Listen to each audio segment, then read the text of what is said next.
William Morrow and Harper Audio present Daughter of the Moon Goddess, a novel by Lynn Tan, performed by Natalie Naudus. Part 1. 1. There are many legends about my mother. Some say she betrayed her husband, a great mortal warrior, stealing his elixir of immortality to become a goddess. Others depict her as an innocent victim who swallowed the elixir while trying to save it from thieves. Whichever story you believe, my mother, Chang'e, became immortal, as did I. I remember the stillness of my home. It was just myself, a loyal attendant named Chang'e, and my mother residing on the moon. We lived in a palace built from shining white stone, with columns of mother-of-pearl and a sweeping roof of pure silver. Its vast rooms were filled with cinnamon wood furniture, their spicy fragrance wafting through the air. A forest of white osmanthus trees surrounded us, with a single laurel in its midst, bearing luminous seeds with an ethereal shimmer. No wind nor bird, not even my hands could pluck them. They cleaved to the branches as steadfastly as the stars to the sky. My mother was gentle and loving, but a little distant, as though she bore some great pain which had numbed her heart. Each night, after lighting the lanterns to illuminate the moon, she stood on our balcony to stare at the mortal world below. Sometimes I woke just before the dawn and found her still standing there, her eyes shrouded in memory. Unable to bear the sadness in her face, I wrapped my arms around her, my head just coming up to her waist. She flinched at my touch, as though roused from a dream, before stroking my hair and bringing me back to my room. Her silence pricked me. I worried that I had upset her, even though she rarely lost her temper. It was Chang'e who finally explained that my mother did not like to be disturbed during those times. "Why?" I asked. "Your mother suffered a great loss." She raised a hand to stall my next question. "It's not my place to say more." The thought of her sorrow pierced me. "It's been years. Will Mother ever recover?" Chang'e was silent for a moment. "Some scars are carved into our bones, a part of who we are, shaping what we become." Seeing my crestfallen expression, she cradled me in her soft arms. "But she is stronger than you think, little star, just as you are." Despite these fleeting shadows, I was happy here, if not for the gnawing ache that something was missing from our lives. Was I lonely? Perhaps, although I had little time to fret over my solitude. Every morning my mother gave me lessons on writing and reading. I would grind the ink against the stone until a glossy black paste formed, as she taught me to form each character with fluid strokes of her brush. While I cherished these times with my mother, it was the classes with Chang'e that I enjoyed the most. My painting was passable and my embroidery dismal, but it did not matter when it was music I fell in love with. Something about the way the melodies formed stirred emotions in me which I did not yet comprehend, whether from the strings plucked by my fingers or the notes shaped by my lips. Without companions to vie for my time, I soon mastered the flute and chin, the 7-stringed zither, surpassing Chang'e's skills in just a few years. On my 15th birthday, my mother gifted me a small white jade flute that I carried everywhere in a silk pouch that hung from my waist. It was my favorite instrument, its tone so pure, even the birds would fly up to the moon to listen, though part of me believed they came to gaze at my mother too. Sometimes I caught myself staring at her, entranced by the perfection of her features. Her face was shaped like a melon seed, and her skin glowed with the luster of a pearl. Delicate brows arched over slender, jet-black eyes, which curved into crescents when she smiled. Gold pins gleamed from the dark coils of her hair, and a red peony was tucked in one side. Her inner garment was the blue of the noon sky, paired with a white and silver robe that flowed to her ankles. Wrapped around her waist was a vermilion sash, ornamented with tassels of silk and jade. Some nights, as I lay in bed, I would listen out for their gentle clink, and sleep came easy when I knew she was near. Chang'e assured me that I resembled my mother, but it was like comparing a plum blossom to the lotus. My skin was darker, my eyes rounder, and my jaw more angular with a cleft in the center. Perhaps I resembled my father? I did not know. I had never met him. It was years before I realized that my mother, who dried my tears when I fell and straightened my brush when I wrote, was the moon goddess. The mortals worshipped her, making offerings to her each mid-autumn festival, on the 15th day of the 8th lunar month, when the moon was at its brightest. On this day, they would burn incense sticks for prayer and prepare mooncakes, their tender crusts wrapped around a rich filling of sweet lotus seed paste and salted duck eggs.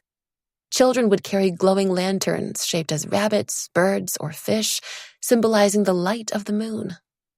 On this one day a year, I would stand upon the balcony, staring at the world below, inhaling the fragrant incense which wafted up to the sky in honor of my mother.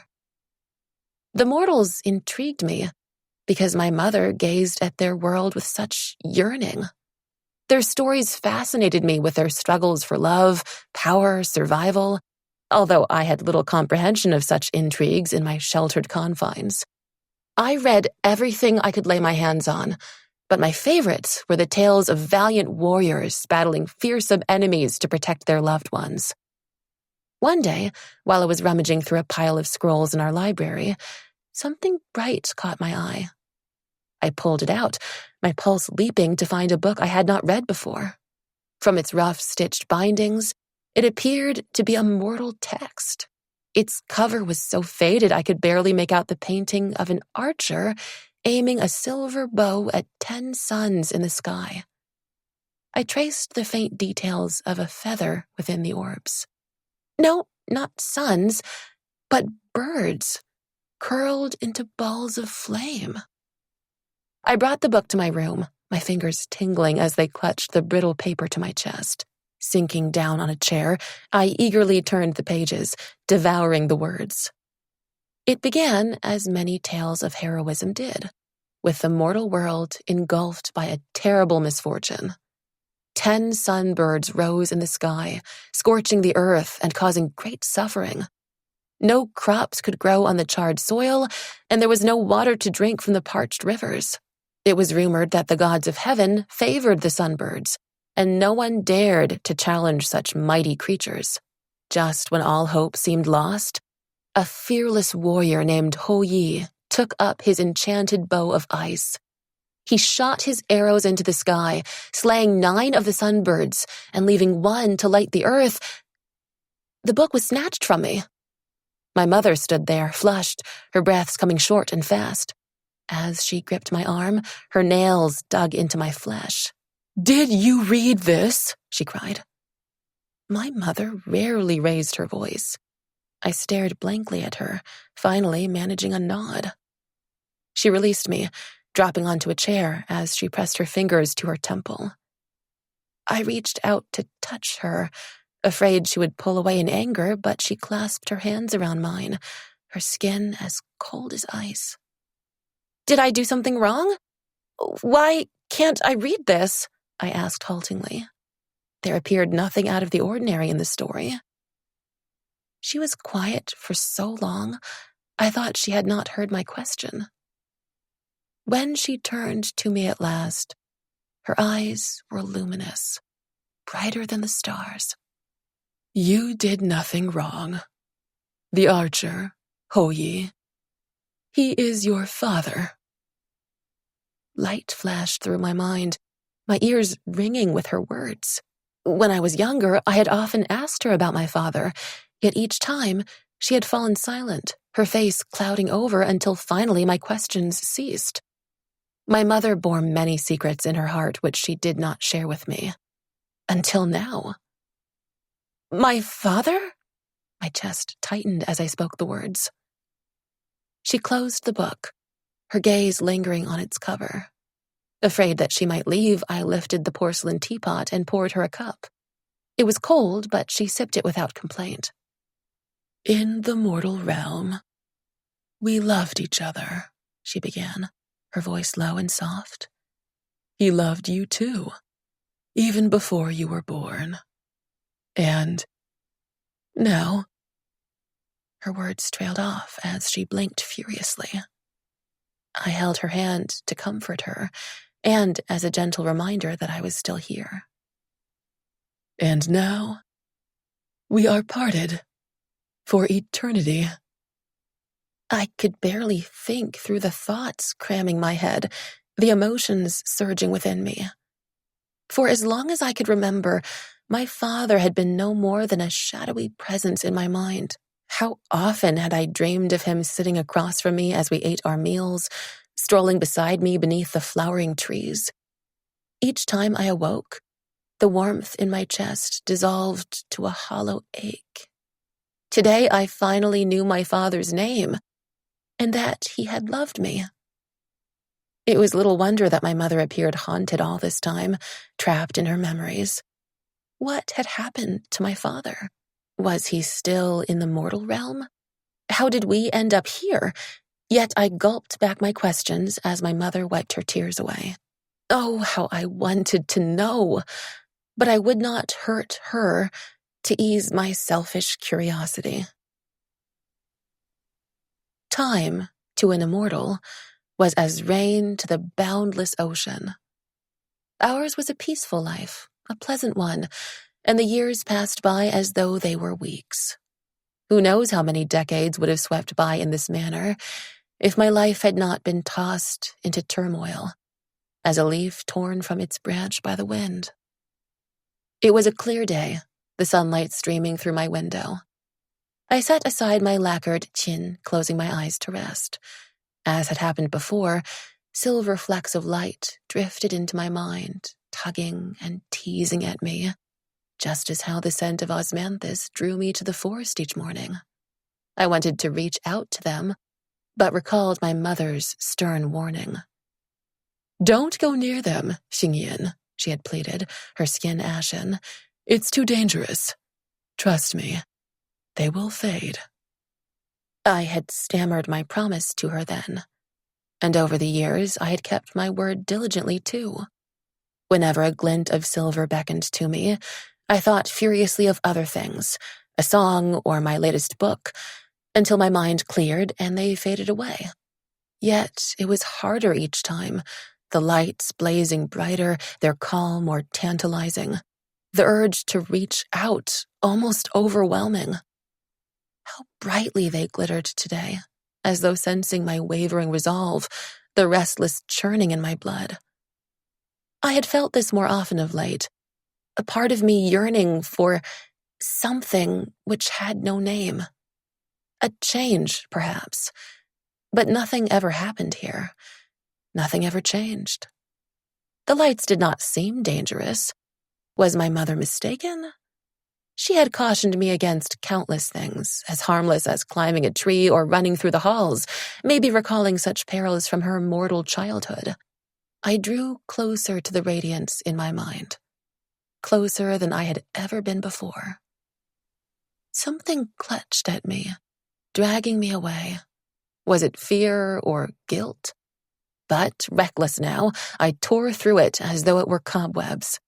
I was at the brink, teetering on the edge. A current raced through my veins, whispers coiling between my ears.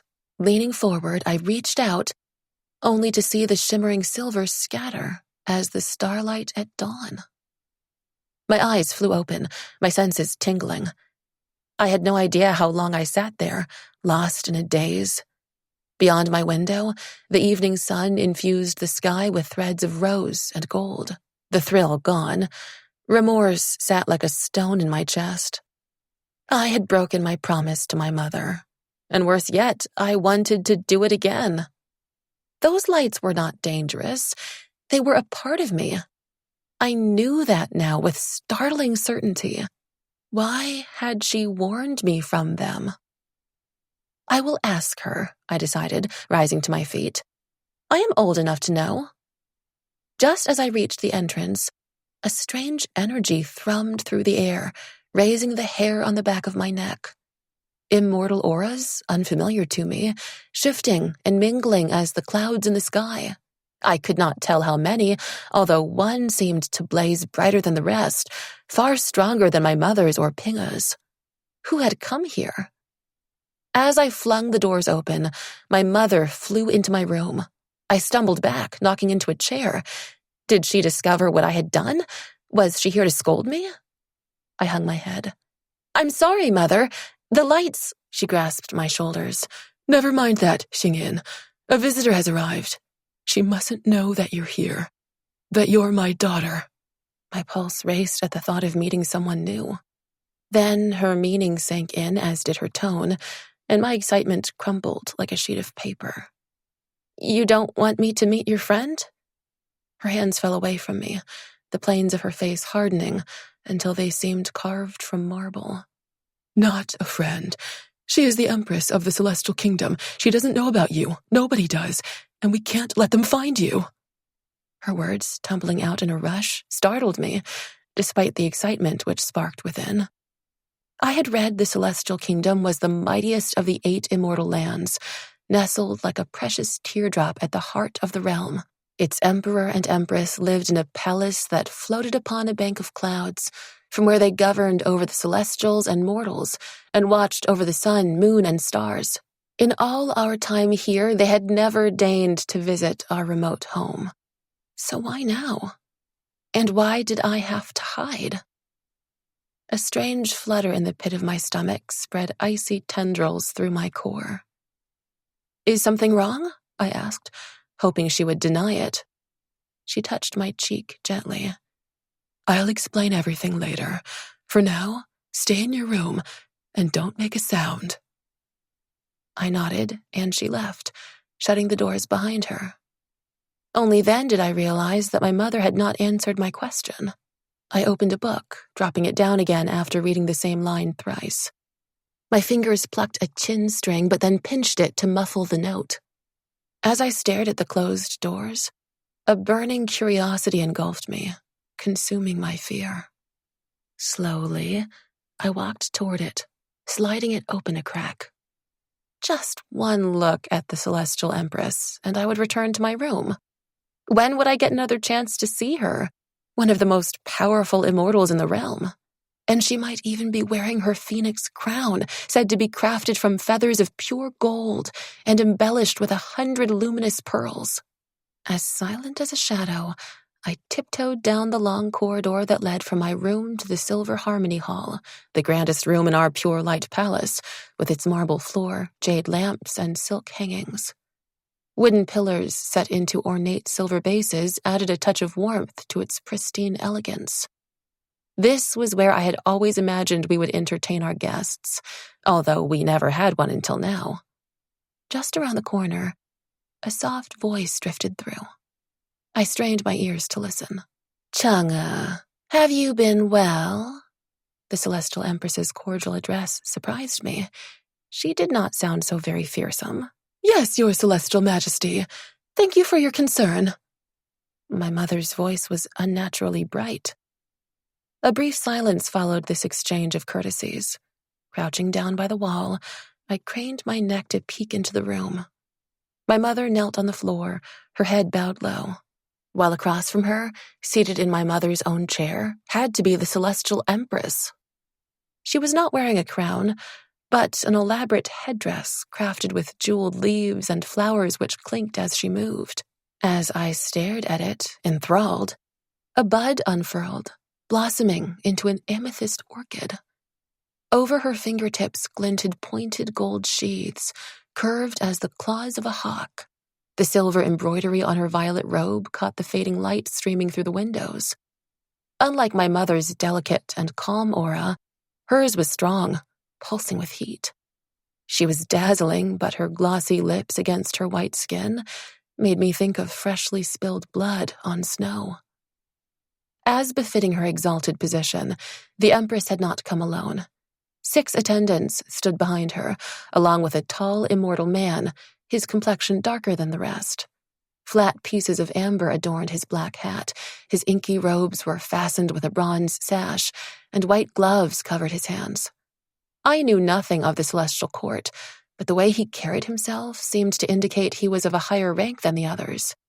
Yet there was something about him I did not like, and as his pale brown eyes sliced across the room, I recoiled, pressing my back against the wall. After a brief pause, the Empress spoke again, her voice now cooler than a piece of unworn jade. Chang'e, a peculiar shift was detected in the energy here. Are you cultivating a secret power or harboring a forbidden guest, violating the terms of your imprisonment? I stiffened, my shoulder blades clenching at the way she spoke. An eagerness seemed to coat each word, as though she reveled in the idea of my mother's wrongdoing. Empress or not, how dare she speak this way? My mother was the moon goddess, worshipped and loved by countless mortals. How could she be a prisoner? This place was more than our home. It was her domain. Who lit the lanterns each night? Who did the trees sway and sigh for as she walked past? How could she do anything here that wasn't her right? Your Celestial Majesty, there must be some misunderstanding. My powers are weak, as you are aware, and no one else is here. Who would dare come? My mother replied steadily. Minister Wu, share your discovery, the Empress commanded. Footsteps shuffled forward. Earlier today, a significant shift in the aura of the moon was detected. Unprecedented in all my years of study, this can be no coincidence. In his smooth voice, I sensed an undercurrent of excitement. Did he relish my mother's troubles as the Empress seemed to? Anger seared me at the thought, despite my prickling unease. That rush in my veins earlier when I had touched the lights, the whispering in the air, had that somehow drawn them here? I hope our leniency has not made you bold, the Empress hissed. You were fortunate before to have been imprisoned here in comfort for stealing your husband's elixir of immortality. You escaped the lightning whip and the flaming rod then.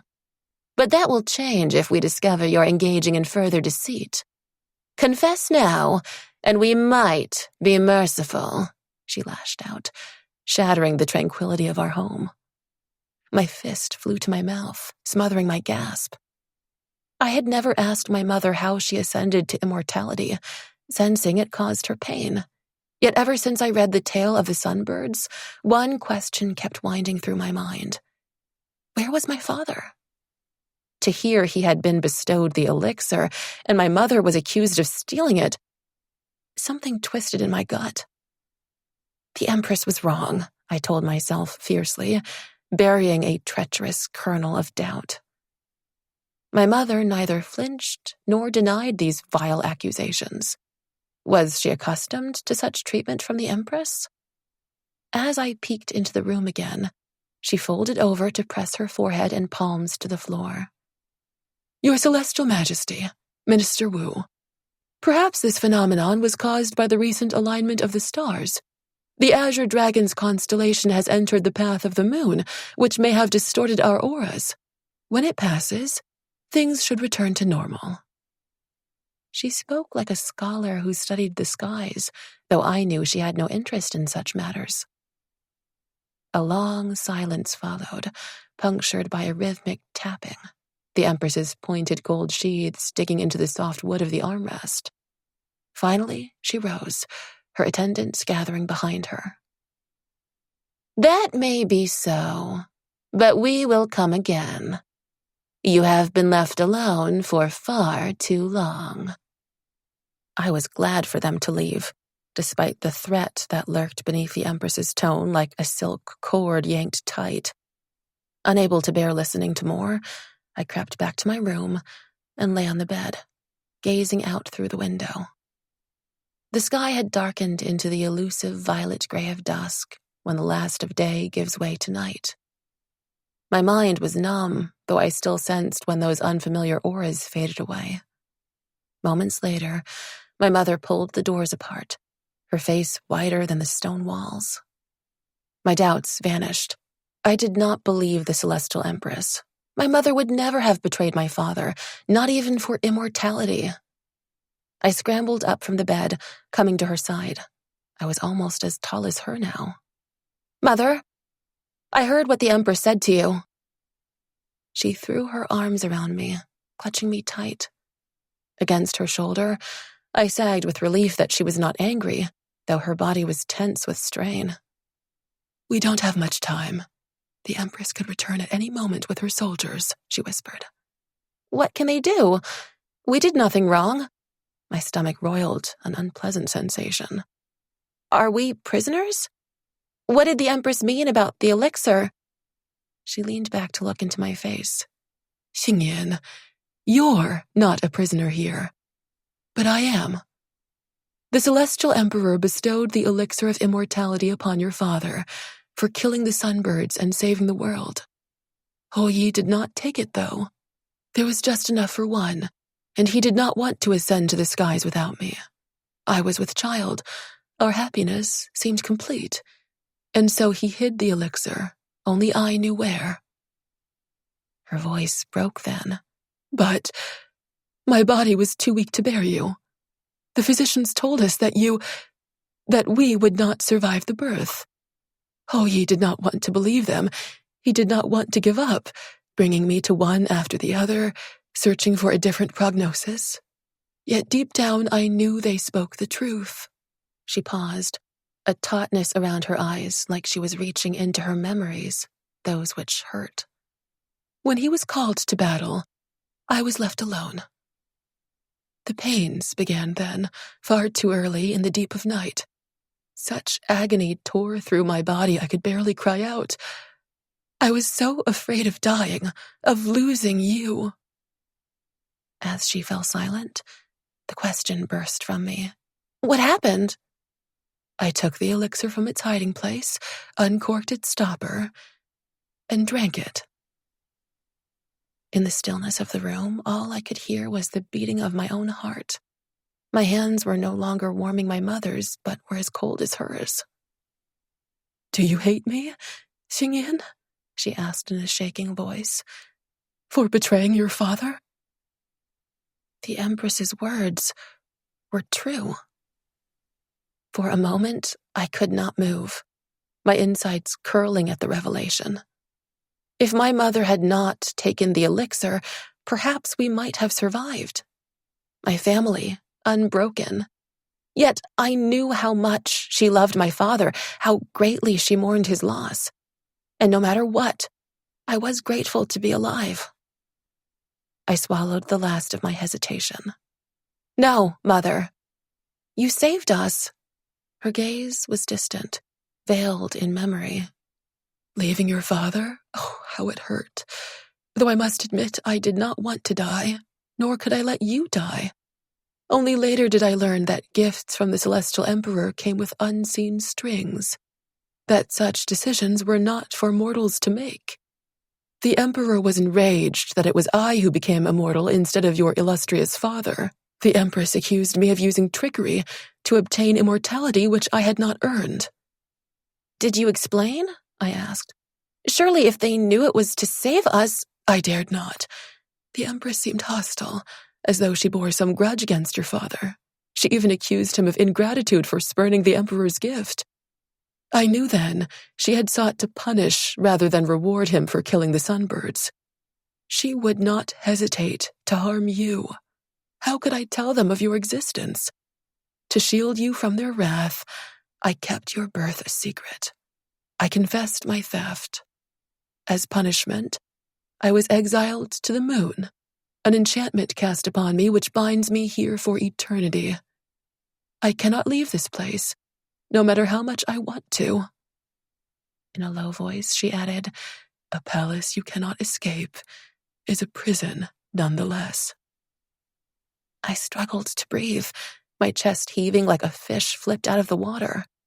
I had thought our lives so peaceful, so safe from all the dangers in my books. To learn we had incurred the wrath of the most powerful immortals in the realm shook me to my core. "But why did the Empress come today, after all this time?" Our auras emanate from our life force, the core of our magic. Those lights you see in your mind. Since you were born, we did our best to conceal your power. Despite our efforts, the Empress sensed you today." My throat closed tight. "I didn't know. This is all my fault." How stupid and reckless I had been. Because I was bored, I had ignored my mother's warning, broken my promise, and hurled us into the gravest of danger. I am to blame, too. I told you not to reach for your magic, but I should have explained why, that it might alert the Celestial Kingdom to your presence, she sighed. It would have happened eventually. With every year you grow stronger. If they find you, our punishment will be severe, I have no doubt. I fear less for myself, but what they would do to you, an immortal child who was never meant to be. What can we do? The only thing we can. You must leave this place. Fear glazed my skin like ice forming over a lake. To never see my mother again, I was suddenly afraid to let go of her. Can't I stay with you? I'll hide. Train me so I can help. We can't. You heard the Empress's words. They will be watching us even more closely now. It's too late. Maybe you convinced them. Maybe they won't come back. A desperate plea. A childish hope. I may have bought us a little time, but the Empress would not have come on a whim. They will return, and soon. Her voice thickened, clogged by emotion. We can't protect you. We're not strong enough. But where will I go? When will I see you again? Each word was a blow, giving shape to the forming nightmare. Chang'e will bring you to her family in the Southern Sea. She spoke brightly now, as though trying to convince us both. I hear the ocean is beautiful. You will have a good life there, free from the cloud that hangs over us. Chang'e had shared with me all she knew of the lands beyond, stirring my imagination, which hungered for adventure. The Great Sea was divided into 4 domains, stretching from the eastern shore to the southern ocean, from the cliffs in the west to the waters in the north. I had been transfixed by her tales of the creatures who lived in the glittering cities underwater or upon the golden shores. How I had dreamed of exploring them, yet never had I imagined fleeing my home to do so. What use were adventures when there was no one to share them with? My mother's hand closed around mine, dragging me back to the present. You must never tell anyone who you are. The Celestial Emperor has informants everywhere. He would take your very existence as an unforgivable insult. She spoke urgently, her eyes boring into mine until I choked out my promise to her. Leaning toward me then, she fastened something around my neck. A gold necklace with a small jade disc. It was the color of spring leaves, with a carving of a dragon on its surface. My fingers rubbed the cool stone, feeling a thin crack in the rim. This belonged to your father. Her eyes were as dark as a moonless night. Don't tell anyone who you are, but never forget either. She held me close, stroking my hair. I kept my head down, cowardly, not wanting to see her leave, wishing this moment could last forever. Her knuckles brushed my cheek once, and then there was nothing except an aching emptiness. Sinking onto the floor, I wrapped my arms around my knees. Oh, how I wanted to scream and howl and beat my fists against the ground. My hand flew to my mouth, muffling my hoarse sobs, but my silent tears, I let them stream down my face. In the single night it took the moonflower to bloom and wither, my life had been upended. My path, which had seemed a straight road, had taken a turn into the wilderness, and I was lost. The room was dark, night had fallen. The moon was still cloaked in shadows as the lanterns had yet to be lit. Moonrise would be late in coming tonight. Urgency jolted me into action. I did not wish to be discovered if Mother and Chang'e would be punished. While death was rarely inflicted upon immortals, the Empress's threats of lightning and fire made my body clench in terror. Chang'e helped me wrap my belongings into a wide piece of cloth. Not too many, and nothing too fine to avoid arousing suspicion. Her eyes were rimmed red, but seeing my stricken expression, she added, You'll be safe in the Southern Sea, as well hidden as one star in the heavens. My family will look after you and teach you all you need to know."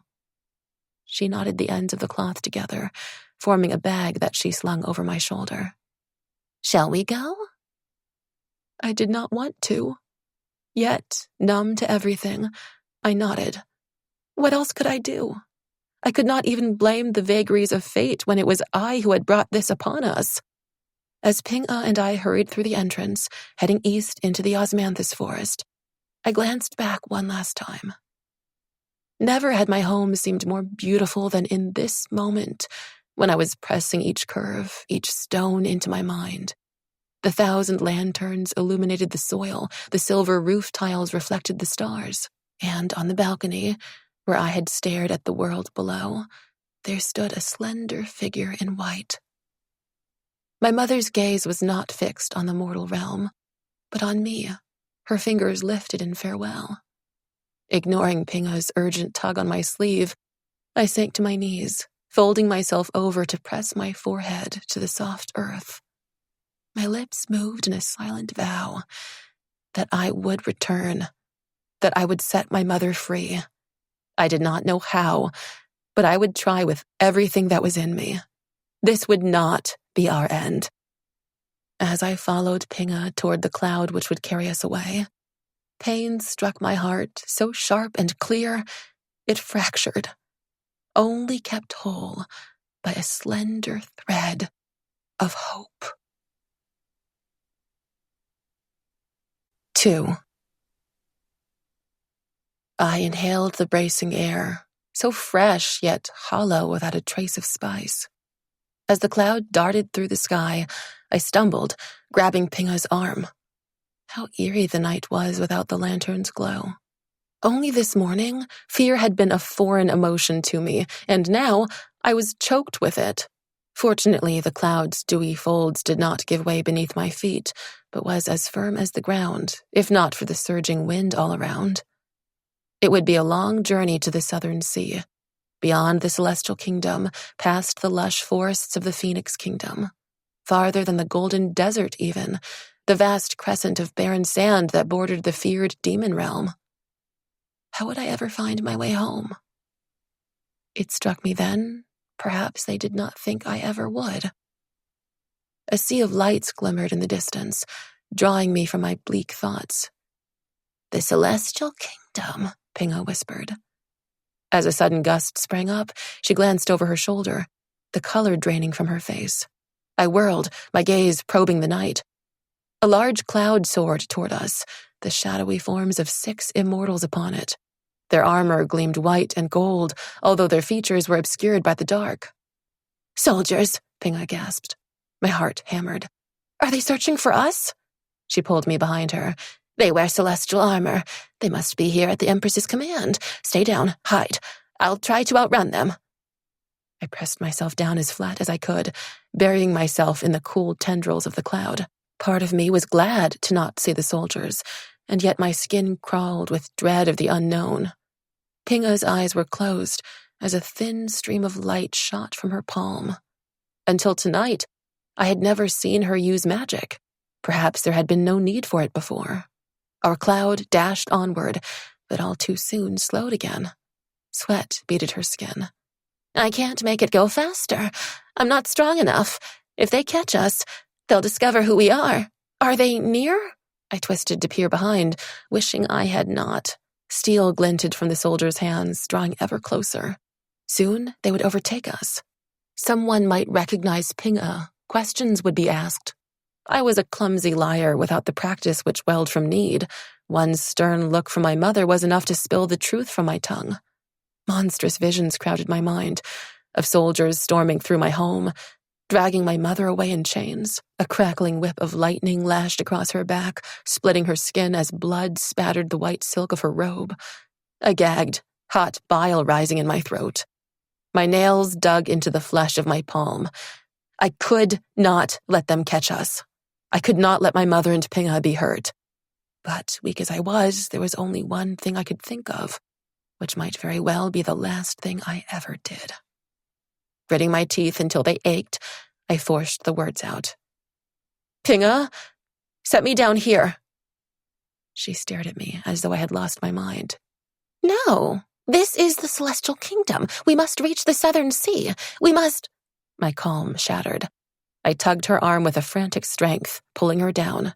We can't outrun them. Once they capture us, they'll punish us all. I think we should split up. You must stay on the cloud. I can't control it. Pinga, at least this way we have a chance. What choice did we have? None which might give us both a hope of escaping. Yet, try as I might, I could not stop myself from trembling. She shook her head, but I pressed on. I'll be safe in the Celestial Kingdom, as long as they don't realize who I am. I promised Mother I wouldn't tell anyone, and I won't. I'll find some place to hide. Maybe you can outrun the soldiers without me? My words fell out in a rush. In a moment, it would be too late. The decision wrenched from us. Fire blazed through the night, streaking toward us. It struck, our cloud shuddering as it swerved sharply. Heat flashed over my skin as Pinga raised her hand, gleaming with light which extinguished the flames. With a cry, she fell beside me. They're attacking, she said in disbelief, even as she pressed her glowing palms into the cloud, speeding it along. Terror gripped me, but I could not succumb. Not now, when every second mattered. Pinga, it's the only way. We can't let them catch us. I spoke firmly, urgently, no longer a child pleading to be heard. This is my choice, too. Something hardened over her face then, a grim determination. She pointed to a thick cloud bank in the distance. Over there, I'll drop down as low as I can. I'll shield you from the fall. Despite her reassuring words, something unsettled me. Her breathing came harsh and labored. Her skin was damp to my touch. Was she sick? Impossible. Immortals did not suffer such ailments. Pinga, are you hurt? Did the fire? Just a little tired, nothing to worry yourself over. I rolled on my side, peering over the edge as the cloud hurtled on. My mind leapt to the perils ahead, beyond the emptiness beneath to those glittering lights weaving across the darkness. Beautiful, terrifying. Scrambling up, I threw my arms around Pinga, hugging her tight. Wishing I did not have to let go. Wishing for so many things, none of which would ever come to pass. She clutched me with a raw desperation as we dove into the cloud bank. Droplets of icy water brushed my skin, the moisture clinging to my clothes. As we plunged lower, the chill bit deep, right into my bones. My legs quivered as I uncoiled them to stand. Pinga's skin was like ash gone cold as she wrapped an arm across my shoulder. The air shimmered as a feathery tingle glided over me. The shield will cushion your fall, but you might still feel pain, and you must be careful at all times. Her hands shook as she slung my small bag over my arm. Will you try to return? Once the danger passes? I clung to this frail hope, trying to gather the scraps of my courage, trying not to fall apart. Tears pooled in her eyes. Of course, but if I don't, I'll find my way back. One day, I said quickly to assure us both. You will. You must. For your mother. She drew a sharp breath. Are you ready? I was wound so tight I thought I might snap. No, I would never be ready to leap into this unknown, to sever this final cord to my home. But if I didn't leave now, if I yielded to my clawing panic, if I let myself sink into the shadow of doubt, what little resolve remained would vanish. Facing her, I forced my stiff legs to take a step back to the edge. I would rather see her 100 times over than the gaping hollow below. Now! She cried out in a sudden burst of strength, her eyes blazing. My legs staggered back, just as Pinga's head rolled to the side and she collapsed into a crumpled heap upon the cloud. But I was falling too, through the black void of the sky. The wind struck all thought from me, swallowing the cry that erupted from my throat, whipping my face and limbs until they were raw. My clothes sucked forward in a cloud of silk. I could not breathe through the air slamming against me, my lungs afire. A roaring in my ears blocked out everything except my pounding heart. Yet ahead of me, shrinking to a speck, was Pinga's cloud, gone still. Her body was huddled where she had fallen. Had she fainted? Move! I screamed in a soundless cry as the soldiers raced toward her. Terror shriveled my insides as I stretched out my hands, A futile gesture, grasping wildly at something within me. My skin tingled, hot then cold, as a glittering surge of air hurtled across the emptiness toward Pinga's cloud. It shimmered brightly before bolting away, vanishing into the distant horizon. I crashed into the ground, pain erupting across my body. The air knocked from my chest. I could only lie there as tears flowed from my eyes, mingling with the sweat that slicked my skin. A weariness gripped me.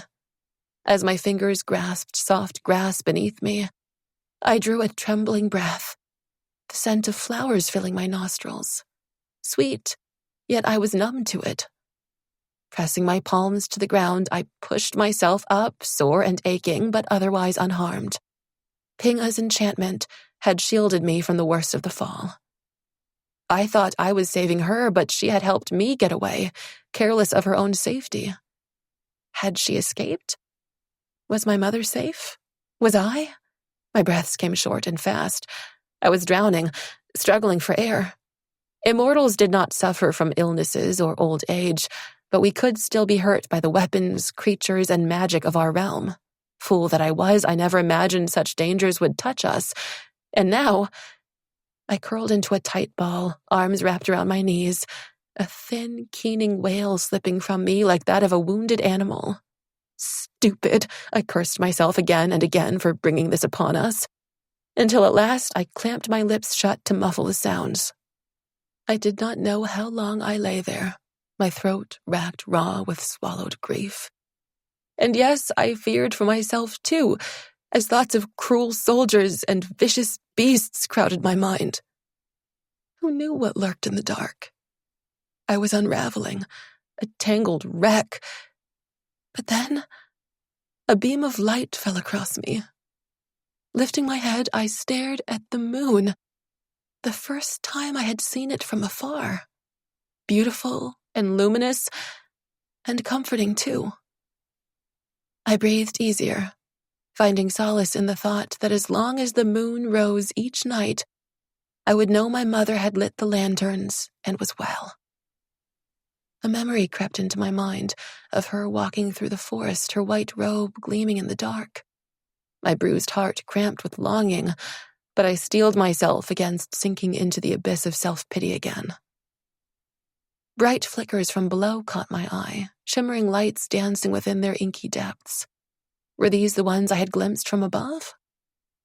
Only then did I realize the ground was like a mirror, a reflection of the stars weaving across the night.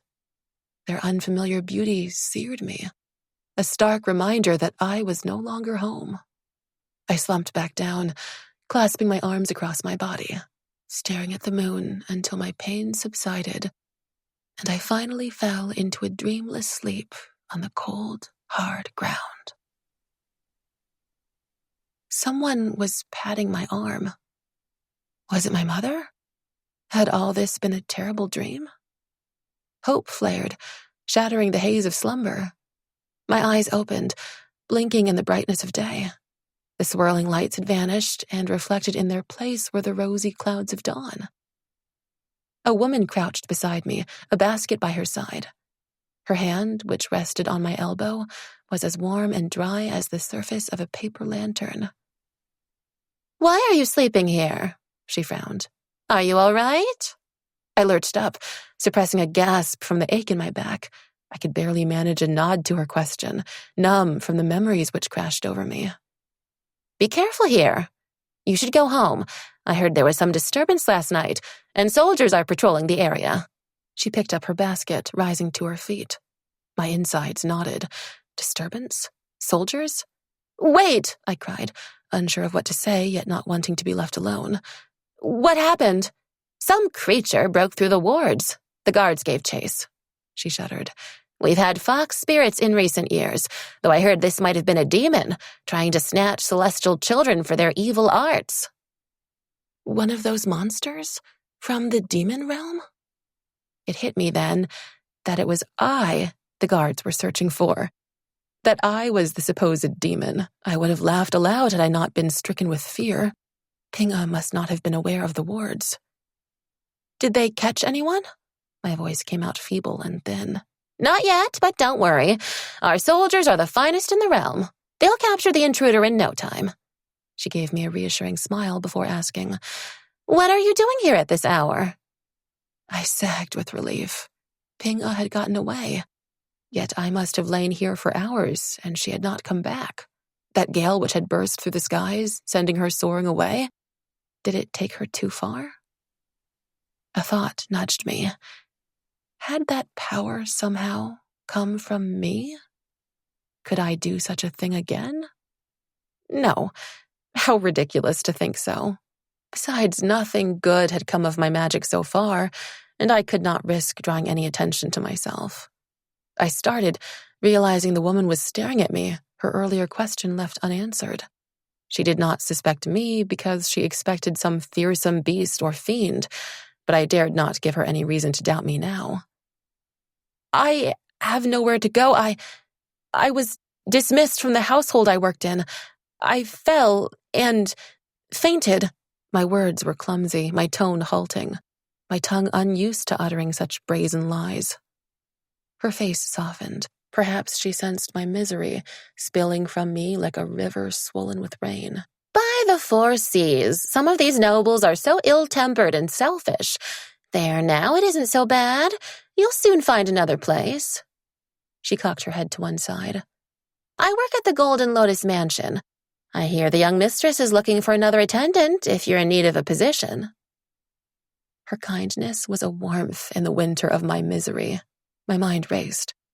Wandering alone by myself would surely arouse suspicion. I wasn't sure how I could think of such mundane things, but something hardened inside me. Grief was a luxury I could ill afford after wallowing in it half the night. If I fell apart now, it would all have been for nothing. I would find a place here, and somehow I would make my way home, whether it took me a year, a decade, or a century. Thank you.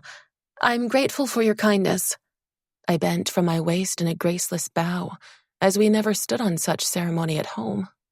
It seemed to please her as she smiled, motioning for me to follow her. We walked the rest of the way in silence, past a grove of bamboo trees and across a gray stone bridge that arched over a river, before arriving at the gates of a large estate. A black lacquered plaque was displayed just below the roof of the entrance, gilded with the characters, Golden Lotus Mansion. It was a sprawling estate, a cluster of interlinked halls and spacious courtyards. Red columns held up curved roofs of midnight blue tiles. Lotus flowers floated upon the ponds, their fragrance heady and sweet. I followed the woman through long corridors lit by rosewood lanterns until we reached a large building. Leaving me by the doorway, she approached a ruddy-faced man and spoke to him. He nodded once before coming toward me. I stood straighter, instinctively smoothing out the creases in my robe. "Ah, this is well-timed," he exclaimed. "Our young mistress, Lady Mei Ling, admonished me just last night for not having found her a replacement, although one wonders why she can't make do with 3 attendants," he muttered as he fixed me with an appraising stare. "Have you served in a large household before? What are your skills?" I swallowed hard, thinking of my home. I had not been idle, helping out whenever I could. "Not as large as this one," I finally ventured. "I would be grateful for any position you can offer. I can cook, clean, play music, and read." My skills were far from impressive, but my answer seemed to satisfy him. The next few days were spent learning my tasks, from how to brew Lady Mei Ling's tea to her liking, to preparing her favorite almond cakes and caring for her garments, some adorned with such exquisite embroideries they seemed to quiver beneath my touch. Other duties included polishing the furniture, washing the bedding, and tending to the gardens. I was kept on my feet from dawn till night, maybe because I had no powers to speak of that might have eased my chores. It was the rules here which chafed more than the labor, dictating the depth of my bows, requiring me to hold my tongue until spoken to never sit in my mistress's presence, to obey her every command without hesitation. Each rule ground my pride a little more into the dirt, widening the gulf between mistress and servant, a constant reminder of the inferiority of my position and the fact I was no longer home. These might have stung more, Yet my heart was already leaden with grief, my mind sunken with worries far greater than aching feet or palms scraped raw. And, in a way, I was glad my days were crammed even with such drudgery, leaving me little time to dwell on my misery. When the chief steward finally deemed my performance satisfactory, I was assigned to Lady Mei Ling, along with her other attendants with whom I would be sharing a room. She was supposedly a demanding mistress, but I hoped among the four of us we might suffice. When I arrived with my bag, the other attendants were getting dressed, slipping on willow green robes over their white inner garments. One of the girls helped another tie a yellow sash around her waist. A pretty girl with dimples slid a brass lotus-shaped hairpin into her hair, which all of us were required to wear. They were a lively trio, chattering among themselves with easy familiarity. Despite the misery that weighed on me, a spark kindled in my chest. Perhaps I finally had the opportunity to make the friends I had long wished for. The girl with the dimples swung toward me. "Are you the new girl? Where are you from?"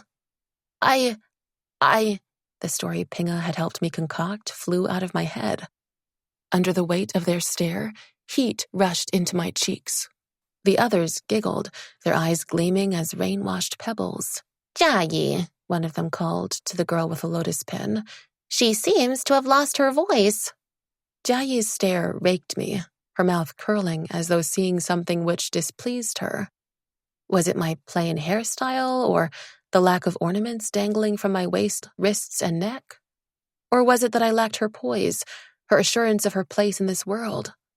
All of which heralded the simple truth that I was an outsider, that I did not belong. "What do your parents do? My father is the chief guard here," she declared with a distinct air of superiority. "My father slew the suns. My mother lights the moon." That would wipe the smug expression from her face, yet I stifled the reckless impulse. A moment's satisfaction was not worth being branded a liar or thrown into a cell, not to mention the danger to my mother and Pinga if they believed me. "I have no family here," I said instead. A safe answer, though one which would earn me more of their contempt. I could already see it in the looks they exchanged. Now they knew I had no one to protect me. "How dull. Where did the steward find you? Off the street?" Jiayi sniffed, turning away. One by one, the rest followed suit, talking among themselves once more as gaily as a flock of birds. Ice glazed the pit of my stomach. I was not sure what they expected of me, only that, somehow, I had been found lacking, unworthy. I walked woodenly to the far corner and lifted my bag onto the empty bed. The girls laughed, sharing a joke among themselves, their merriment driving the sting of my isolation deeper. As a lump formed in my throat, I hurried outside to gather my composure. I hated running away, but I would hate more crying in front of them. "Save your tears for something which matters," I told myself fiercely before returning to the room. They swung to me at once, the sudden silence jarring. Only then did I notice my cloth bag was unknotted, its contents strewn across the floor. The air was thick with hostility as I crawled around to retrieve my possessions. Someone snickered, my ears burning at the sound. Childish, petty, I seethed, but oh, how the humiliation seared. How privileged I had been to have only known love and affection until now. In my childhood, I had been terrified of the vicious monsters I read of in my books, yet I was learning that as much to be feared was a scythe-like smile and words that cut deep. Never had I imagined people like this existed, those who took pride in treading on the dignity of another, those who thrived on the misery of others. A small voice inside me whispered that I was indeed picked off the street, with no skills or connections to speak of. Perhaps, if I held my tongue and kept my head down, they might eventually accept me as one of them. I was so tired, I just wanted to let things be. What did it matter if they won? Who cared for dignity or honor? It was nothing compared to all I had lost. But something within me cried out in protest. No, they would not shame me. I would not pander or flatter to gain their friendship. I would rather be alone than have such friends as these. And though I felt lesser than an insect in this moment, I raised my chin to meet their stares. Scorn was stamped across Jiayi's pretty features, yet there was unease, too, in the way her eyes flicked away. Did she expect me to slink aside and fade into the shadows? I was glad to have disappointed her. They had wounded me, but they would not have the satisfaction of knowing it. Their unkindness only had as much power as I gave it, and I would wrench back my tattered pride from beneath the soles of their feet because it was all I had left. 3. The pavilion overlooked a courtyard of wisteria, the trees draped with clusters of lilac blossoms. I stood behind my mistress, Lady Mei Ling, who wore a pink brocade dress with gleaming flowers on the flowing sleeves and skirt. It was exquisite, the embroidered petals blushing a deep red before turning silver once more. My eyes widened. Lady Mei Ling possessed countless outfits, but this was a rare one. Only the most skilled seamstresses could enchant their creations to respond to its wearer's powers. In addition to serving Lady Mei Ling and keeping her rooms and courtyard pristine, I was assigned the care of her garments, her robes, cloaks, and sashes of silk, satin, and brocade. At first, it seemed a pleasant, if somewhat tedious task, but I soon learned I bore the brunt of her considerable displeasure whenever anything was misplaced, for the slightest scratch or speck of dust. To make matters worse, Jiayi selected our mistress's attire each day, adding to my workload with her never-ending stream of complaints and demands. Perhaps sensing my distraction, Lady Mei Ling's lips pursed as she glanced my way. "Tea," she said curtly. I hastened to refill her cup, the fragrant steam curling in the air.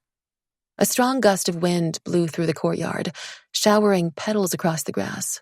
Lady Mei Ling smoothed down her fluttering sleeves, her brow puckering as though vexed the wind had dared to disrupt her morning. "Xingyan, fetch my cloak," she demanded. "The peach silk with the gold hem. Make sure you get the right one." I bowed, fighting the urge to grind my teeth. Lady Mei Ling was young, but she possessed the imperious temperament of a 1,000-year-old matriarch. Just a few months had passed since I came here, but the warmth of being among loved ones had already faded to the echo of a memory. As promised, I kept my identity a secret, yet it was never far from my thoughts. At night, I listened out for the deep and steady breathing of my roommates before letting my mind drift to the shining halls of my home. That's when the nightmares began. Of my mother and Ping'e being captured by soldiers, of returning home to find it deserted and left in ruins. It was no wonder I often awoke drenched in sweat, gasping through the cramp in my chest. The other attendants disliked me, thinking my situation beneath theirs. Their contempt only steeled my spine, although they made life hard for me in countless petty ways, ruining the things in my care, mocking my every word, carrying untrue tales of me to our mistress. She sent me to kneel in the courtyard so many times, I felt I was one of the carved stone lions that guarded the entrance. I should not complain. This was better than imprisonment or being flogged with flaming whips. Yet, more than the discomfort, it was the indignity which stung. Each time I sucked back my tears, swallowing them all until I could almost taste the difference between the bitter tang of humiliation and the salt of sorrow. I hurried to Lady Mei Ling's room and searched frantically for her cloak. Her patience was short, and her temper as incendiary as those firecrackers the mortals set off during festivals. Finally, I spotted it flung onto a chair. Picking it up, my relief vanished at the sight of the dark blot seeping through the fabric, the ink still glistening. Without thinking, I dropped it back down before it stained my skin. "What's the matter?" Jiayi entered, a smile playing on her lips as she stared at the ruined garment. "If you don't look after our young mistress's clothes properly, you only have yourself to blame." As her hand flicked out in a disdainful wave, I stiffened to see one of her fingers darkly stained. It was you, I said flatly. It should have come as no surprise. Her cheeks reddened as she tossed her head. Who would believe you, anyway? My temper, simmering over the months of indignities, roiled over. Such tricks don't make you better than anyone. They make you less, I hissed. Chang'e took a step back. Was she afraid I might attack her? All I wanted was an apology, an admission of her guilt instead of hiding behind her mocking smiles and accomplices. But I was denied even that as Lady Mei-ling stormed into the room. What's taking you so long? I'm almost frozen from the wind. As her gaze slid to the cloak on the floor, her mouth fell open. Chang'e recovered her composure first, her eyes wide and guileless as she picked up the garment and shook it out to better display the mark. Young mistress, Xingyin spilled ink on it. She told me not to tell you because she was afraid. I breathed deeply, fighting for calm. Lady Mei-ling would never side with me against her favorite attendant, not without proof, which I had this time. Chang'e is mistaken. I did no such thing. It was stained before I got here. Young mistress is welcome to inspect us for stains. Chang'e paled as she buried her hands into the silken folds of the cloak. She need not have bothered as Lady Mei-ling's eyes pinched tight, like a cat who had been stroked the wrong way. She disliked me, perhaps influenced by the stories the others told her. Chang'e is your senior in this household. Apologize to her at once, then clean this and make sure it's spotless. She snatched the offending garment and tossed it at me. It struck my cheek, slithering down to pool by my feet. I could not speak, my gut recoiling from the injustice. My arms remained wooden by my sides in defiance of her orders. A wild urge gripped me to hurl the garment back at her, to pour freshly ground ink over Chang'e's own robe, to storm out. But here the fantasy ended. Where could I go? As Lady Mei-ling's lips clamped into thin streaks, I dropped my head, forcing out an apology. Grabbing the cloak, I ran from the room, unsure how much longer I could contain myself. I wanted to be alone, far from the chatter of the other attendants. I was beginning to understand why my mother preferred solitude during the times that burdened her heart. With a bucket and a bar of soap, I made my way to the nearby river. Clusters of bamboo grew all around, lush emerald green as they stretched proudly toward the sky. I sat by the riverbank, scrubbing the cloak, my chest so tight I could barely breathe. How I missed my home.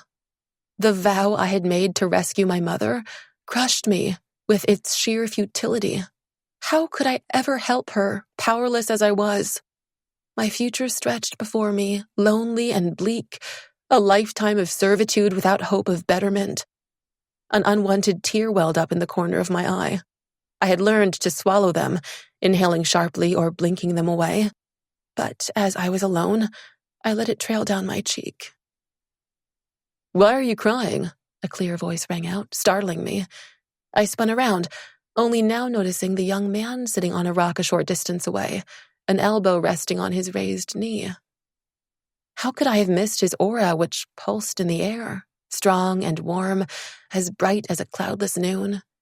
His dark eyes gleamed from beneath sweeping brows, and there was a radiance to his skin, like it had been glazed by the sun. His long black hair was gathered up into a tail, spilling over his blue brocade robe, which was fastened around his waist with a silk belt. A yellow jade ornament swung from his sash, its tassel reaching to his knees as he jumped down and strode toward me. As he returned my gaze unreservedly, heat crept up my neck. It can't be that hard to clean some dirty clothes, he remarked, staring at the bundle in my hands. How would you know? It's a lot harder than it looks, I retorted.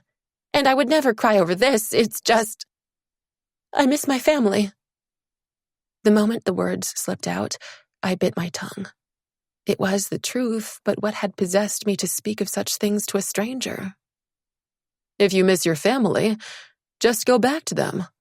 Why would you leave, especially for work such as this? He gestured at the sodden garment dismissively, the corner of his lips curving up. Was he mocking me? I'd had my fill of such treatment today. His arrogance, the careless way he spoke, snapped my frayed nerves. What did he know of my troubles? Who was he to judge? I cast a pointed look at his finery. Not everything is that simple. Not everyone is as fortunate to do as they please. And I'll take no advice from someone who has never worked a day in his life. His smile vanished. Your attitude is rather insolent for an attendant. He sounded more curious than offended. Being an attendant doesn't mean I don't have my pride. The work I do is not a reflection of who I am. Turning my back to him, I scrubbed at the cloak with more vigor than before. I had wasted too much time already. Lady Mei Ling would be furious if I took too long, which would mean another night of kneeling on the cold, hard ground. There was no reply, and I thought he had left, tired of teasing me. Yet I twisted around to find him still there. Looking for me? He laughed. As a heated denial rose in my throat, he added quickly, Are you from the Golden Lotus Mansion? How did you know? I rose to my feet, wondering if he was an acquaintance of Lady Mei Ling. He leaned forward then, his outstretched hand grazing the side of my head.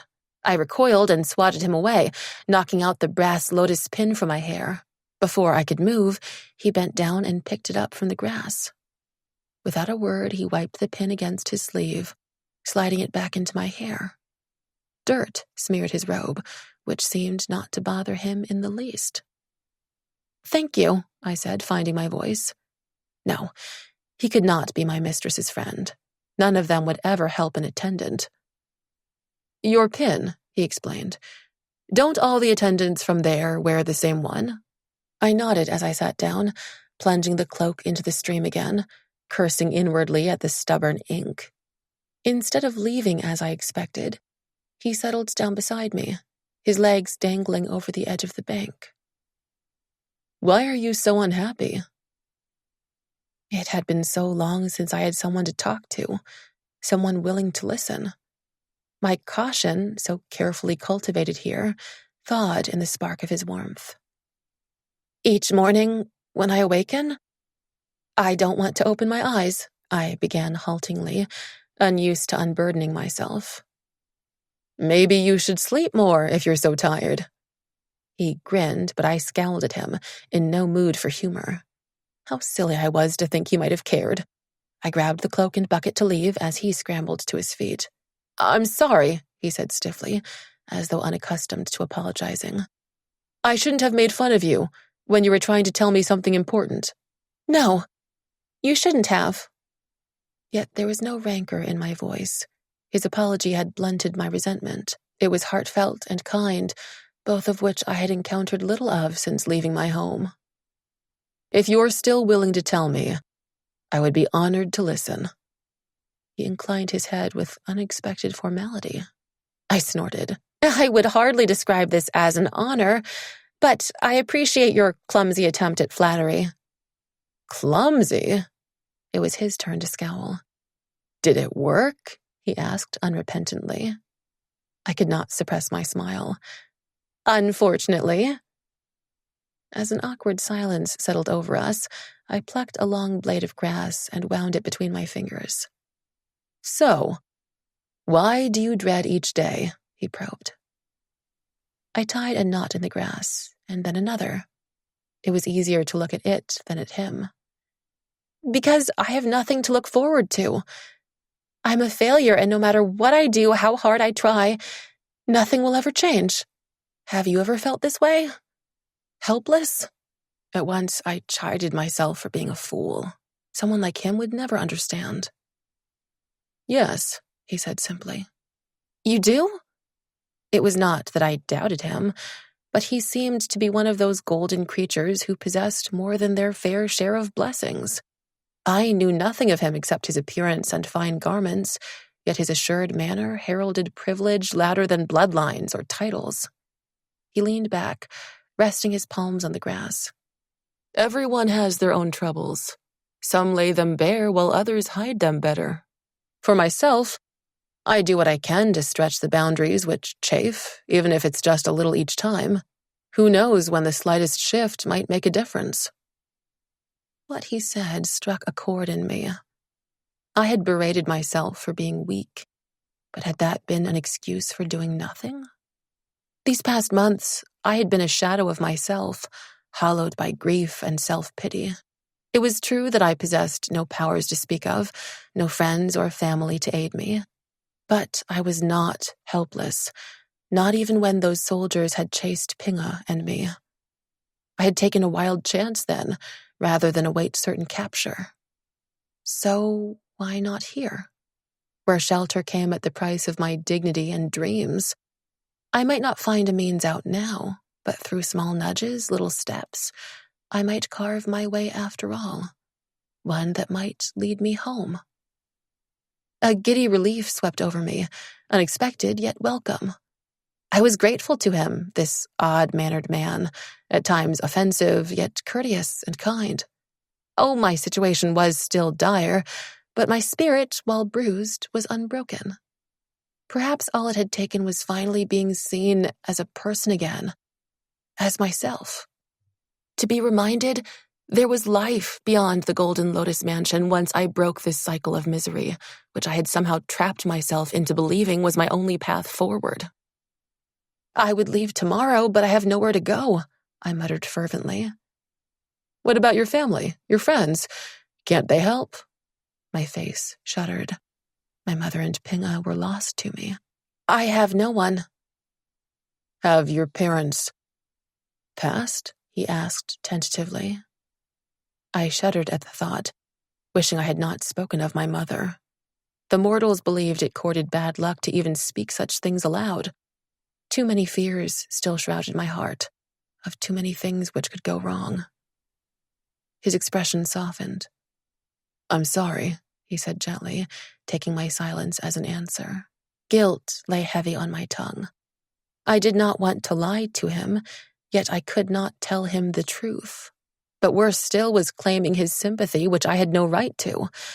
I opened my mouth to correct him, to utter the words that would dispel his compassion and leave him a disinterested stranger once more, but the sound of footsteps cut me off. It was Lady Mei-ling, stalking toward me in a rustle of brocade. I leapt to my feet, fighting the familiar dread spreading through me. The air shifted with the heat of her aura, anger rolling off her in waves. I was well versed in the stages of her temper, and from the scarlet modeling her cheeks, she was truly furious. Xingyan! How long does it take to clean one small stain? I winced at the sharpness in her tone, even as something hardened along my spine.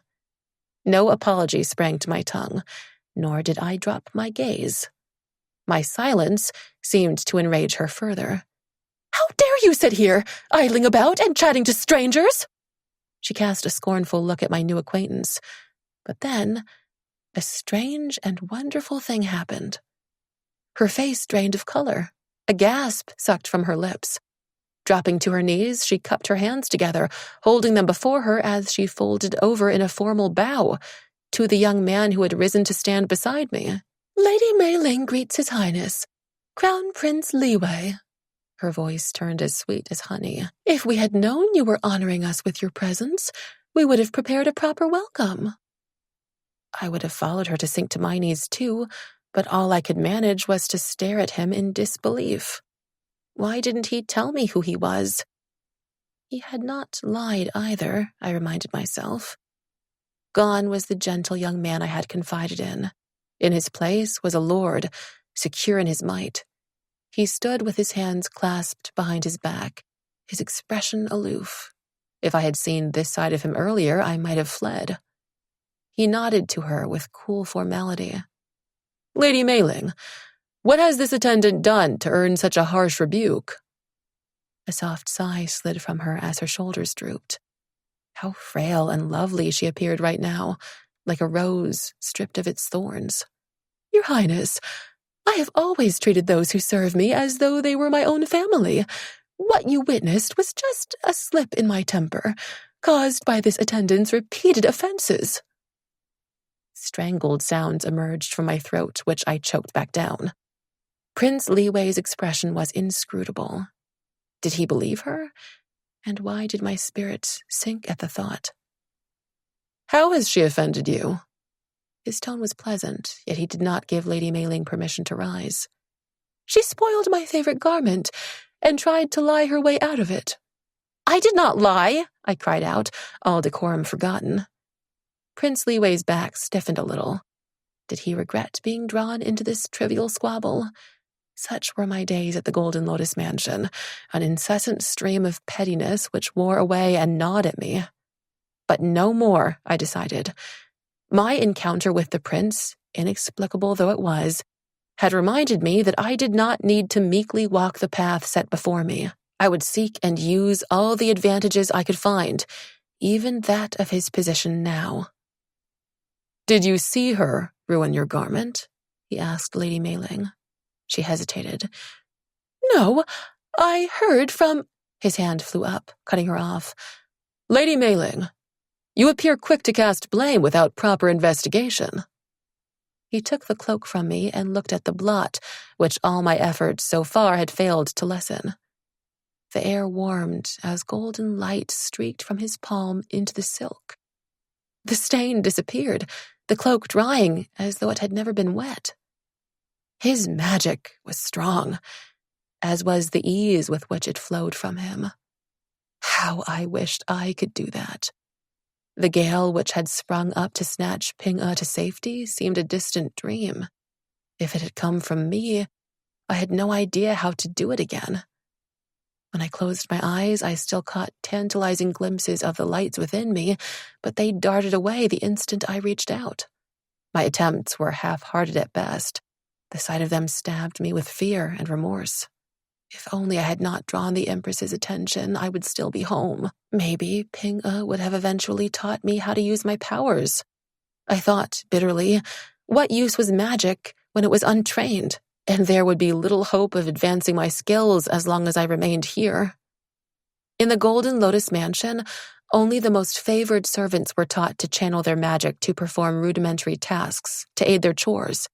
The guards were instructed in attack and defense enchantments, from raising shields of protection to casting bolts of fire or ice, while the rest of us were expected to labor as the mortals did.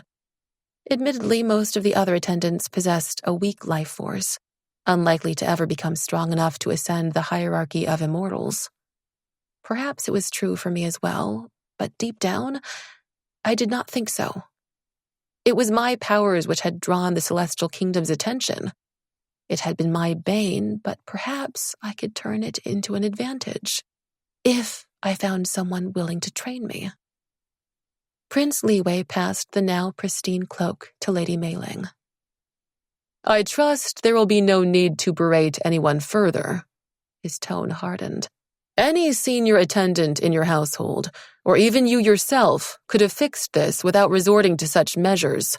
Such behavior from a position of privilege does not reflect well upon you." 2 red spots burned in Lady Mei-ling's cheeks. A petty part of me relished watching her get reprimanded. But what would happen when the prince left?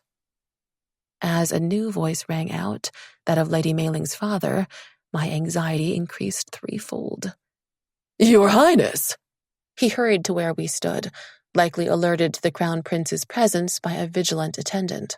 Sinking to his knees, he performed a formal obeisance, touching his brow to the ground. "If my daughter or this servant has offended you, I plead for your forgiveness."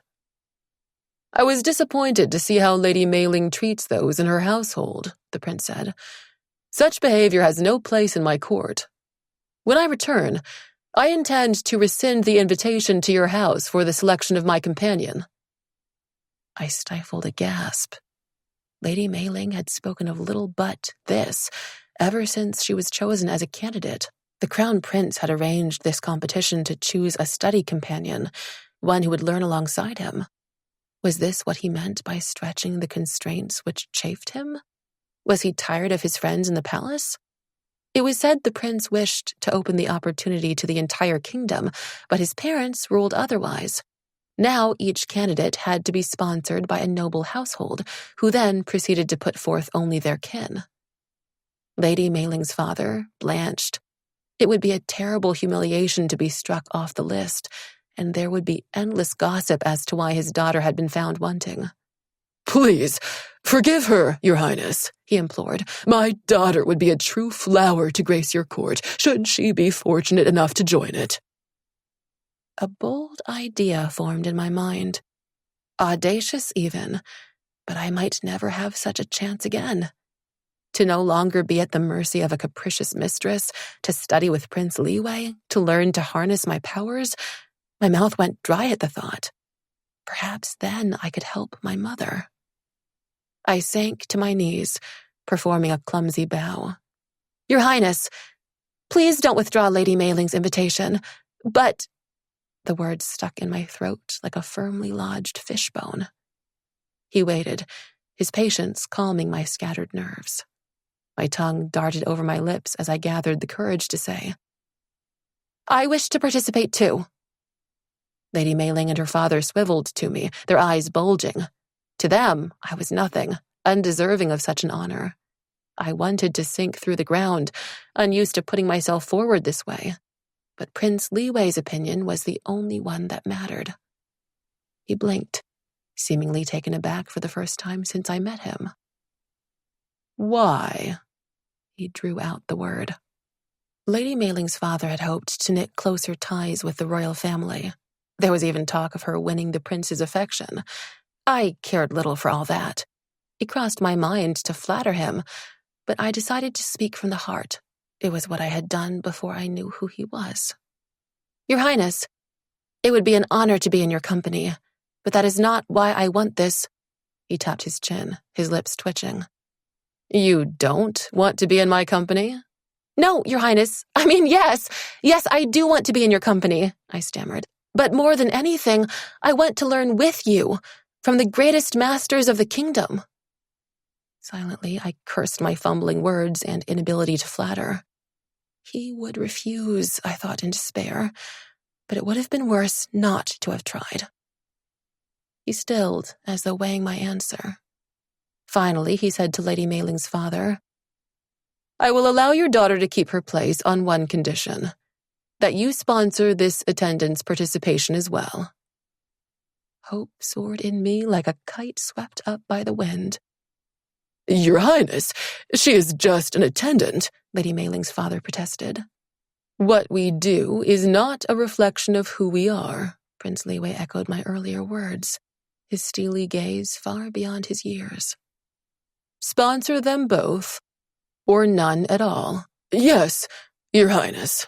Lady Mei Ling's father bowed as Prince Liwei walked away, disappearing into the bamboo forest. A tense silence followed his departure. I picked up my things, intending to make myself scarce when Lady Mei Ling's father waved me over. How do you know the Crown Prince? He demanded.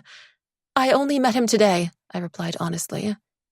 He squinted at me, stroking his beard. Why is he so interested in your well-being? He wondered aloud, observing nothing in my appearance that might have prompted the Crown Prince's defense. From the corner of my eye, I caught a glimpse of Lady Mei Ling's face, still red from fury and humiliation. Reluctant to salt her wound, I chose my words with care. He saw me crying, and I think he felt sorry for me. It struck me then this was probably the truth. He nodded, dismissing me with a flick of his hand. Pity for someone like me was something he could comprehend. I bowed and excused myself, my steps lighter than a gliding feather. I was no deluded fool. It would take a miracle for me to win. But there was a deep satisfaction in reaching out to grasp this opportunity.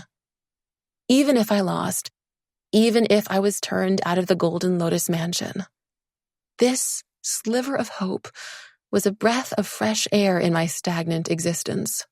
Spurred by new resolve, I walked back with my head held a little higher. I was no longer a child willing to drift with the tide. I would steer against the current if I had to. And if I won, by some miraculous stroke of luck, I would never be helpless again. 4. I found no rest in sleep, my mind plagued by visions of failure. Throwing the covers off, I rose to ready myself. All the candidates had been given a set of garments and a sandalwood tablet engraved with our names. I slipped on the apricot silk robe, tying the yellow brocade sash around my waist. Then a diaphanous coat, the shifting hues of dawn. Flowing sleeves grazed my wrists, the skirt coming down to my ankles. My fingers ran over the material, light and soft, with a subtle shimmer in its threads. I had not worn such fine silk since my home. Lacking the skills to try anything more elaborate with my hair, I pulled it into a tail that swung across my back. Picking up the wooden tablet, I fastened it to my waist, tracing the characters of my name carved into it. Silver Star, the constant companion to the moon. Mother, I thought, I'll make you proud of me today. I made my way to the doors, eager to escape the stony stares from the other girls who were just rising from their beds. Don't get too used to the Jade Palace. You'll be back here soon enough, Chang'e called out tauntingly. I halted by the entrance, not turning around. Thank you for your kind wishes, Chang'e, I said, in as pleasant a tone as I could muster. When I return, it will be to pack my things. Do take care of Lady Mailing's garments better in the meantime. For your own sake, be sure to keep them away from the inkstone. I strode away, my back pulled straight, yet glad she could not see my face. Despite my bold words, a part of me was certain her mean-spirited prediction would hold true.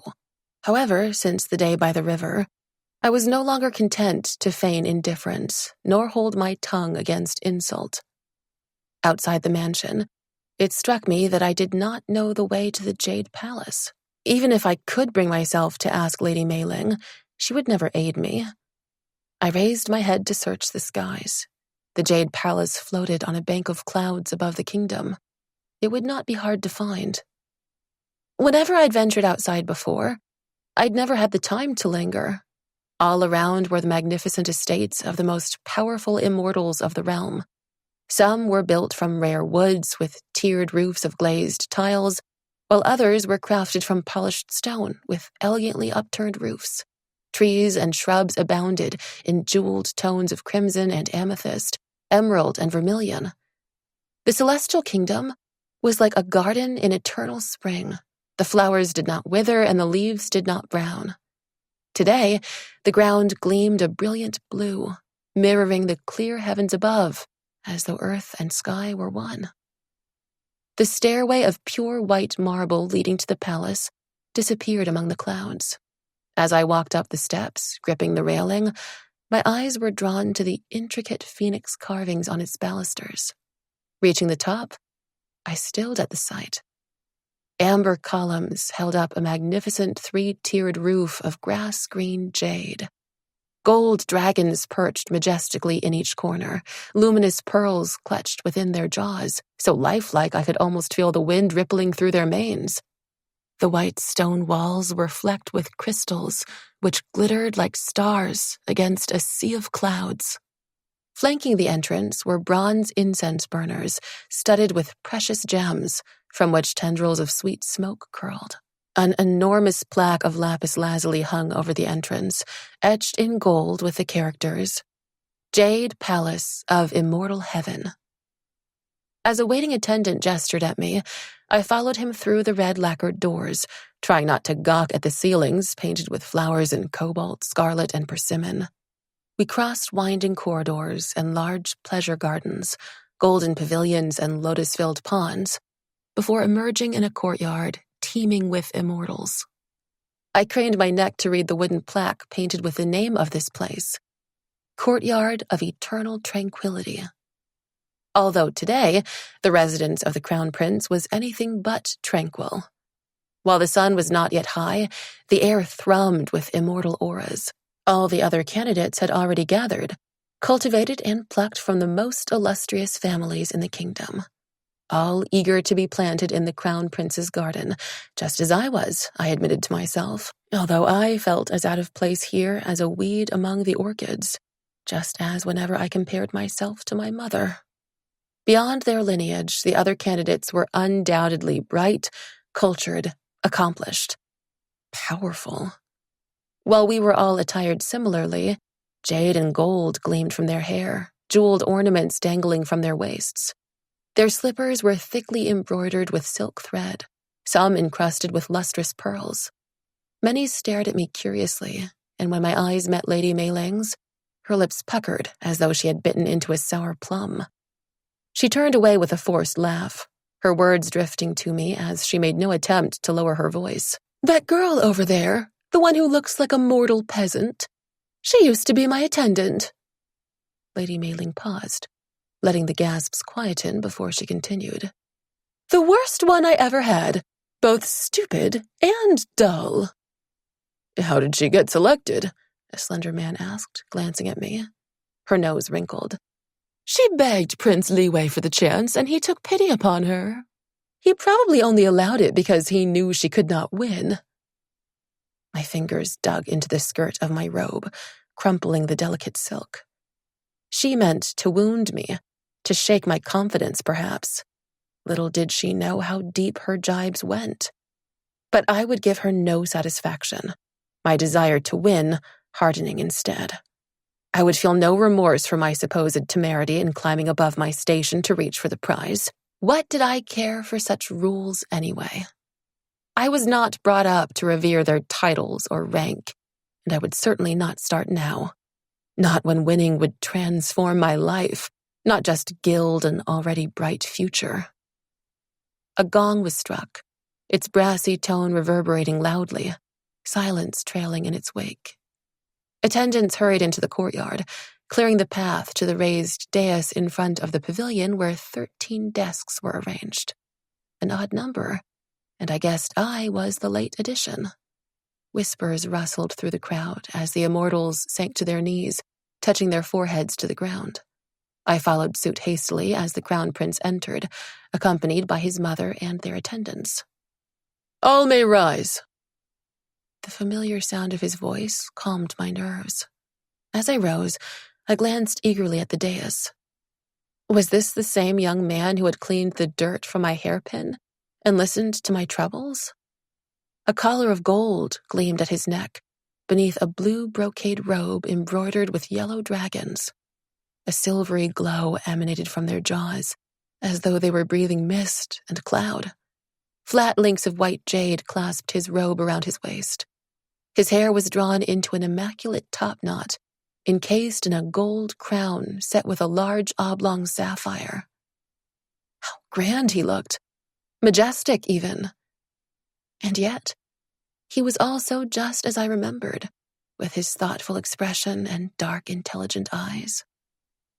My gaze shifted to the brilliant vermilion robes of his mother beside him. The scarlet phoenixes on her garments stretched their graceful heads, their crests almost entangled in the long necklace of jade beads around her throat. As my gaze drifted up to her face, my blood froze to ice. The Celestial Empress. The one who had threatened and terrified my mother, forcing my flight from home. Anger sparked, thawing my fear, my emotions warring within. My fingers curled into tight fists as I forced my mouth into a bland smile. How senseless of me to have missed the connection. Was my mind dulled from grief and those months of sleepless nights? My instincts yelled at me to leave, but I could not reveal myself now. Besides, the Empress did not have the slightest inkling of my identity. More importantly, necessity outweighed my fear. I needed this opportunity to have any hope of making something of myself, even if it brought me closer to those I dreaded, those I despised. Slowly, I unclenched my hands, letting them hang limp by my sides. At Prince Liwei's nod, the chief attendant called out, "For the first 2 challenges, all candidates will participate. Only the winners will move on to the 3rd and final round. His Highness has determined that no magic is permitted. These are tests of skill, learning, and ability, of which he prizes most." He paused. "The first challenge will be the art of tea brewing." I breathed out, feeling my tension ease. Part of me had feared being set some impossible task that I would fail before it began. But my relief was short-lived as the candidates hurried into the pavilion in a swirl of silk and brocade. I dashed to my assigned desk, trying to calm my thumping heart. I could brew tea. I had done so countless times before, for myself, my mother, even for Lady Mailing. Except, what was all this on the table before me? My head began to throb at the bewildering assortment of items. Over a dozen teapots in varying sizes of clay, porcelain, and jade. A large tray was crammed with jars of tea leaves, black oolong curls, pearls of jasmine, and leaves of golden brown and green. In a corner was a pile of bricks and cakes of pressed pu'er. Tiny porcelain bowls heaped with dried flowers were lined up beside them. I picked up a few items and lifted them to my nose. Earthy and heady, flowery and sweet. The aromas only confounding me further. I could barely identify a few, Longjing tea, jasmine, and wild chrysanthemum among them. My spirit sank as I looked around. The other candidates were sniffing the teas expertly before making their selections. A few picked more than one type, perhaps disdaining a single blend as too humble. Those quickest were already pouring out their teas, while I had not even made my choice. Seizing a fragrant cake of pu'er, I pried off a wedge with a silver needle and dropped it into a porcelain teapot. I had little experience brewing this, but I heard the finest leaves were pressed into these forms and aged for years, decades even. As I waited for the water to boil, I glanced around again, only now realizing those who chose pu'er all used clay teapots, some tossing out the first steep.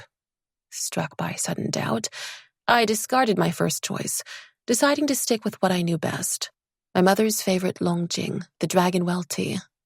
Steam hissed from the bronze kettle, and quickly, I poured the boiling liquid over another tea set to warm it, to better awaken the flavor in the leaves. Without a pause, I tossed a fistful of the bright green leaves into the teapot and filled it with hot water. Replacing the lid, I waited impatiently for it to steep. 20 seconds. No more, as I was almost out of time. I poured the tea into a porcelain cup, a murky brown soup. My gut twisted as I lifted the lid to inspect the dregs.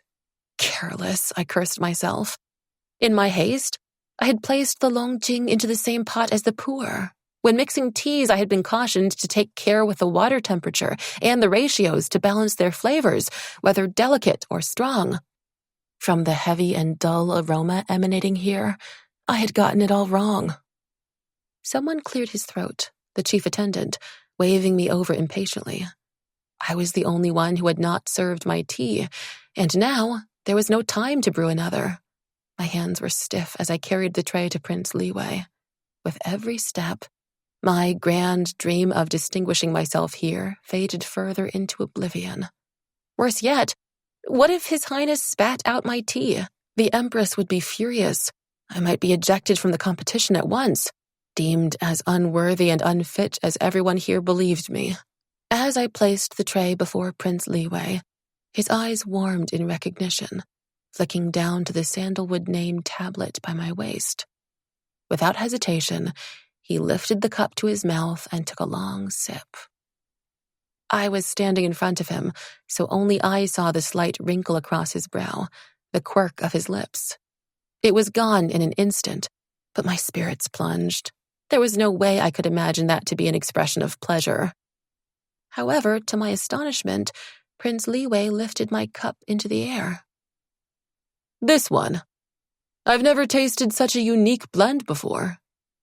He nodded to an attendant who recorded my name. The Celestial Empress leaned forward. Liwei, are you sure? It's such an odd color. Let me try it. A shiver rippled down my spine. How well I remembered her voice, melodious yet sharp. As Prince Liwei handed her the cup, it slipped from his fingers, striking the ground with a crash. The porcelain shattered, dark liquid pooling on the stone floor, the remnants of my unfortunate concoction. A crowd of attendants rushed forward to clean up the mess, but the Empress ignored them, glaring at me as though it were I who had dropped it. When the chief attendant announced me as the winner of the first challenge, I slumped with relief, taking no offense at the shocked whispers. For, despite Prince Liwei's words, I doubted my tea deserved the honor. Yet somehow I was ahead in the competition, And that was what mattered. In front of the pavilion, a painting of flowering osmanthus trees was unveiled for the second challenge. As the audience sighed in admiration, we were asked to compose a couplet inspired by the scene. I stifled a groan. It had been a long time since I held a brush, much less composed anything. I tried to conjure up elegant words and flowery phrases, but my mind remained as blank as the untouched paper before me. I closed my eyes, the smell of ink sharper in the dark, heavy, with a faint medicinal undertone. I could almost imagine myself back in my home, the cool air blowing through my window, rustling the thin sheets on my wooden desk. It was years ago when my mother had begun teaching me to write. I remember how her sighs had echoed through my ears. While she had been patient, I was a challenging student, particularly for the subjects that did not interest me. Xingyan, hold the brush firmer, she had admonished me for the 10th time. A thumb on one side, your index and middle fingers on the other. Straight, don't let it slant down. Only after she had been satisfied did she allow me to dip the stiff ivory brush hairs into the glossy ink. As I swirled it harder against the inkstone, she had warned, "Not too much. Your lines will be clumsy. The ink will bleed." I had imagined the elegant characters I would form, but my enthusiasm soon waned after making the same wobbling stroke again and again. "What's the point of learning this?" I asked impatiently. "It's not like I'm going to become a scribe or scholar." She had taken the brush from me then, drawing the character Yong in steady, precise movements. Forever, the word composed of the 8 brush strokes from which all characters were formed. You'll never grow if you only do what you're good at, she had said. The most difficult things are often the most worthwhile. Reluctant to leave the haven of my memory, I opened my eyes slowly. The other contestants wrote with a frenzied calm, bent over in concentration. I stared at the painting, no longer thinking of what might please the judges, but how much I missed my mother, until it hurt. Lifting my brush, I wrote the following lines. The blossoms fall, their sweet fragrance is lost, once warmed by the sun, now sunken in frost. When my couplet was read aloud, there were a few nods and appreciative murmurs. Mine was far from the best, but I was just grateful to not have disgraced myself. After the Empress selected Lady Lin Bao's as the winner, I clapped along with the audience. As the painting was carried away, several attendants entered, bearing large trays piled with food for the afternoon meal. I lost count of the staggering number of dishes as the tables heaved under platters of prawns simmered in golden butter, roasted pork, chicken braised with herbs, delicate soups, and vegetables artfully shaped into flowers. It smelled delicious, yet I could only manage a few bites before my stomach churned in protest.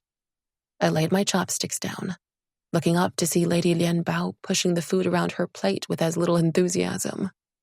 There was an incessant flow of chatter around us, but all I could think of was what would come after, the last challenge which only we would participate in. When our eyes met, I shot her a tentative smile, which she returned after a moment's hesitation. After the plates and remaining food had been whisked away, the clang of the gong rang out once more.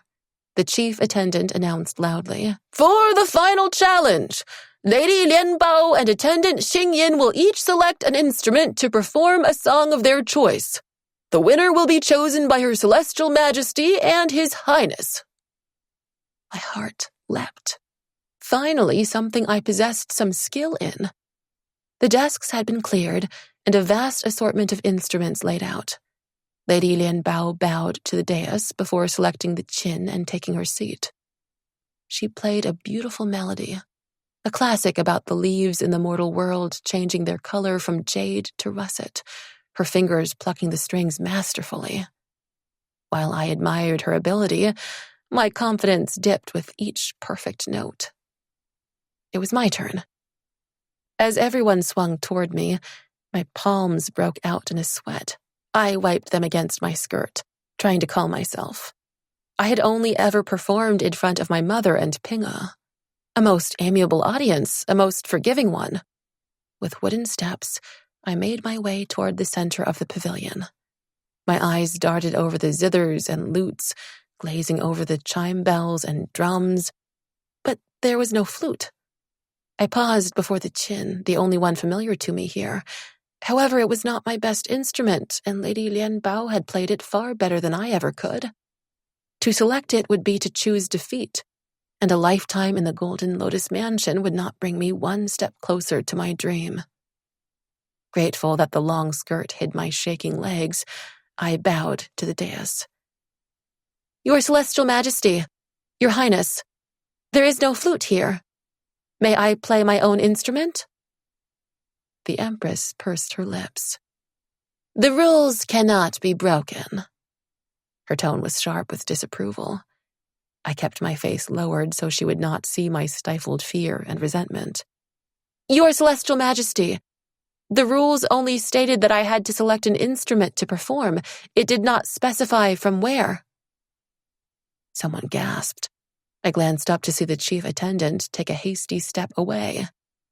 The Empress glowered as she tossed her head back, the jade beads around her neck clicking furiously. You insolent girl! How dare you argue with me? Honorable Mother, it's our mistake that no flute was provided, Prince Li Wei interjected. I don't see why it matters if she plays her own. Are not our instruments of equal standard to any others? The Empress leaned forward as she addressed me in a chilling tone. Your flute will be inspected. Should we discover any enchantment upon it, you will be whipped until you cannot walk for attempting to cheat. There will be no whipping today, Li Wei said tightly. One of his hands was clenched in his lap. She did not reply, gesturing toward someone behind her. Minister Wu, conduct the inspection. An immortal with pale brown eyes stepped out from the crowd, the amber in his hat gleaming like drops of gold. It was him, the minister who had discovered the shift in the moon's energy, who had alerted the Empress and brought her to my home. Perhaps he was merely a vigilant courtier, but my gut clenched at the sight of him. In my shock at seeing the Empress in the tumult of the day, I had not realized he was here too. I could feel the Empress's gaze upon me. Everyone was staring at me as I fumbled with the ties of my pouch. If they believed me nervous, I was glad for it. Better that than the simmering fury which threatened to erupt. How dare she accuse me of cheating? Perhaps, in her mind, someone like me would have no scruples. Perhaps, I thought viciously, she only suspected me of what she was capable of herself. I bowed, raising my arms to offer up my flute. An attendant rushed to take it and passed it to Minister Wu. His expression was one of bored disinterest, a far cry from the eagerness he had shown in my mother's troubles. Did he find today's proceedings tiresome? Did he resent being ordered around by the Empress? Nevertheless, he performed his role admirably, inspecting my flute with meticulous care. How I hated seeing my precious instrument, my mother's gift, between his gloved fingers. Finally, he turned to the Empress. There is no enchantment. Her displeasure was evident in her curt nod. Proceed, she ordered. As the Empress's attendant returned my flute, my fingers closed tight around it. I breathed deeply, trying to loosen the tightness in my chest, still burning with the humiliation of her accusation. Closing my eyes, I tried to shut out the indifferent strangers around me, searching for the melody I wanted, of a bird's desperate hunt for her stolen children, until she froze to death when winter came. One of sorrow, grief, and loss, to channel the emotions swirling through me. As a stillness swept over me, I lifted the flute, rejoicing in the familiar press of the cool jade against my lips. How I had missed this.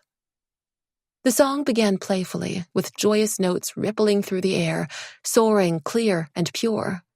Slowly, the melody morphed into jagged uncertainty and terror, before plunging into the abyss of despair. The last note faded. With trembling hands, I lowered the flute. Ping-e had praised my playing, but would it be deemed lacking here? I glanced up to find the Empress white-faced and furious. Surely that was a good sign, though I could not read Minister Wu's expression. A clap rang out, joined by others, the sounds crashing together like thunder.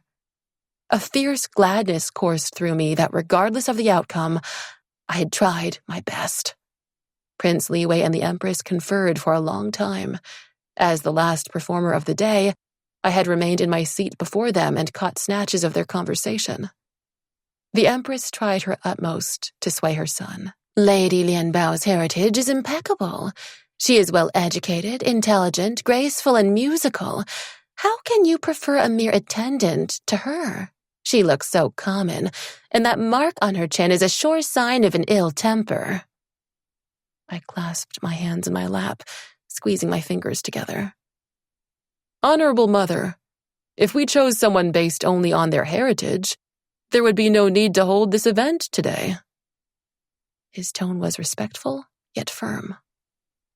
Silence hung in the air as they stared at each other.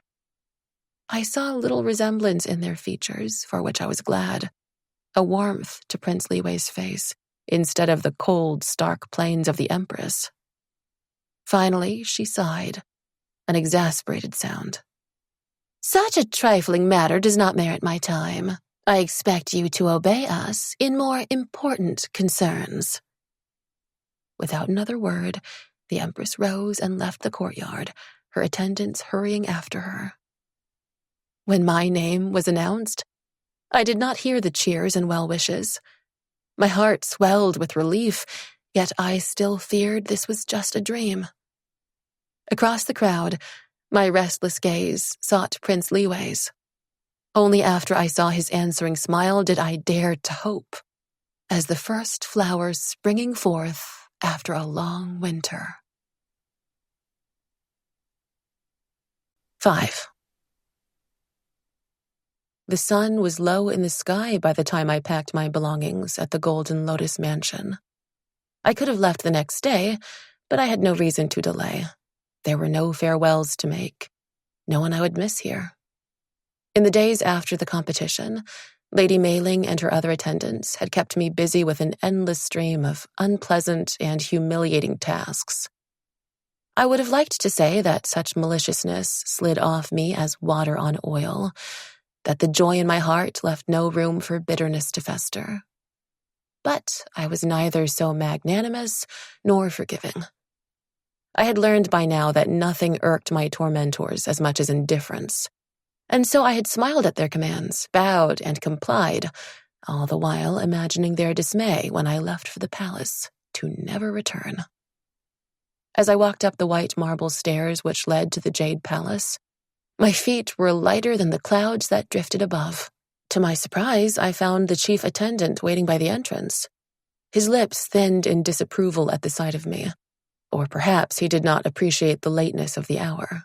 Her Celestial Majesty asked that I instruct you in your duties. Without waiting for my response, he strode through the red lacquered doors, leaving me to hurry after him. Gripped by anxiety before, all I could recall was a blurred haze of vibrant color and exquisite beauty. Calmer today, I studied my surroundings, discovering that the Jade Palace was the size of a small city and laid out with methodical precision. The soldiers were housed in the outermost perimeter along the palace walls, while a little farther in were the rooms of the attendants and palace staff. Ringed by flowering gardens and carp-filled ponds was the outer court, the quarters of honored guests and select courtiers without an estate of their own. The inner court was where the royal family resided, their sprawling courtyards clustered around the heart of the palace, the imperial treasury, the chamber of reflection, and the hall of eastern light. Lost in this maze of winding paths, each hall and chamber with its own name and designated purpose, I recalled the simplicity of my home with a pang. While the grounds of the Pure Light Palace were vast, our needs were undeniably more modest with no courtiers to entertain, the uncomplicated meals which we prepared ourselves, and a wild forest in our backyard. As we walked, the chief attendant droned on about the rules of etiquette. You must kneel when you greet His Highness and whenever he issues you a command. At all other times, bow from your waist when he speaks to you. Always address His Highness using his title and never his name. If you have the good fortune to meet their celestial majesties, kneel and press your forehead to the ground until they give you permission to rise. If you walk past someone of higher rank, stop and bow. Speak in a soft tone. Dress neatly as befits your station. I listened attentively at first, but my attention soon wandered to the ornately carved ceilings and pillars along the corridor. Gilded phoenixes were interspersed with crimson peonies and emerald green leaves. The walkway cut through a garden which I longed to explore, shaded with magnolia and crabapple trees. I stopped, realizing that I had lost sight of the chief attendant. Spinning around, I found him standing a short distance behind, his arms crossed over his chest as he glared at me with intense displeasure. I bowed, low. While I was unfamiliar with the nuances of palace hierarchy, the chief attendant evidently believed himself my superior. "Thank you for your guidance," I intoned as respectfully as I could, all the while wondering how many rules I had missed and if they were of any importance. To my relief, he unfolded his arms and continued walking. Should a noble have assumed this position, he or she would not reside within the palace, instead arriving each morning to accompany His Highness and returning home each evening. However, given your situation, we needed to make some adjustments. Here the chief attendant sighed, as though he had made some onerous concession. With these additional benefits in mind, in addition to your duties as Prince Liwei's learning companion, Her Celestial Majesty has commanded that you serve him as well. I looked away to hide my confusion, aware of his watchful gaze on me. Was I a glorified attendant or a disgraced companion? This was not the prize I had won, and I did not think another would be treated so, certainly not Lady Lin Bao. Did the Empress hope I would take offense and refuse? I was not as weak-willed as that. Despite the shade she had cast over my achievement, I would not storm out in a fit of pique. After serving Lady Mei Ling, this was no hardship. Moreover, I preferred to earn my keep, instead of feeling indebted to their celestial majesties. Perhaps I should have resented my reduced status more. But for this opportunity, I would sweep the floors here every day if I had to. "I would be honored to serve His Highness," I said. The chief attendant pursed his lips. You are honored indeed. Do not forget that. You are to awaken each morning before His Highness rises and help him dress. You will prepare his tea and arrange his meals. While at mealtimes you may dine with His Highness, serve him before yourself.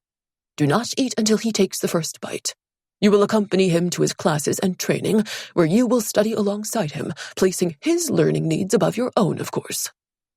"Of course," I repeated tightly, biting back the choicer words that sprang to my tongue. Fortunately, we soon entered the courtyard of eternal tranquility. How serene it was, without the crowd of spectators and anxiety knotting my insides. Jasmine, wisteria, and peach blossom trees bloomed in the garden, their fragrance delicate and sweet. A waterfall rumbled into a pond which thronged with yellow and orange carp. Overlooking it was the pavilion, where the selection had been held, except now a round marble table and several stools were arranged within. This is your room. The chief attendant stopped outside the closed doors of a small building. One more thing. I urge you to maintain an attentive and respectful manner at all times, creating a harmonious environment for His Highness. During his bath, I inhaled sharply, the breath hissing between my lips. "I need to help His Highness with his bath?" He drew himself up, shooting me a censorious look. When His Highness is taking his bath, use that time to prepare his books and materials for the following day. He enunciated each word with painstaking clarity, no doubt taking me for a fool. I mumbled my thanks, grateful when he left. Sliding the doors open, I entered. The room was spacious and well-furnished, with a large wooden bed draped with light blue curtains. Silk scroll paintings hung on the walls, depicting scenes of violet-gray mountains and cypress trees, pheasants and peonies. A large window opened to the courtyard, and beside it was a desk, stacked with paper, a set of writing brushes, and a porcelain inkstone. A silk lantern was already lit, throwing its radiance against the dwindling light. I perched on the bed in disbelief, pinching the flesh of my arm. It stung. This was real. I wanted to laugh aloud as I fell back onto the soft mattress. The serenity of this place, broken only by the rhythmic flow of water and the wind rustling through the trees, reminded me of home. And after living with those who had found my every word and gesture wanting, it was a relief to be alone once more. Undisturbed by the nightmares, I slept through the night until sunlight streamed through my window. The curtains fluttered in the morning breeze, laden with the scent of flowers. There was an unfamiliar lightness in my spirit. The lack of dread, I realized. I had not been aware of the tension coiled within me until it was gone. Piles of silks and brocade were stacked in the cupboard, and I pulled out a white robe which I fastened around my waist with a length of green satin. Its flowing skirt was embroidered with butterflies, and when I ran a knuckle across the smooth stitches of a wing, it fluttered.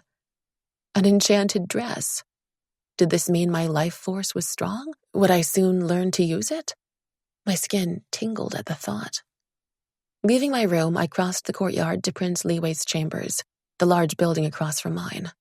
The wooden doors were lacquered a rich red, latticed with a pattern of circles interspersed with gilded camellias. Raising my hand, I knocked gently. When there was no response, I rapped harder. After waiting a short while, I slid it open, anxious to not be late. It was dim inside, thick brocade drawn across the windows and around the rosewood bed in the far corner. Prince Liwei must still be asleep. My heart beat quicker as I stepped into the room, a floorboard creaking beneath my feet. "Your Highness? I was instructed to wake you at this hour." My voice came out thin and uncertain, his title stiff against my tongue. Recalling the chief attendant's lecture, I sank to my knees, folding myself over until my forehead thumped clumsily against the hard floor. Silence greeted me in return.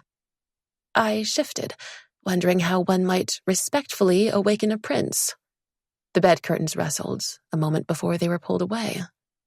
Lifting my head, my eyes locked onto his. Heat rushed into my face when I realized he wore just his white underrobe. "Tea," I blurted. "Do you want some tea, Your Highness?" He propped himself up on one elbow, yawning as his hair fell loosely across his shoulders. "What are you doing on the floor? Rise, there's no need to kneel. You weren't nearly as respectful when we first met." "Only because I didn't know who you were. You shouldn't sneak up on people without warning or a procession or whatever you usually do.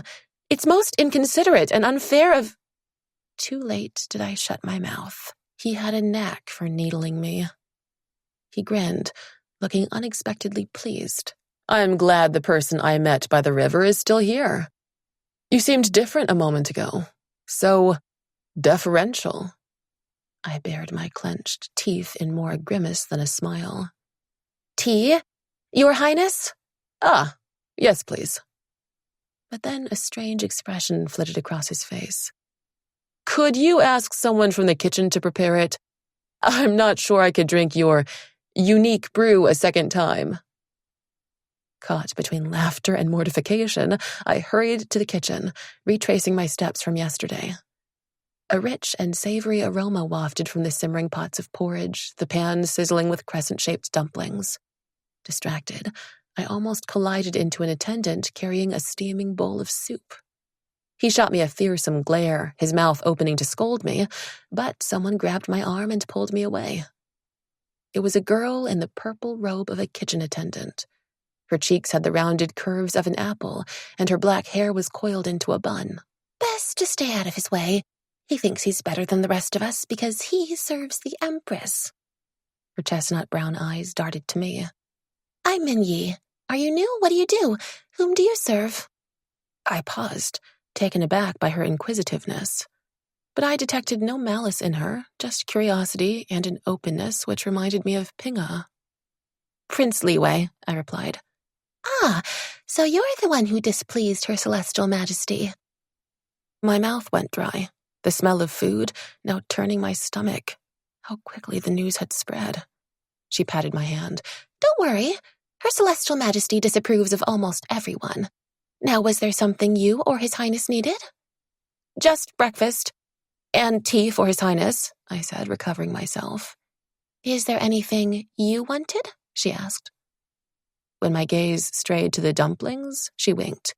"I'll make sure you get an especially large serving this morning." "Thank you."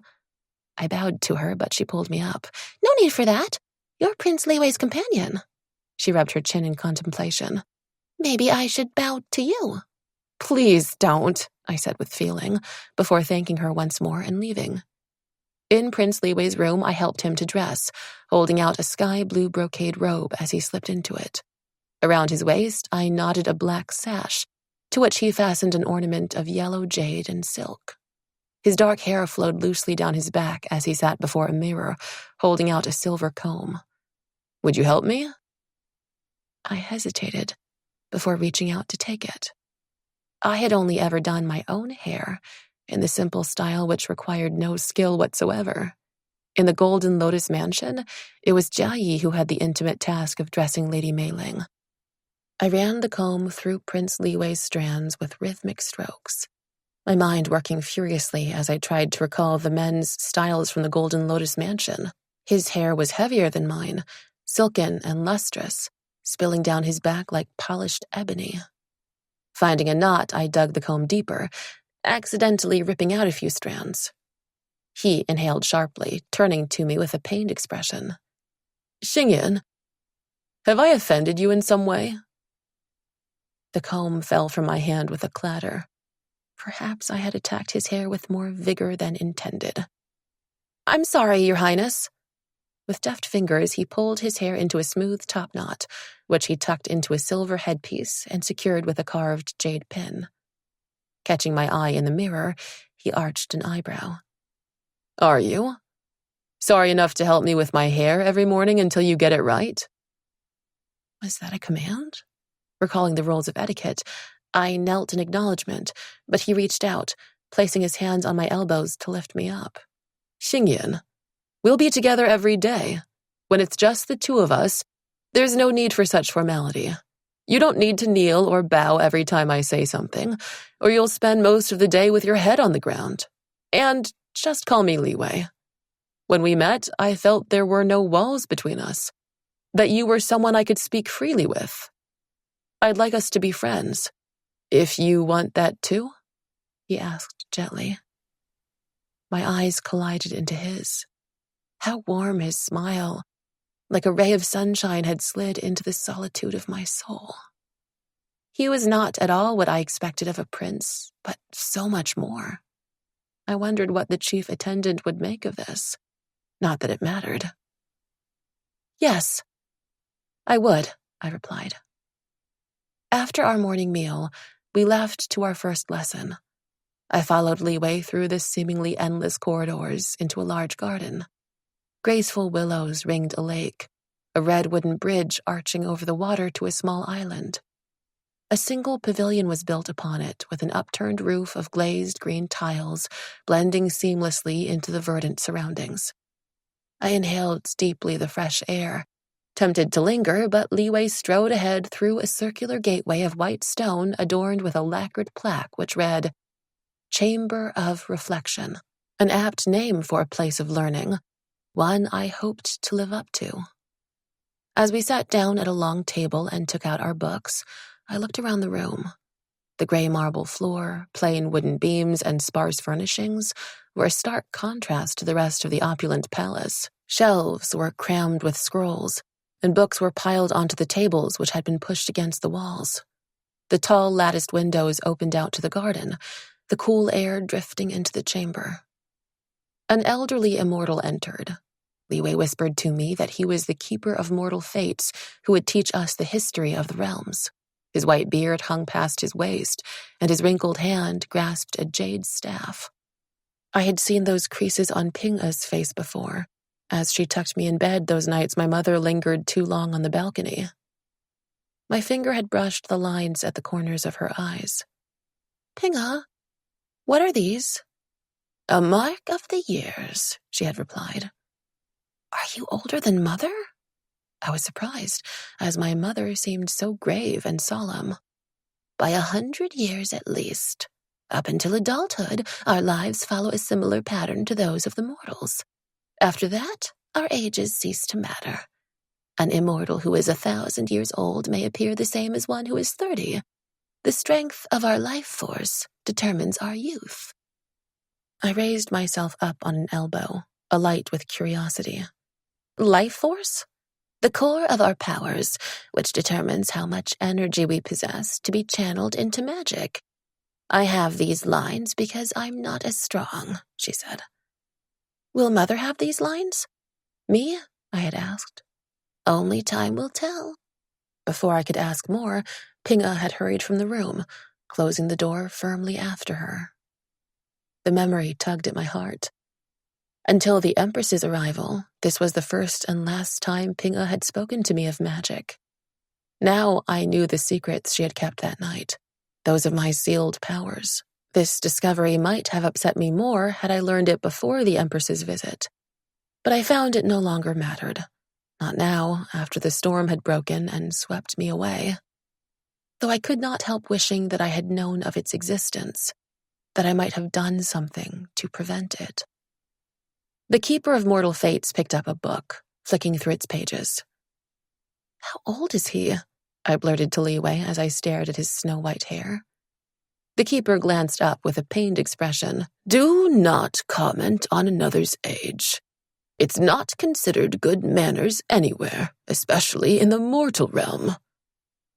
His manner was stern, yet not unkind, as though warning me of others who might take offense more easily. I murmured a hasty apology, but the moment the Keeper turned away, Liwei leaned closer to whisper, Some immortals choose to no longer preserve their youth. Because we prefer to preserve our wisdom, the Keeper snapped.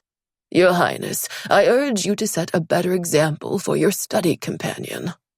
I nodded somberly, ignoring Liwei's glare, although I admittedly had a part in his rebuke. It was refreshing to hear someone other than me reprimanded for their conduct. When the Keeper of Mortal Fates left, a tutor arrived to teach us about the constellations, then another for herbology. I was struggling to sit still during the lengthy lesson, delivered by an unsmiling immortal with a pointed chin and pedantic air. As my eyes glazed over the pictures of flowers, all of which were beginning to look the same, my hand flew to my mouth to stifle a yawn. Perhaps sensing my wandering attention, the teacher swung around. Chang'e, what are the properties of this plant? His tone was biting as he tapped the page in front of me with a slender bamboo cane. I bolted upright, staring blankly at the picture of an unremarkable pale blue flower with pointed petals. Star Lilies, its title read. Unfortunately, no other information was forthcoming. I glanced wildly at Liwei. He widened his eyes at me before closing them and letting his head droop to one side. Sleep, I cried out, catching his meaning. The teacher's mouth pursed. Correct. Though bitter, this wildflower can be a potent sleeping drug when consumed with wine. Thank you, I whispered to Liwei. You're welcome. A small smile played on his lips. I had just put away the books from the last lesson when a grim-looking immortal strode toward us, his boots clicking against the marble floor. His lean face was unlined save for a deep crease in his brow, and his dark hair was pulled into a topknot. His armor was crafted from flat pieces of shining white metal rimmed with gold, laced tightly together like scales over his shoulders and chest, reaching down to his knees.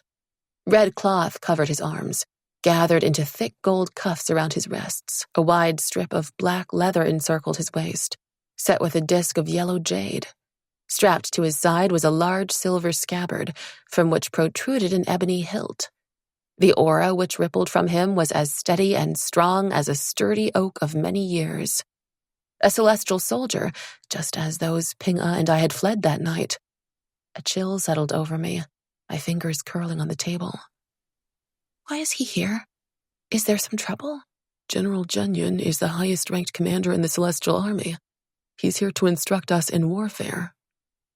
Your Highness, he greeted Li Wei with a bow. As his gaze slid to me, the lines across his brow deepened. General Chang'e, this is Xingyin, Li Wei gestured to me. I bowed to the general, but he did not respond. Beneath his piercing glare, I fidgeted, unsettled by the memories his presence evoked. Are you interested in warfare? I stiffened at his sharp tone, even as I floundered for an answer.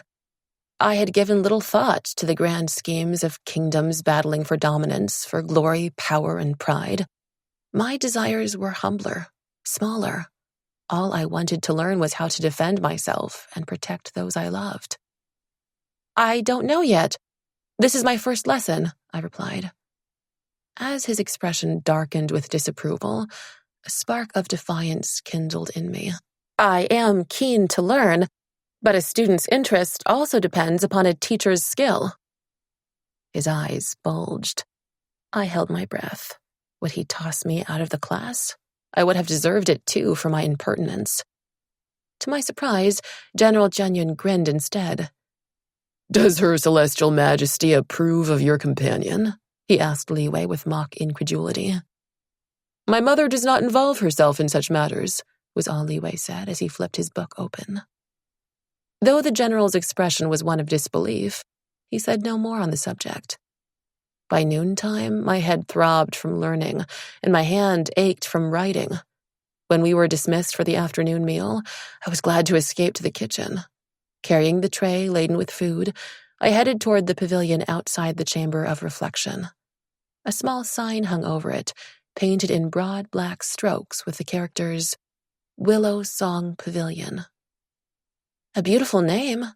I laid out the steamed fish, tender snow pea leaves, and 8 treasures chicken on the marble table. A fitting one, too, Li Wei replied, placing a finger to his lips. I did not understand his meaning, but followed his lead to remain silent. When a breeze blew, the willows swayed, dipping their branches into the clear water. As their delicate leaves rustled against each other, the air filled with sighing whispers, an exquisite though melancholy melody. How it reminded me of the wind blowing through the osmanthus trees, the clink of my mother's jade ornaments. Did you enjoy our lessons? Li Wei asked, breaking my reverie. He served a little of each dish onto my plate, in blatant disregard of convention. Some more than others, I replied, recalling the tedious lecture on plants and herbs. Especially General Chang'e's. I thought you would fall asleep in that class. Why? Should girls only draw, sing, and sew? I asked, thinking of Lady Mei Ling's lessons and my own with Ping'e. Of course not.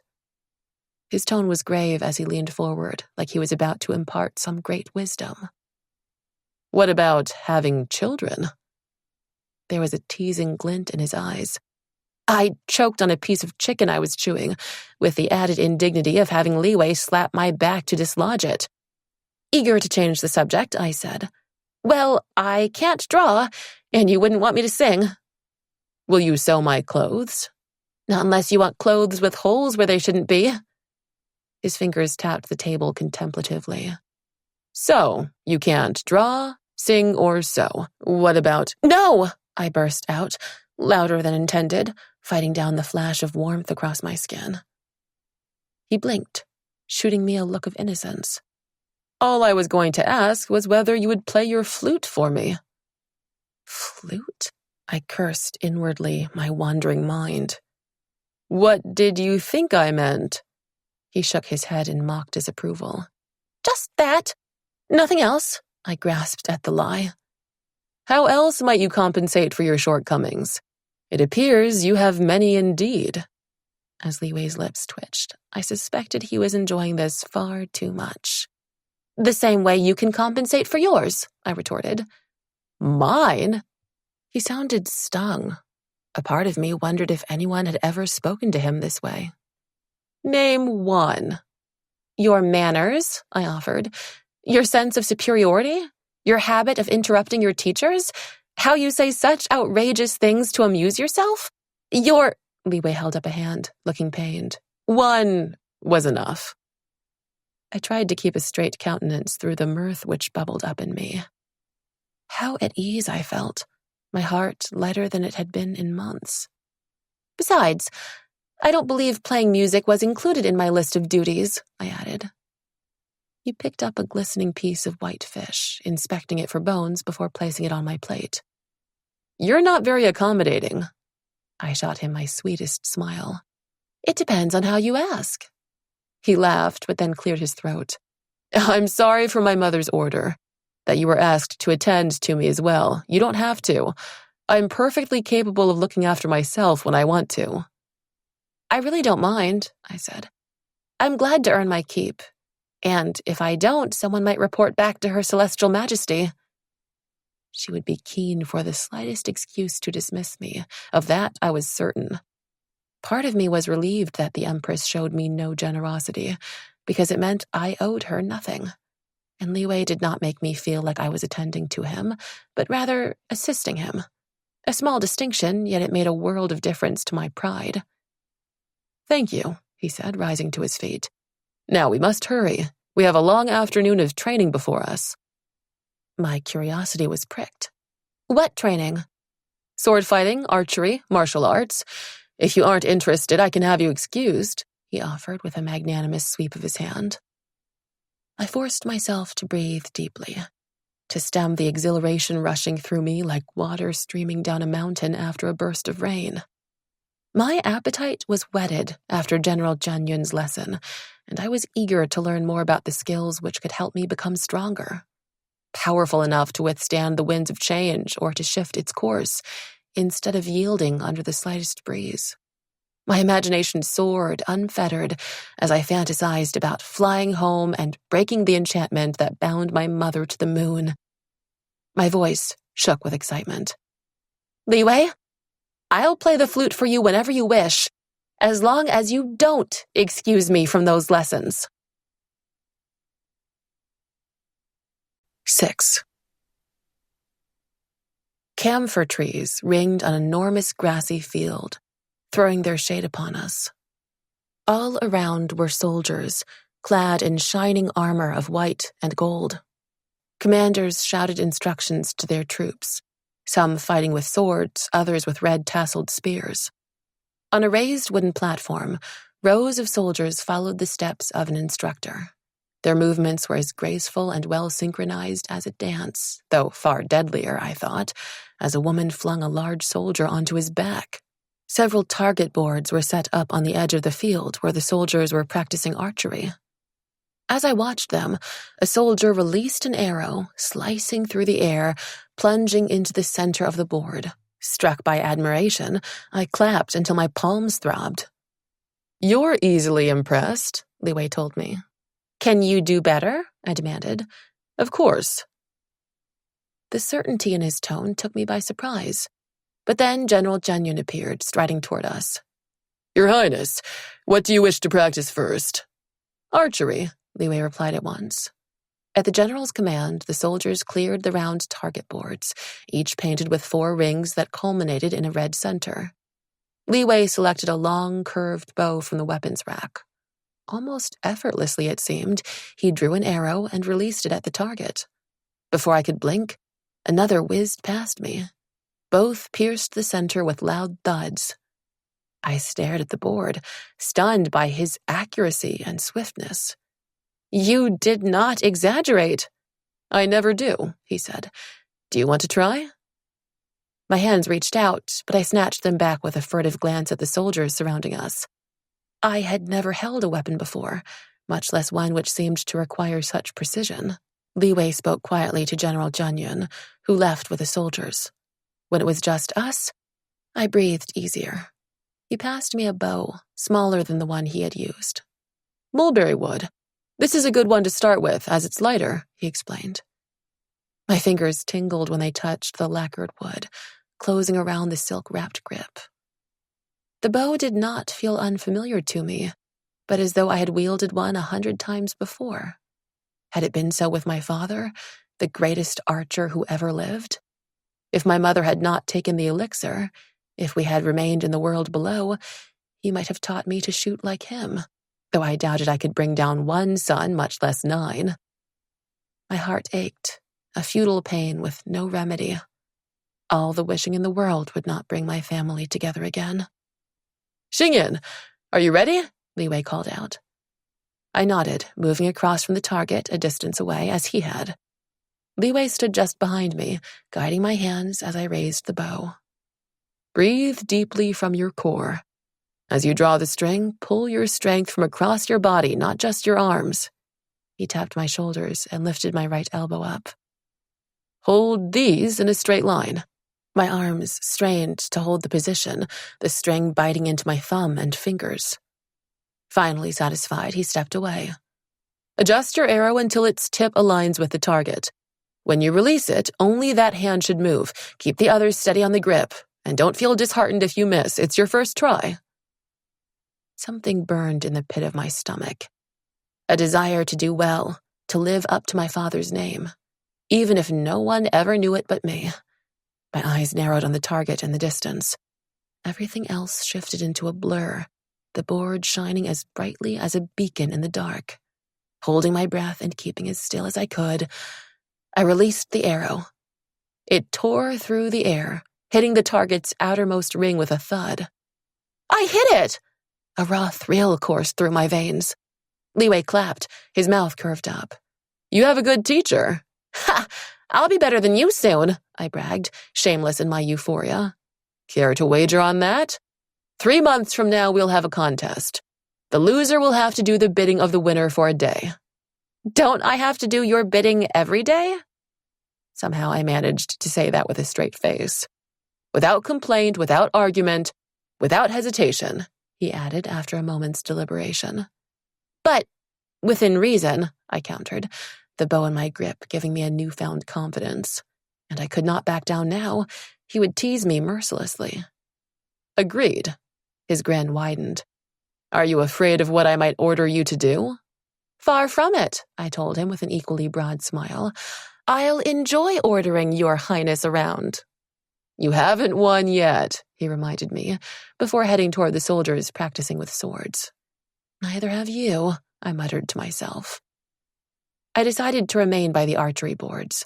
My fingers itched to hold the bow again, to feel the raw exhilaration as the arrows sprang free, the satisfaction when it struck true. Plucking another, I drew it through the bow, trying to recall Li Wei's instructions. You shouldn't have taken that wager. His Highness is an excellent shot, someone remarked from behind me. My concentration broke, my body jerked.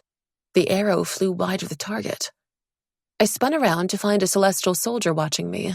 She was striking, with light brown skin and a smattering of freckles across her nose, her eyes slightly upturned at the corners. Her full lips were twisted into a grimace as she inspected my arrow, buried unceremoniously in the dirt. Yes, you definitely should not have accepted that wager, she repeated. Was this another Jia concealing malice beneath a veneer of civility? My nod was cool, dismissive even. Thank you for your concern. I'll be fine. I thought she would leave, but she folded her arms across her body. Did she intend to watch? Maybe hoping I would humiliate myself? I turned my back to her, wishing she would go. Drawing another arrow, I released it. It struck the board, quivering from the ring closest to the center. More likely through fortunate coincidence than my untrained abilities, but I couldn't resist saying, maybe His Highness is the one who shouldn't have accepted. Not bad for your third try. Her compliment took me by surprise. More so when she wrapped her hand over her fist, inclining her head to me. I'm Shu Xiao. My mind went blank. I was unused to such civility. In the Golden Lotus Mansion, I had never been accorded such courtesy. While here, it was Li Wei upon whom all attention was fixed. She tilted her head to one side, perhaps wondering at the awkward silence. Hastily, I returned her greeting. As I straightened, I thought furiously for something to say. The weather would be too dull, we had no friends in common, or rather I had none to speak of, and I couldn't ask after her family when I was unable to speak of mine. "Do you enjoy being a soldier?" I finally managed. "Who wouldn't?" she said with a straight face. "It's marvelous being ordered around most of the time, treated like you don't have a brain for the rest of it, getting thrashed during training and feeling lucky when you don't wind up dead from an assignment." I recoiled. "It sounds dreadful. I haven't told you the best part. Do you see what we have to wear?" She poked at her armor. "It's heavier than it looks, if that's possible, and when we walk, we clank like pots and pans. It's a good thing we're taught to conceal the sound from our enemies." "Why do you do it?" I couldn't help asking. She shrugged. "Who wouldn't want to serve the celestial emperor and our kingdom?" Was that catch in her voice earnestness or sarcasm? I couldn't tell, and decided it would be wisest to remain silent as she selected a bow from the rack. "I heard you study with His Highness. Do your parents serve at court?" I shook my head, moving aside to make space for her, hoping she would ask me something else, anything else. She raised her bow, adjusting her aim as she inspected the target. Her arrow whistled through the air, striking the board near the center. "A good shot," I remarked. She grimaced. "Archery is my bane. I've practiced so much and still can't hit the center. Swords I prefer, or spears." She peered at me, not to be diverted. "Are you a celestial? Is your family from here?" I stared ahead with feigned concentration. "My family is no more." The lie came easier to me now, though the shame burned just as hot. I had little choice but to maintain the pretense, as Li believed my parents deceased. She was quiet for a moment, before reaching out to pat my shoulder. "I'm sorry. I'm sure they would be proud of you." My chest tightened. How wretched I was to claim her sympathy under false pretenses. And yet, how desperately I wished her words were true. I could not help wondering how my mother would feel now that I served the household of the emperor who had imprisoned her. "The courtiers were grumbling about a nobody winning the position with Prince Li," she added. "Highest compliment, in my opinion. How did you do it?" "Luck," I said with a flippancy I did not feel, irked at the same time. I would not be a nobody forever. They would know my name one day and those of my parents. "Where is your family?" I tried to shift the conversation away from me. "We're celestials, but my parents don't serve at court. My father claims it's too dangerous, factious with everyone scrambling for favor. He prefers a quiet existence." She wrinkled her nose, adding, "Although with 6 children, our home is anything but peaceful." "6?" I gasped. "It's not as horrible or wonderful as you might think. When we get along, my brothers and sisters are the best friends in the world. But when we fight—" She shuddered, her features twisting into an expression of horror. "Perhaps your father should have escaped to the celestial court after all," I told her. A wide smile stretched across her face. "My mother wouldn't let him." For the rest of the afternoon, we practiced together. The youngest of her sizable family, Shu Xiao had been surrounded by companions since birth. She possessed a vitality about her, an ease of manner which drew others close. Many soldiers called out or waved to her as they passed by. Some included me in their greeting, believing Shu Xiao and I were friends. And indeed, after today, we were. By the end of the day, my fingers were sore and blistered. My arms ached and my back hurt. I had not touched a sword or uttered a whisper of magic. Nevertheless, as we left the field, I could not wait to come back. In Liwei's room, I set out the books for our lessons tomorrow. When he returned from his bath, he wore just a short white robe draped over loose-fitting black pants. His long hair, still damp, hung down his back. I expected to be dismissed, but he sat down at the table and looked at me expectantly. "Which song will you play?" His earlier request had flown out of my mind. I was tired, my sore limbs longing for bed, but I sat beside him and took out my flute. A lilting melody rippled through the air, of spring awakening, the rivers thawing and flowing with life once more. When I finished, I laid the flute down. It's amazing how this small instrument can bring forth such music. After a moment's hesitation, he added, This song is happier than the one you played before. Does it reflect your mood? Yes. This has been one of the best days of my life, and I have you to thank for it. My words were plain but heartfelt. I missed my home, my mother, and Pinga still, yet I no longer felt I was drifting alone and untethered in this world. Li Wei cleared his throat, the tips of his ears reddening. Rising to his feet, he strode to his desk. A scroll painting of a girl hung on the wall beside it. Dark eyes gleamed from the perfect oval of her face. She sat beneath clusters of blooming wisteria, holding a bamboo embroidery frame. "Who is she?" I asked. He stared at it in silence for a moment. She used to live in the courtyard near mine. When I was a child, I visited her often. She was patient, even when I tangled the threads which she wove into her embroideries. I imagined a young Li Wei, brimming with mischief.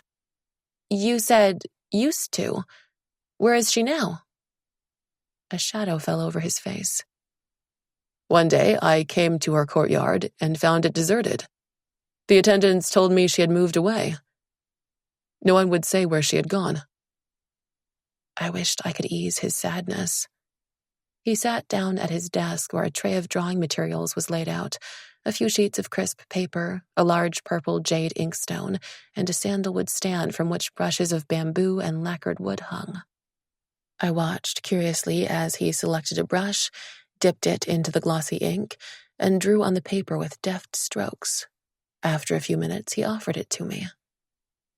"It's for you," he said, when I made no move to take it. I stared at the paper.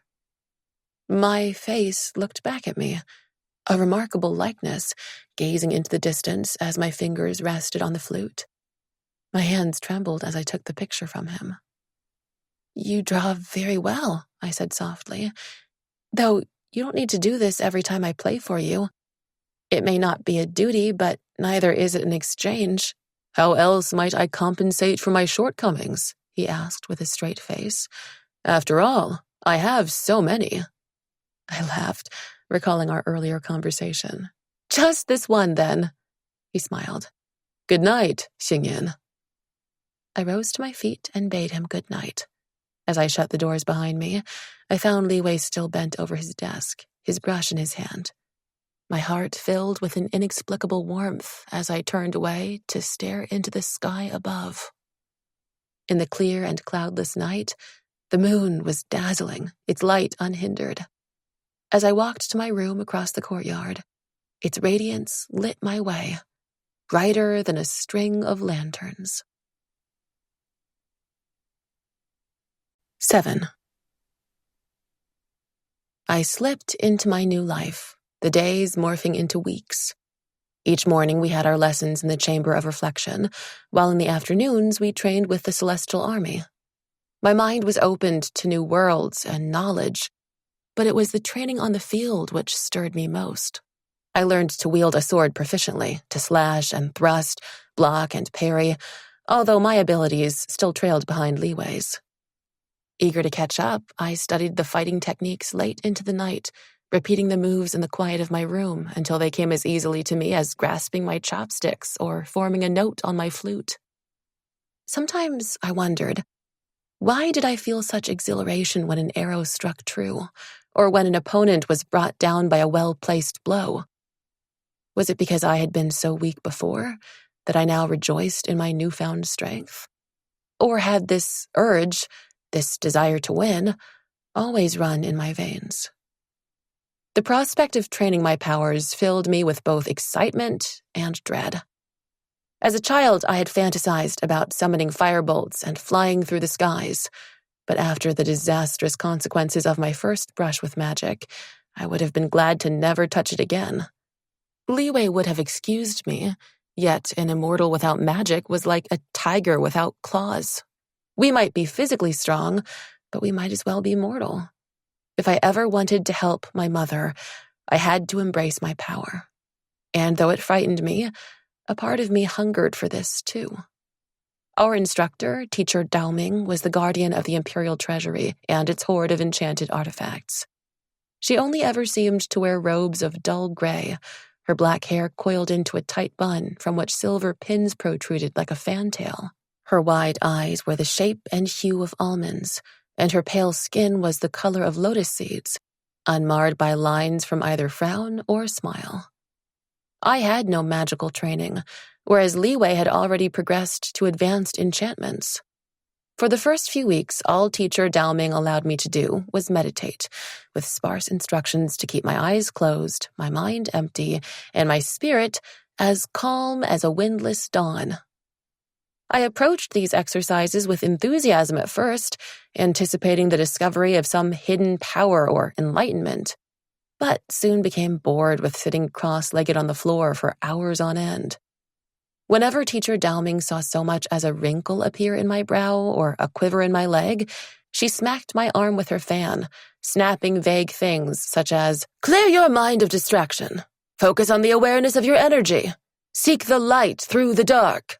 I would grit my teeth in mounting frustration, swallowing my ire as I imagined Li Wei summoning bolts of flame while I was sitting here getting hit with a fan. Meditating for me was particularly exasperating. In archery, the goal was clear, the results instantaneous. I knew what to do to improve and how I might get there, whereas meditation was a nebulous, mysterious thing, a path with endless winding destinations and no direction, where you might spend hours wandering and end up just where you started. One day, while I was sitting as still as I could and trying not to doze off, a shadow fell over me. I lifted my eyelids a crack to find Teacher Daoming standing there. "If you're worrying about whether you're doing it right, then you're not," she sighed. My eyes flew open. "I'm not very good at this," I admitted. "Besides, how will meditating help? All it does is make me fall asleep." Teacher Daoming shook her head as she sank down beside me. "Ah, Xingyan. Calming your mind is a crucial skill that extends even beyond magic. You are impatient, rash, passionate in your endeavors. You, more than anyone, need to learn how to untether your mind from your feelings. Steady your thoughts and observe before you plunge ahead. When emotions cloud us, disaster soon follows." She smoothed her robe over her knees. "There is no target in meditation. No judgment. It is the peace, the connection and oneness with yourself that is the key." She paused. "I sense your life force is strong. However, it's been suppressed since your childhood, which is why you have trouble grasping your magic. It was crudely done and would never have worked had you been older and trained properly. Meditation will help break the seal on your life force to unleash your abilities, but only if you let it." I stared at Teacher Daoming, my mind whirling. My mother had not wished my magic to strengthen. She and Ping'e must have done what they could to shroud my powers and conceal my existence. I bit my lip, clenching down hard. My mother wanted a quiet life for me, a happy one. After her decades of heartache and terror, she must have thought peace was the best gift she could give me. Perhaps I had wanted it too, until this fire was lit in me to be more than I was, to be all that I could. Teacher Daoming continued, "You have great potential. However, before you can harness your powers, you need to understand them. Before you can unleash your energy, you must learn how to grasp it. I hear you're skilled in archery. Could you shoot as you do without becoming one with the bow?" She touched the side of my head gently. "Some knowledge beats in our hearts, while others are learned by the body and mind." Her words echoed those of my mother, a lesson I should have learned long before. Because some things came easily to me, I grew impatient at those which did not. A wave of emotions swelled in me. Shame at my conduct, gratitude for her patience. I shifted to my knees and stretched out my cupped hands, bowing low. "Teacher Daoming, I ask your forgiveness. I was impatient and resentful, arrogant in thinking I knew better. From now, I promise to follow your instructions to the best of my abilities." Her smile infused her face with sudden warmth. She was beautiful, I realized then, though not in the same way my mother was. One had to look a little closer to find the grace in her movements, the strength in her bearing, the delicacy of her features. Hers was a quieter beauty, but no less luminous once it was uncovered. "I'm glad to hear that. My fan is getting worn out." Without another word, she rose and walked away. I choked back a laugh, even as I instinctively rubbed my arm. Perhaps Teacher Dowming was not as intimidating as I had thought. And perhaps I might not be as terrible a student as I had feared. My progress was quicker now that I no longer resisted the lessons. Still, it took weeks more before I gained sufficient skill in meditation to advance to using my powers, what I had both craved and dreaded since leaving my home.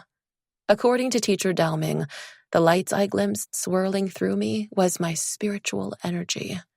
While casting enchantments drained us of it, as water trickling from a bucket, it could be replenished through rest and meditation. Without this, our bodies would be no different from a mortal's, and our lives as frail as theirs. "Never drain your energy, Chang'e," she cautioned me. "Why?" "Trying to draw more than you possess will leave you unable to sustain your life force, which is the core of your powers, the source of your energy." She spoke slowly, holding my gaze to ensure I was paying attention. "That is death to an immortal." Cold sweat broke out over my palms. I had always thought learning to use my magic meant I would be strong. Fear, a distant thing of the past. Never did it occur to me that there would also be danger in using it. "How does that happen?" I asked. "Trying to cast too powerful an enchantment, trying to sustain one for too long, or trying to undo something you can't." My thoughts flew to my mother and the spell which bound her. "Are some enchantments unbreakable?" "All enchantments can be broken if you know how. If you're strong enough, if you're the right person to do it," she said. "You don't want to end up hurling your power into a void and getting too caught up to stop." I released a drawn-out breath. It was possible. That was what mattered. As for how, I would figure out later. In the beginning, I was unable to cast even the simplest enchantment, the lights still eluding my grasp. Yet, as the weeks passed, I edged closer until I sensed a stirring deep within, like an unfinished chord on the cusp of harmony. One evening, while Li Wei was having his bath, I found his tea had gone cold. While he would not have cared, it was a cool night, ideal for a warm drink. Closing my eyes, I searched inward for my energy, silver bright, glittering as stardust. It flickered as I reached out, struggling against that unseen force tugging me back. Sweat broke out over my brow, my fists clenching under the strain, but I shoved through, snapping the hidden restraint to grasp the lights.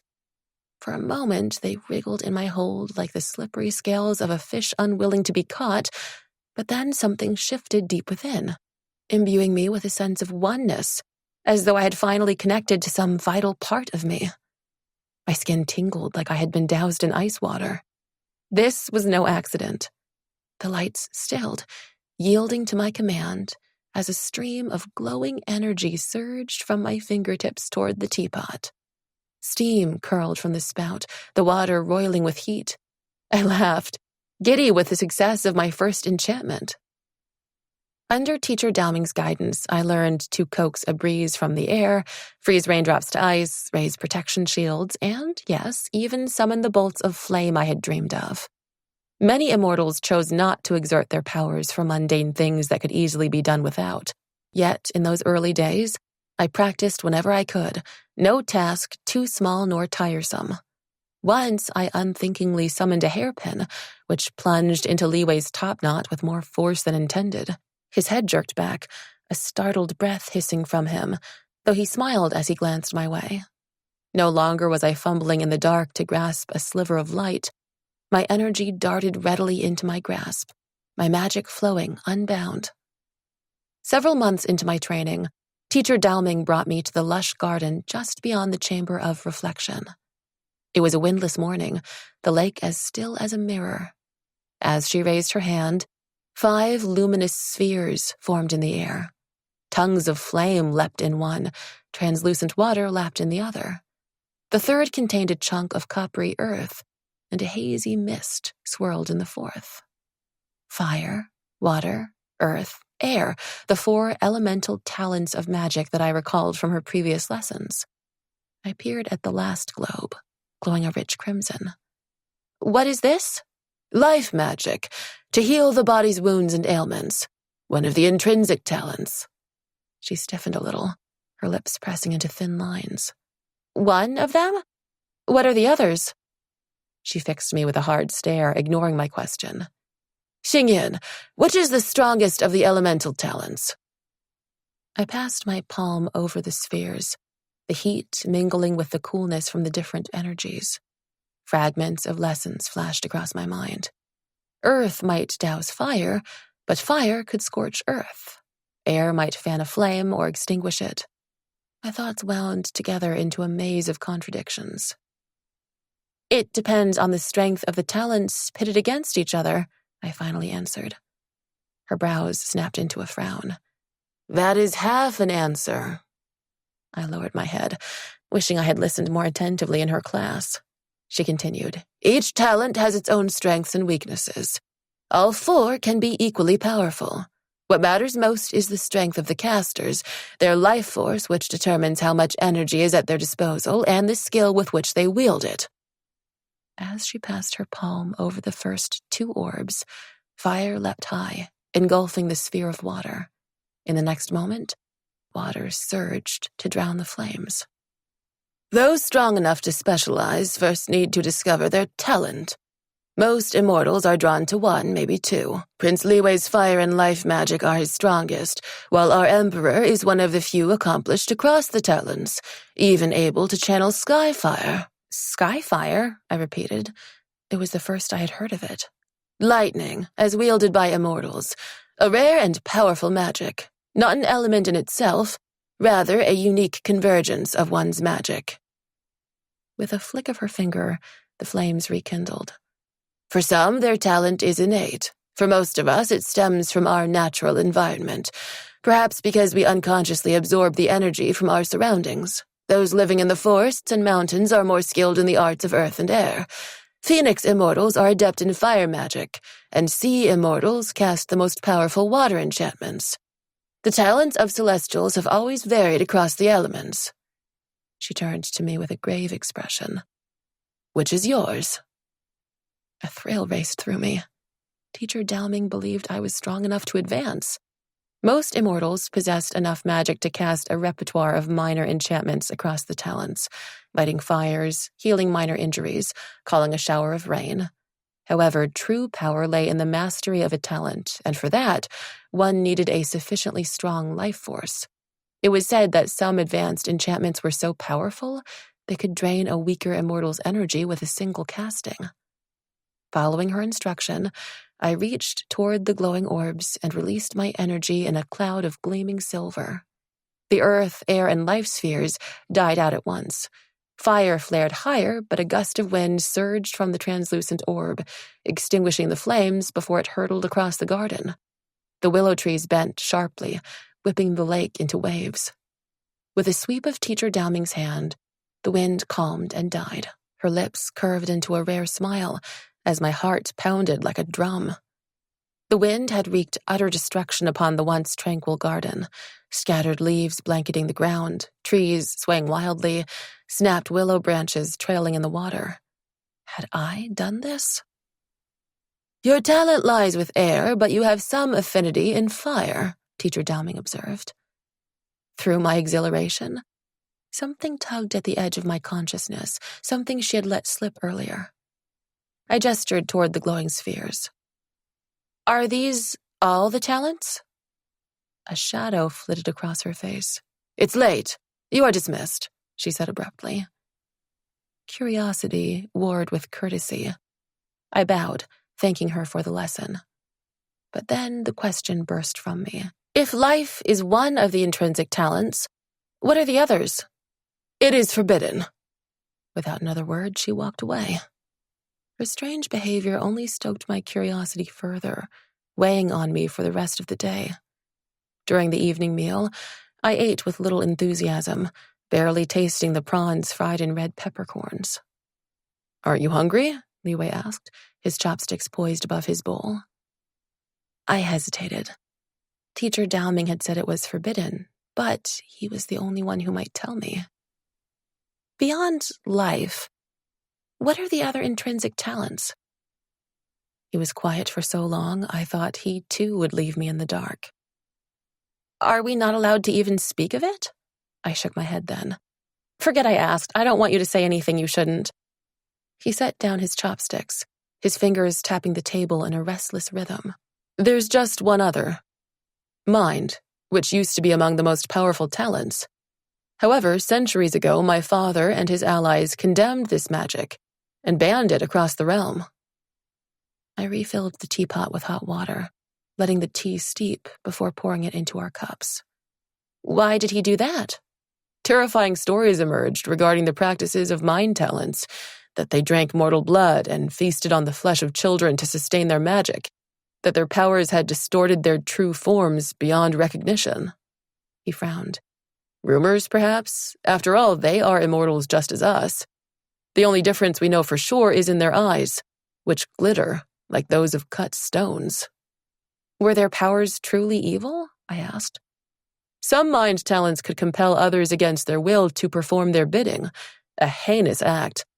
Imagine being forced to attack someone, to harm those you love.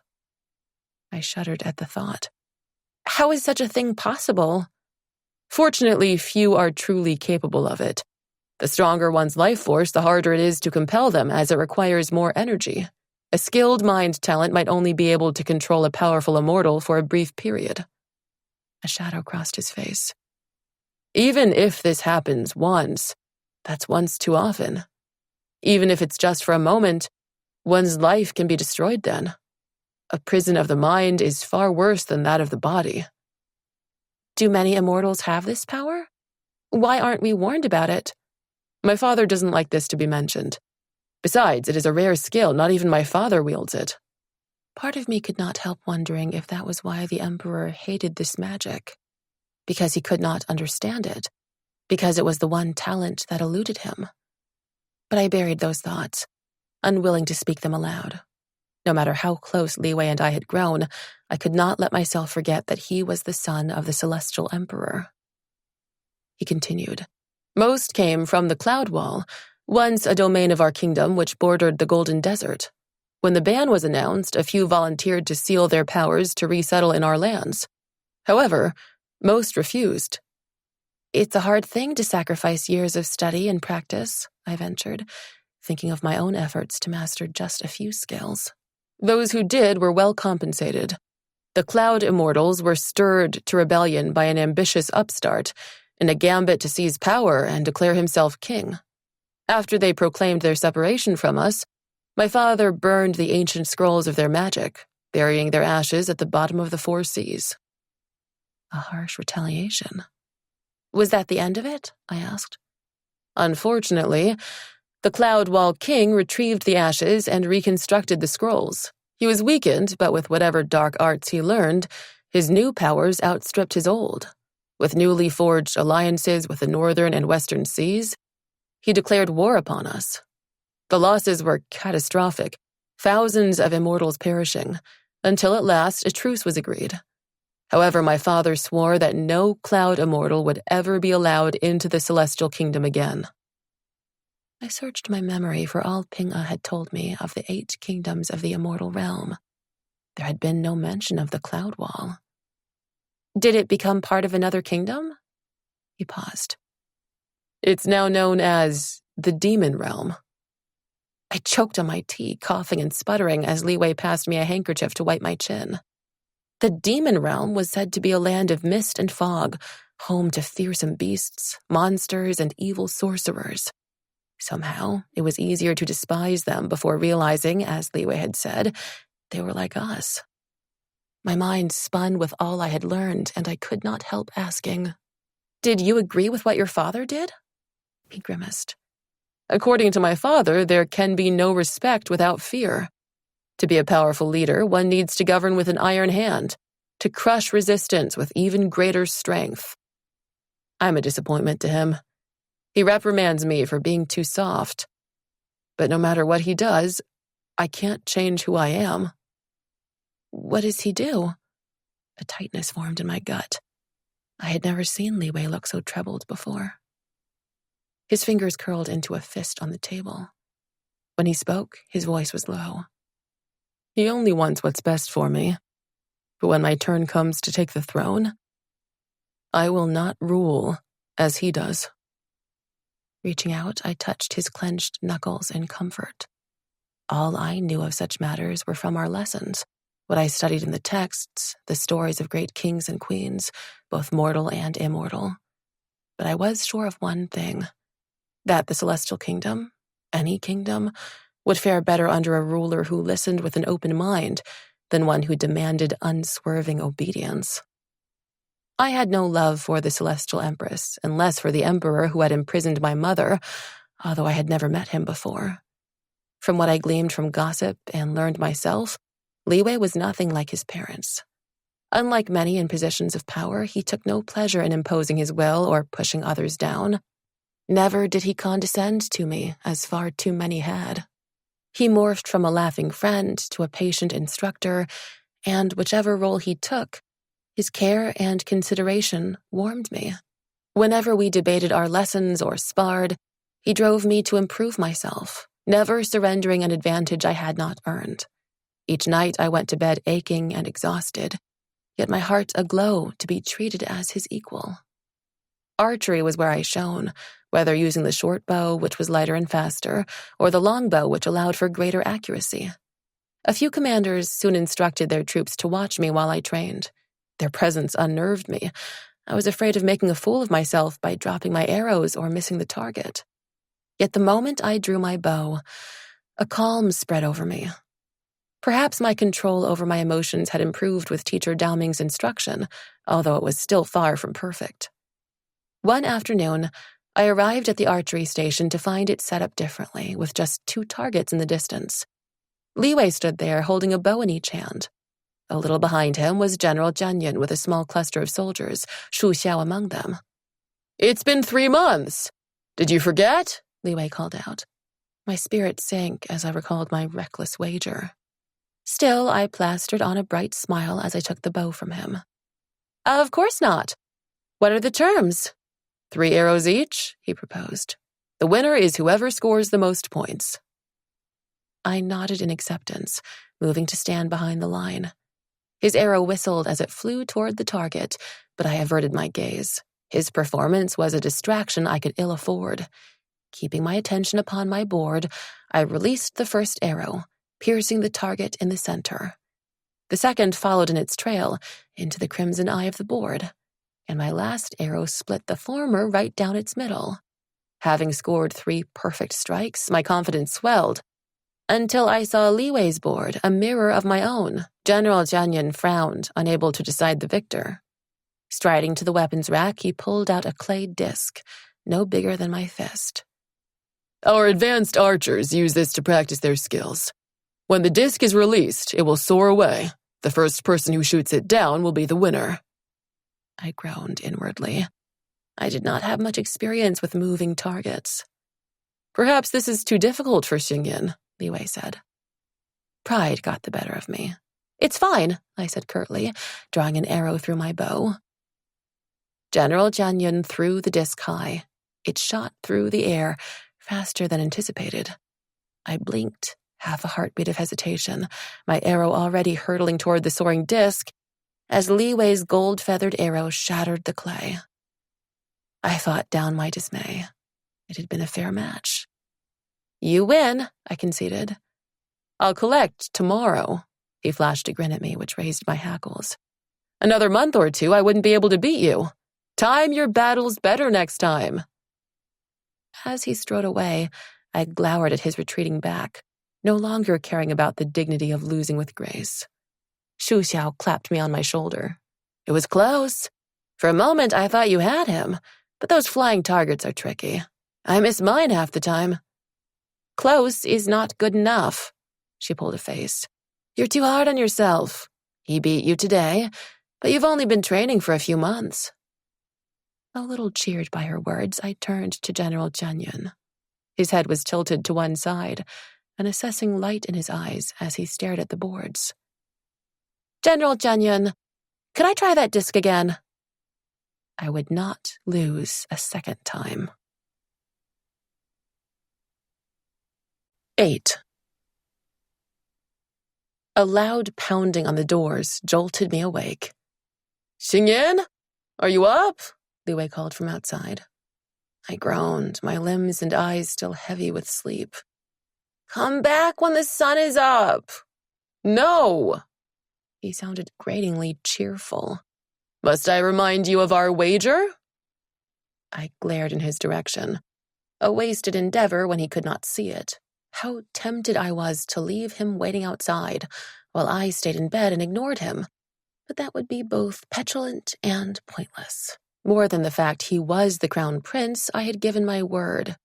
Kicking aside the covers, I dragged myself up and washed my face with cold water, too tired to even heat it, before throwing on a silk robe and gathering my hair into a low knot. When I stepped out, I found Li Wei leaning by the wall, tapping his foot impatiently. He had dressed simply in plain gray brocade, his hair tied up with a black ribbon. It was dark outside, except for the glowing rosewood lanterns. Not even the kitchen attendants had risen yet to prepare the morning meal. Where are we going? I asked as we hurried through the courtyard. Outside the palace. We don't have lessons this morning, as our teachers will attend court for an audience with my father. Even General Chang'e has released us today because of Captain Wen's return from battle. My ears pricked up.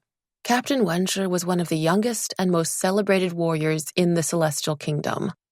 The soldiers spoke of his accomplishments and his skill with the sword and bow with such reverence, my curiosity had been roused. Unfortunately, he was often away on assignment, to the dismay of his many admirers, and when he returned, it was never for long. I had hoped to meet him myself on the training field, and part of me was a little disappointed to miss this chance.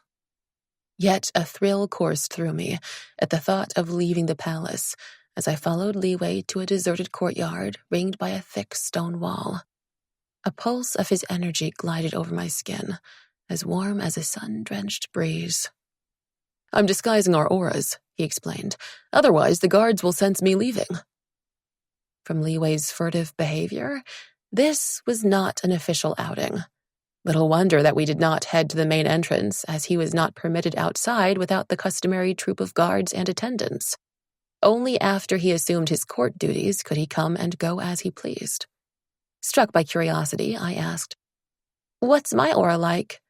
I can sense yours, those around me, just not my own. He gazed at me intently as I tensed with anticipation. Rain, he said finally. Rain? I repeated, feeling like a bubble pricked. It sounded dismal and dull, not exciting in the least. A silver storm. Fierce, relentless, untamed. An unexpected warmth kindled in me at his words. He grinned. Do you like that explanation? My brief pleasure was abruptly doused. Only if you mean it. I mean everything I say. Maybe that's why I displease my father so. He sounded somber now, his teasing manner gone. Trying to lighten his mood again, I asked, Will whatever you're doing help us walk through the wall too? Of course not. Just be patient. His eyes narrowed in concentration as the air around us shimmered once more. A gust of wind surged, sweeping us into the air. My heart plunged, my stomach turning over as we were tossed over the wall and set back down again at the edge of a large forest. I staggered, clutching onto a tree.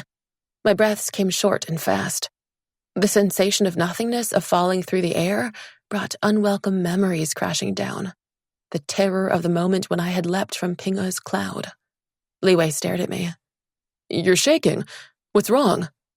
Unable to speak, I crouched on the ground, pressing my forehead to my arms. He had been hurrying me all morning, yet now he sat beside me in companionable silence. His arm slid across my shoulders, drawing me to him. I inhaled deeply, catching his scent like spring grass, fresh with a tinge of sweetness. Slowly, his heat seeped into my trembling body until I was steady once more. Conscious of his nearness, I shifted away, clasping my hands around my knees and trying not to think how cold I felt without his touch. "I'm fine. We don't need to sit here anymore," I said. "What happened?" he asked gently. I don't like falling."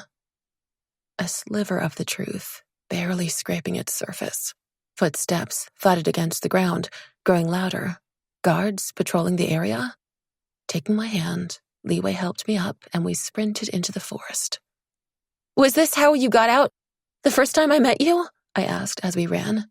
After the months of training, I found it easy to keep pace with him. "Yes, I was curious about my companion.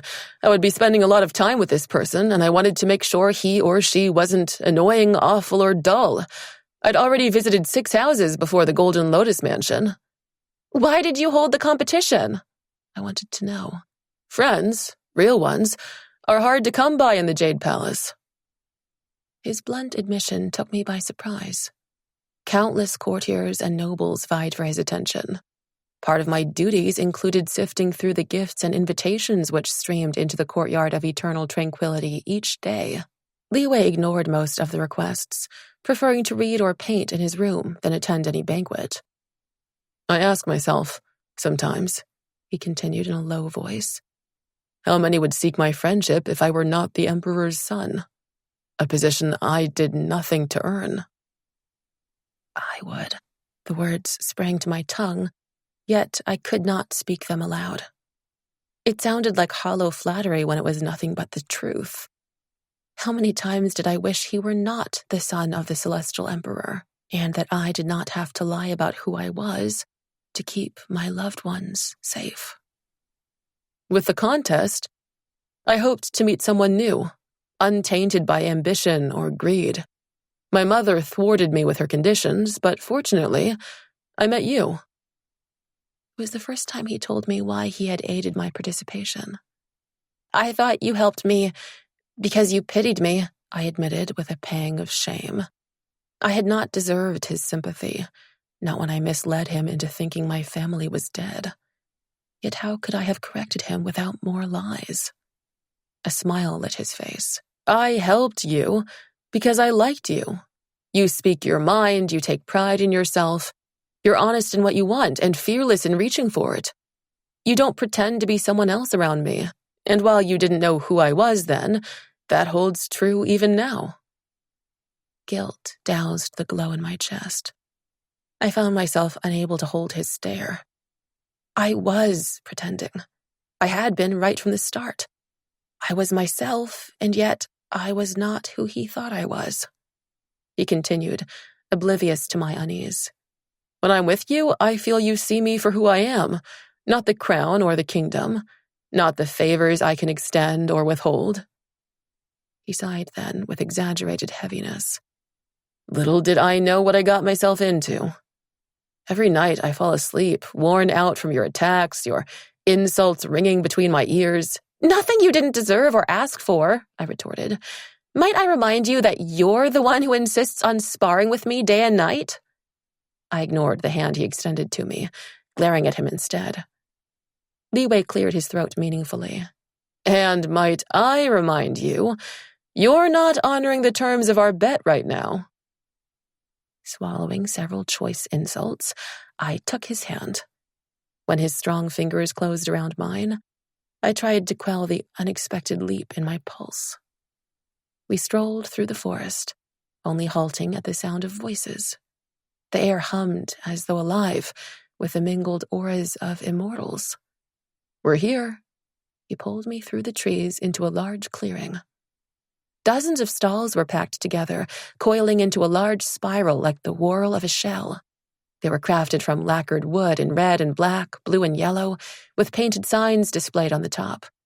Mouth-watering smells of unfamiliar and tempting foods laced the air, and there was an undercurrent of excitement among the crowd already browsing at this early hour. What is this place? I breathed in a tone of wonder. He seemed pleased by my reaction. This market is held once every 5 years. It appears at dawn and ends by noon. Immortals come from all over to trade possessions, magical items, or rare delicacies. As we strode deeper into the clearing, heads swung toward Liwei like flowers to the sun. Even without his regal attire, his bearing and looks commanded attention. When he paid them no regard, their eyes slid to me, narrowed with speculation, widened in surprise. We were an incongruous pair. But what did I care for the opinions they wore as plainly as the ornaments in their hair? Nothing could dampen my excitement today, my exhilaration at being here with him. As we walked past the stalls, merchants called out loudly to entice prospective customers. Enchanted amulets!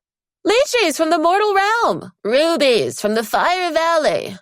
Customers purchased items by trading goods of their own, from sparkling gems and pearls the size of my thumb to sachets of fragrant herbs and rings of precious metal. I would have lingered at every stall, but Liwei hastened me along. We only have a couple of hours until the market closes. The rarer items are farther down, toward the center, he explained. Tea from Kunlun Mountain, called a young lady as she offered cups to those passing by. The aroma from her tea was so fragrant, she soon attracted a long line of customers, Liwei and I among them. Kunlun was a mountain range of great mystical energy in the world below.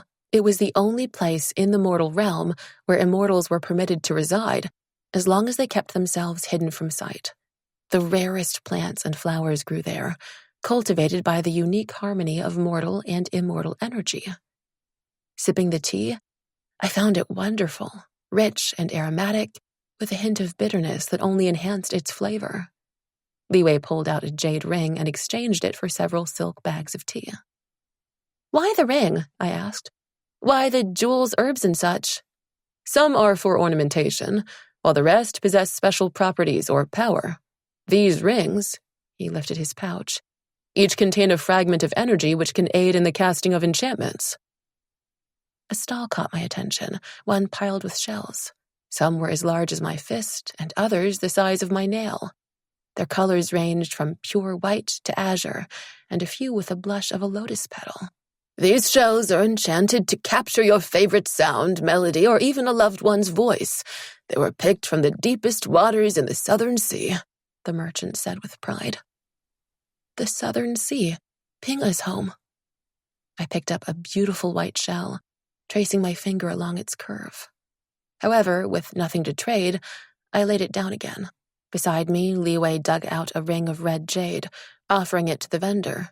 I pulled his arm back, not wanting him to buy it for me. Will you trade the shell for a song? I asked the merchant. I could play you a tune to capture into these shells, which might enhance their value. How well do you play? His gaze shifted, skimming the crowd for less troublesome customers. Before I lost his attention completely, I drew out my flute and played a lively melody, one of my mother's favorites, of the rain trickling through a bamboo forest. When the song finished, I was startled to find a small group of people around me, some holding out a colored stone or a silver ring. Before I could refuse, the shell vendor swooped in and took all the items. With deft hands, he wrapped up the white shell I wanted, placing it into my palm along with half the items I had earned. The rest he dropped into his own pouch. A pleasure doing business with you, the merchant said, winking at me. My mouth fell open as Liwei clapped me on my back. You should set up a stall here next time, he suggested, in an amused tone. I grinned. And what would you do? Sit beside me and sell your paintings?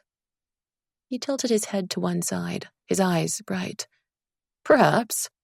We could travel the realm, stopping where we choose and leaving when we grow bored. It would be a good life.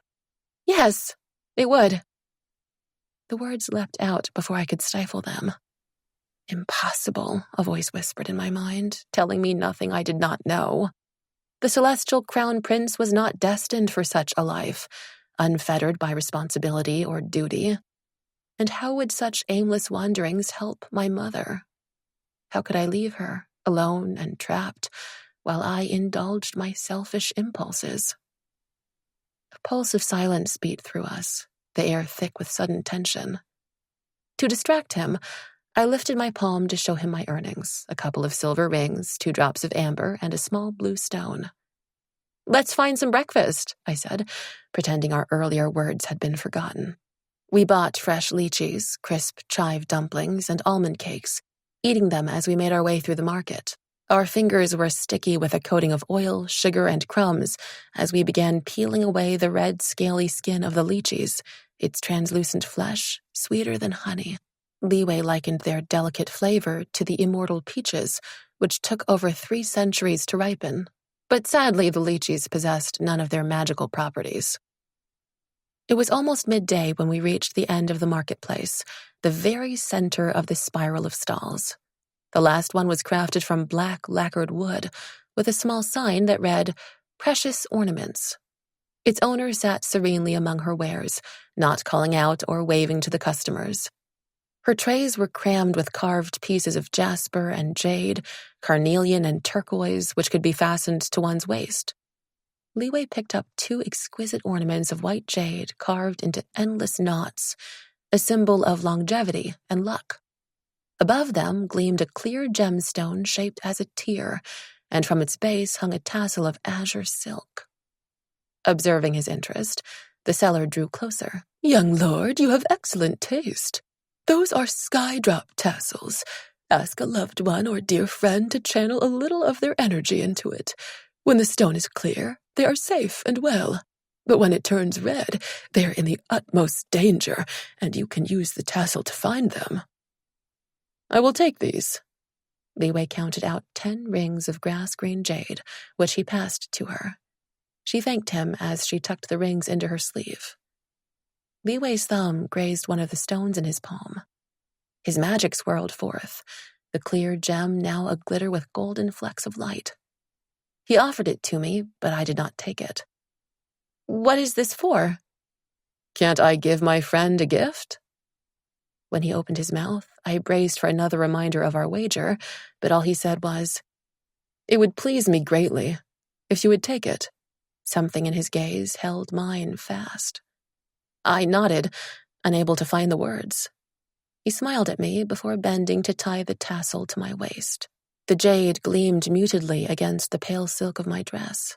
How I wished I had something to give him in exchange. "Thank you. I will treasure it always," I told him. "You should," he said gravely. "This way you'll know when I'm in danger, and you have no excuse not to come to my aid." I laughed aloud. An inconceivable thought that the crown prince of the celestial kingdom would ever need my help. He gave me the other tassel. "Now you, channel your energy into the stone." I paused. "Are you sure?" "Friends watch out for each other, if that is what you want too." The slight hesitation in his voice pricked me. Did he think I might refuse? I cherished this about him, that despite his position, he never demanded, that he always gave me the choice. I pressed my fingers against the stone, releasing my energy into it. It glowed just as the one tied to my waist, yet with silver lights sparkling in its depths. With a smile, Li Wei fastened it to his black sash. "The sun and the moon, a matched pair," the vendor remarked as she picked up her trays. I looked at her, uncertain of her meaning, but as another customer approached her, we walked away. At noon, the crowd dispersed, the marketplace obscured by swirling clouds of white and gray. The merchants packed up their stalls, stepped upon their clouds, and were swiftly whisked away. In just a few moments, all trace of the market had vanished, as though it had never existed, except for the weight of the jade dangling from my waist, the lingering sweetness of lychees in my mouth, and the warmth nestled deep in my heart. 9.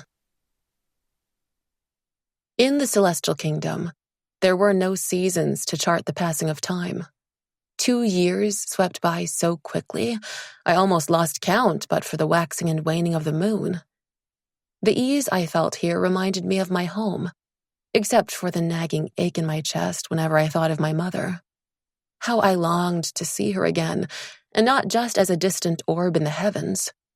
I consoled myself that at least I'd found a sense of purpose here, which I had never known before, striving to better myself, to find a way home. Dawn till dusk, Liwei and I were together, studying our lessons or sparring on the field. Mealtimes were my favorite, when we would talk about anything that took our fancy, whether serious matters or in jest. Once, Liwei asked me about my home and how my parents had died. I had bitten down hard on my tongue, wishing I could have told him the truth. From the tightening of his lips, I knew he had been disappointed by my reticence. How it wrenched me inside. I was not heartless, laden with guilt at deceiving him. Our friendship meant more to me than anything I possessed.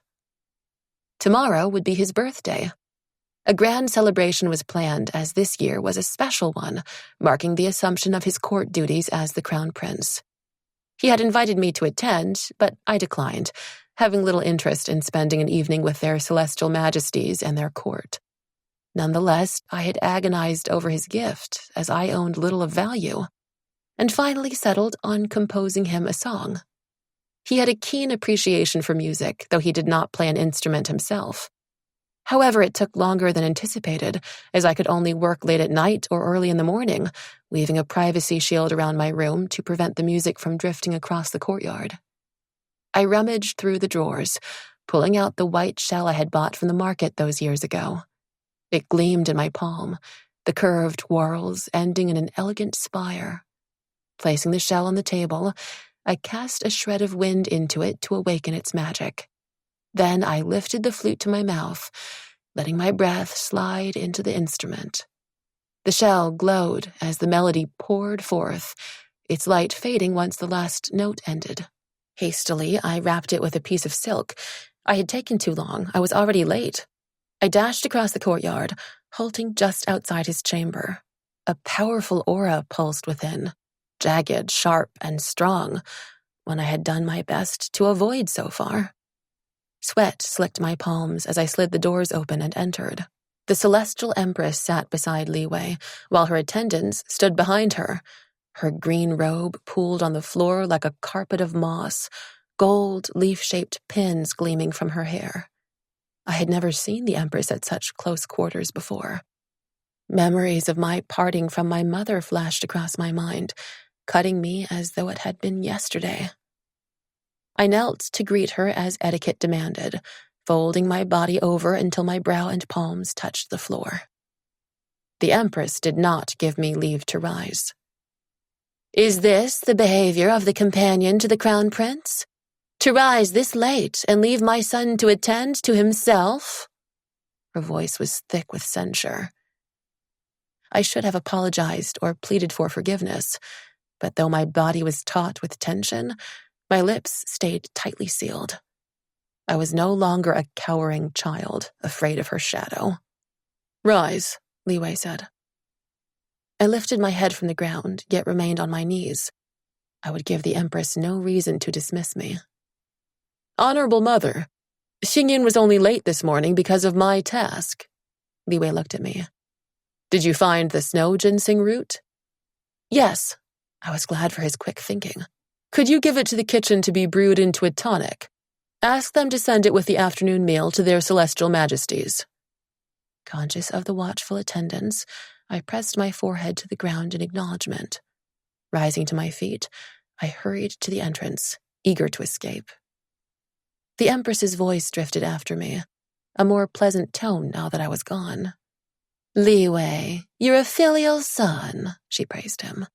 "Tomorrow's banquet will be a grand event. The flower and forest immortals will join us, as will the sea monarchs. A rare chance to affirm our goodwill toward the four seas. We will also be honored by the attendance of Queen Fengtian and her daughter." "Princess Fengmei?" Liwei asked with a catch in his voice. "Of course. The Phoenix Kingdom is our most important ally, more than ever with the threat of that cursed demon realm still hanging over us," she added, in a tone laden with meaning. "I hope you'll be an attentive host, and that you know what's expected of you."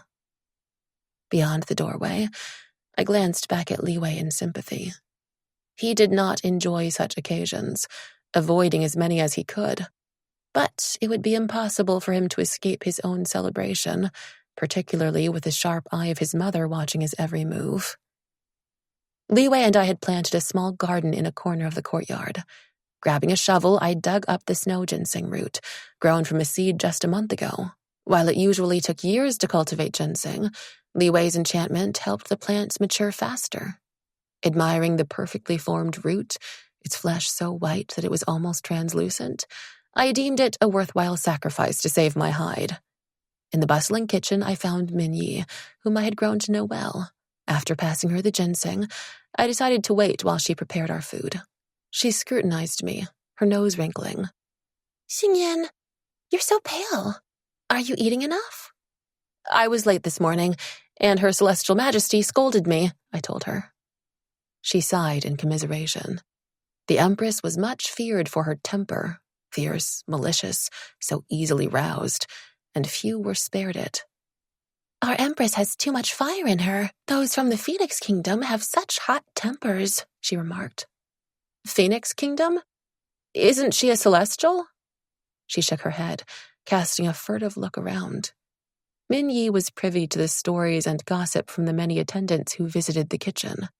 It was a simple matter to trade a delicacy for the latest news, and in the evenings, a cup of wine loosened even the stiffest tongues. And the one thing she loved more than collecting gossip was sharing it with her friends. Before she wed the Emperor, Her Celestial Majesty was a princess of the Phoenix Kingdom. She was not so ill-humored at first, but her temper worsened after the deaths of her beloved kin. It was the first I had heard of it. I did not think it possible, yet pity flared in me at the thought of her loss. What happened to them? Minnie's face clouded over. A tragic tale. The Empress is a relation of Lady Chang'e, the sun goddess who dwells in the fragrant mulberry grove in the eastern sky. Lady Chang'e had 10 children whom she used to take upon her phoenix-drawn chariot, one at a time, to ride across the heavens. Her children were powerful creatures of pure light and heat, revered as the sun in the mortal world. I went cold inside. 10 children? 10 sons? The kin of the Celestial Empress? Minyi stirred a simmering pot of noodles, thankfully oblivious to my mounting distress. The phoenixes are a close relation of the 3-legged sunbirds. Sunbirds. The word seared me. What happened? I choked out. Many years ago, Lady Chang'e was gravely injured. To aid her, the Empress sent a trusted general to the fragrant mulberry grove to drive the chariot on her behalf. Only one sunbird was permitted to join him, but they disobeyed, all 10 leaping into the chariot at once and flying away before the general could stop them. The sunbirds did not wish to return, soaring through the skies night and day. Minyi paused for a moment. It was a terrible time of blinding light and blistering heat. The mortals suffered most, their fragile world scorched to the brink of destruction. She continued. The Celestial Emperor sent messengers to reprimand the sunbirds, but they ignored them all. They were so swift, no one could catch them. The Emperor might have struck them down himself, but the Empress shielded them from attack. Under her protection, the sunbirds would have burned the world to a cinder, but they were finally shot down by a brave mortal. My father. My legs trembled. I clutched the side of the table, my elbow knocking over a bowl of yellow plums that rolled onto the floor. Avoiding a glare from an irate cook, I bent down to pick up the fruit, glad for the opportunity to hide my face. I sifted through my faded memories of the book I had read once, my father's story as retold by the mortals. The sunbirds were said to be favored by the gods, under their protection. But the Celestial Empress's blood relations? It was little wonder that she had sought to punish my father for slaying them. I swallowed to moisten my parched throat. The mortal? What of him? Minyi sprinkled chopped green chives over 2 bowls of noodles, then lifted them onto a tray of polished wood. Almost as an afterthought, she added a small dish of vegetables. I suppressed the urge to grab her arm and shake the rest of the tale from her. Oh, the mortal's deeds were praised by the Emperor, and he was rewarded with the elixir of immortality. Wasn't His Celestial Majesty angry with him for killing the Empress's kin? I could not conceal the urgency in my voice. Minyi leaned closer, speaking softer now. It was said that the Emperor might have had a hand in the Sunbird's downfall. The mortal shot them down with an enchanted bow of ice, and he wore an amulet that protected him from their fire. How could a mere mortal have obtained such treasures, much less used them without his celestial majesty's blessing? Something jarred me. Why would the Emperor do such a thing? Why didn't he stop the Sunbirds himself? Was it just to avoid a confrontation with the Empress? What happened next? I asked, though I feared her answer too. She looked up in surprise.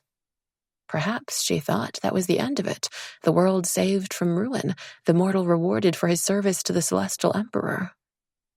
Lady Shiha was furious at the deaths of her children, and she severed all ties with the Empress. As a relation of the Sun Goddess, the Phoenix Queen was incensed too. Before, there was much talk of an engagement between her daughter and His Highness, but that was called off. A shame, as it would have been a most eligible match. Some gripe that Princess Fengmei is 100 years older than His Highness, yet those are trifling numbers for such as us. Li Wei had never mentioned a betrothal before, though I now understood his strange reaction to the princess's name this morning. There were so many peach blossom rumors surrounding him, I had come to regard them with no more weight than the petals blown by the wind, forgotten once they landed on the ground. But that was not what I wanted to know now. What of the mortal's fate after he was gifted the elixir? I probed, hoping she would not notice my keen interest. Perhaps I might glean some clue as to my father's whereabouts. Minyi frowned as she lifted a porcelain teapot onto the tray. Fragrant tendrils of jasmine wafted into my nostrils. The mortal never ascended to the skies as an immortal. No one knows what became of him. Her voice trailed off as she turned away abruptly. I did not question her further. I was not surprised at Minyi's reluctance to speak of my mother's ascension. The punishment of the moon goddess was not a tale shared freely. Their celestial majesties did not appreciate being reminded of those who had displeased them. I thanked Minyi, clutching the tray of food as I left the kitchen in a daze. The Empress disliked me, believing me unworthy to be her son's companion. I shuddered, imagining her spite if she ever discovered that my father had slain the Sunbirds. I breathed deeply, trying to calm the churning in my stomach. My mother's instincts had been right. The Empress did bear my father a grudge. She would show us no mercy. She would snatch at the chance to destroy us. I would not let her, I resolved. Though I could do nothing now except work as hard as I could, honing my skills and searching for a way to keep us all safe. When I returned to Li Wei's room, I was relieved to find the Empress had left, in no mood to feign respect and obedience. We ate in silence, neither of us inclined to idle chatter today. Minyi's dumplings were beautifully made, plump with pork and leek, its skin fried to a crisp golden brown, yet they tasted as paper on my tongue. Xingyan, you look tired, Li Wei observed. My hand flew to my cheeks, discreetly pinching the color back into them. He was the second person to have commented on my pallor this morning. I didn't sleep well. The excuse sounded limp even to my ears. Don't take what my mother said to heart. She seems fierce, but she's just overly concerned for me. I nodded woodenly, not trusting myself to speak. Lifting our books from the table, I waited for him by the doors. He took the heavy stack from me. I've told you that you don't need to carry my things for me. What would your mother say? I asked. Don't tell her, he said, flashing me a conspiratorial grin. I returned his smile, though I could not discard my unease. All morning I was unsettled, barely hearing the teacher's lessons, earning myself a scowl from General Jianyun and a scolding from Teacher Daoming. And now, by the archery boards, I missed all my targets while training alongside Shu Xiao. She winced at a particularly bad shot, which left my arrow buried in the grass a foot from the board. Xingyan? Is there dust in your eyes? Before I could reply, General Jianyun stalked toward me, the hollows of his cheeks pulled taut. I had worn his patience out today. Xingyan, Have our practices become so easy that you no longer bother to exert yourself? I lowered my head, shame rising in me. General Jianyun was a diligent mentor to Li Wei and me. While many of our teachers focused their efforts on the crown prince, he divided his attention equally between us. Hearing the general's raised tone, Li Wei glanced over from where he was sparring with a soldier. He lunged forward, his sword outstretched, and with a few well-placed thrusts, won his match in moments. He then wasted no time in striding to my side, and while I was glad for his support, I did not want him to witness my humiliation. General Jianyun plucked a leather bag from the weapons rack. Let's try something more challenging today. If you miss any, stay back for an extra hour of practice tonight. With that, he flung the contents of the bag into the air. 10 small clay discs shot out, each no larger than a loquat. Hit them all, he barked. Before he finished speaking, I had shot down the first 2. In the same breath, I knocked my next arrow and took down another 3 in rapid succession. Dropping to one knee, I shot 2 more that soared into the sky. The final 3 were almost out of sight. I positioned my arrow carefully to hit one and then another. The last disc slipped beyond my sight. I closed my eyes, straining to listen through the silence. My mind was clear, devoid of thought. A faint flutter reached my ears, a whisper of wind. I released my arrow with a twang, the disc shattering into fragments. I stilled, unnerved by the sudden hush and the crowd which had gathered. Then, a tall, lean soldier I had never seen before clapped, the sound breaking the daze. Shu Xiao cheered as Li Wei stepped forward, lifting me up by my waist and spinning me around. "Li Wei, put me down," I hissed, conscious of the watchful stares. For some reason, I found it hard to catch my breath, my pulse leaping in an erratic rhythm. He laughed as he set me upon the ground, and with a parting grin, headed back to the sword-fighting station. The soldiers dispersed, but General Jianyun remained, studying me for a moment. Have you given any thought to your future? When you're no longer the Crown Prince's companion, he finally asked. His blunt question struck me. I had not imagined that my position would end, but Li Wei would soon assume his court duties. His lessons would decrease, and then what would I do? Become his attendant, serving his meals and tea? The idea seared me like a hot coal. General Jianyun continued, oblivious to my unease. Your archery is unmatched. According to Teacher Daoming, your magic is strong. I think you would do very well in the army, and your future could be brighter than the sun. My mind whirled with the possibilities. My father was a soldier. It had been his path to glory, to slaying the sunbirds and saving the world. A great honor, a terrible burden. His reward had been the elixir which turned my mother and me immortal, though it parted us from him too. Snapping out of my stupor, I asked, "General Jianyun, how does one advance in the army?" Fighting for our kingdom, performing each task to the best of one's abilities, protecting your fellow soldiers. Hard work, obedience, loyalty throughout the years. What greater honor is there than to serve our kingdom and their celestial majesties? Pride rang in his voice. A curt refusal sprang to my tongue, which I quashed out of respect to the general, though I could not stop my lip from curling. He did not seem to notice, adding as an afterthought, Some also dream of winning the Crimson Lion Talisman, though such a thing is rare. Crimson Lion Talisman? I had never heard of it before.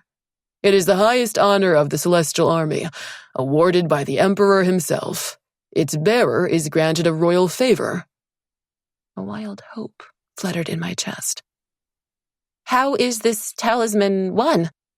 I cursed the tremor in my voice, hoping he did not hear my eagerness. Through exceptional acts of valor, courage, or sacrifice, in service to the Celestial Kingdom. He frowned. However, this is not something to pin your hopes upon. In my lifetime, the talisman has been awarded less than a handful of times. General Jianyun must be hundreds of years old. 1,000? How could I surpass the mighty warriors here when I had barely grasped my powers a couple of years ago? No, I could not allow myself to think so. I could not admit defeat before I tried. Among all the mortals across the centuries, it was my father who had caught the Emperor's attention to win the elixir of immortality. I would strive for no less. Yet something reigned in my surging excitement. If I joined the Celestial Army, I would have to leave the courtyard of eternal tranquility. I was safe there, as happy as I could be, away from my mother. I was becoming muddled inside. I could never forget why I was here, that I had been torn from my home, and that I had come to the Jade Palace to find my way back. General Jianyun's talk of honor and service did not move me. This was not my home. I had no loyalty to this place. I even bore a grudge against their celestial majesties, which I was willing to swallow for my own ends. And yet, this offer gave me a glimpse into a future where I could advance through my own merit, a chance to grasp at my mother's freedom, better by far than my wild fantasies of soaring to the moon and shattering the enchantment which bound her there. What life would await us after that? An eternity of being hunted and living in fear. General Jianyun cleared his throat, perhaps wondering at my prolonged silence. I cupped my hands as I bowed to him. Thank you for your confidence in me, General Jianyun. I promise to consider it. His offer tempted me more than I cared to admit. I was already inclined to accept, though I could not do so before speaking to Li Wei. Over our meal that night, Li Wei asked, "What did you and General Jianyun talk about? It seems to be a serious conversation." Surprised that he had noticed, I lifted my chopsticks to stuff a lump of rice into my mouth. For some reason, I was reluctant to tell him about the general's offer. A few excuses drifted through my mind, but I had only lied to him once before, and that was out of necessity. General Jianyun suggested that I join the army after my role here comes to an end. And? He sounded confused. Who told you it was ending? I placed my chopsticks down on the table and fixed him with a somber stare. Li Wei, how long will things go on this way? Once you take on your responsibilities, you will have less time for lessons. You won't need a companion. For once, he appeared at a loss. But you're my friend. How those words tore at my conscience, yet I could not think of myself alone. I am your friend, here or wherever I go. Do you want to leave me? To join the army? There was a note of incredulity in his voice, and buried beneath, hurt. There are things I want, which you know nothing of. I do have my own dreams. My voice was hoarse with emotion. The years I had spent here training and studying were happy ones, and yet these were just the rungs of the ladder that scaled my ambition. Perhaps Li Wei sensed me drawing away, the hardening of my resolve. He leaned toward me as he asked, "What are your dreams? Let me help, however I can." The words hovered at the tip of my tongue. To confide in him, to tell him the truth. He was a celestial prince, powerful and favored. But I stifled the urge. I was unsure of how things might change between us if he knew who I was. That I had lied to him, that I was the daughter of the disgraced goddess who had defied his father's wishes, and of the mortal who had slain his mother's beloved sunbirds. No. You can't help me, I said softly. But I thank you for wanting to. His hand covered mine, an unexpected tingle shooting through my arm. My offer stands, any time, whatever you need. Think about it, and don't make any hasty decisions. I had believed my mind made up, yet, pinned by the intensity in his gaze, I could only nod in reply. Tomorrow, I told myself, cowardly. I will decide tomorrow. 10. I bolted upright, my scream piercing the night. My eyes darted around the dark chamber as I gripped the bed covers, crumpling them between my fingers. I was not home. I was not too late. My mother and Chang'e were not dead. Such nightmares had plagued me before, yet never in the courtyard of eternal tranquility. Until now. Perhaps my encounter with the Celestial Empress or the uncertainty of my future had caused a relapse into the fears of my past. Footsteps pounded across the courtyard. My doors were flung open, the cool night air rushing in as Li Wei stood in the entrance. He crossed the room and sat down on my bed, lacing his fingers through mine, his grip warm and strong. You were screaming. Are you all right? A dream. My breaths were shaky and uneven. My terror had been all too real. The image of my mother's lifeless form flashed across my mind, my fear melding with a wrenching longing for home. Tears, unbidden, pricked my eyes. His other hand cradled my face, his thumb brushing my cheek. He had only seen me cry once before, when we first met by the river. Without hesitation, he pulled me into his arms and held me tight. I clutched him in return, his embrace awakening a need in me, unfamiliar and fierce. My guard lowered. I let myself be comforted by his strength, my body sinking against his as the dam on my emotions sprang free. My tears drenched his clothes, the white silk damp now as I lifted my head away. Only then did I realize he wore just his inner robe. He must have come right from bed in his haste. My pulse raced, although I had seen him dressed so 1,000 times before. With the corner of my sleeve, I dabbed the thin material to dry it. His heartbeat quickened against my palm as his arms tightened around me, kindling a heat which surged through my veins. Our months of companionship melted away. It was like we were seeing each other for the first time. No longer was he the youth I had befriended, the young man who teased me. His touch inflamed my senses. His gaze stole my breath. I reached out to smooth his long hair from his face, tousled from slumber and gleaming darkly against the whiteness of his robe. My lips parted. His eyes shifted to them, as deep as midnight pools. He bent and pressed his mouth to mine firmly, yet with an aching tenderness. I inhaled deeply, his warm, clean scent laced with the fragrance of the flowers from the courtyard. One of his hands clasped the back of my head, while the other encircled my waist. My arms were wound tight around his neck. I did not know how they came to be there. We held each other so closely, his breath slipped into my mouth, hot and sweet as it mingled with my own. His lips pressed down harder, parting mine, our tongues seeking and entangling. A melting heat spread from my core all the way down to my toes. My limbs were weak as though turned to liquid as we fell, entwined, onto my bed. A gust of wind surged through the open doors.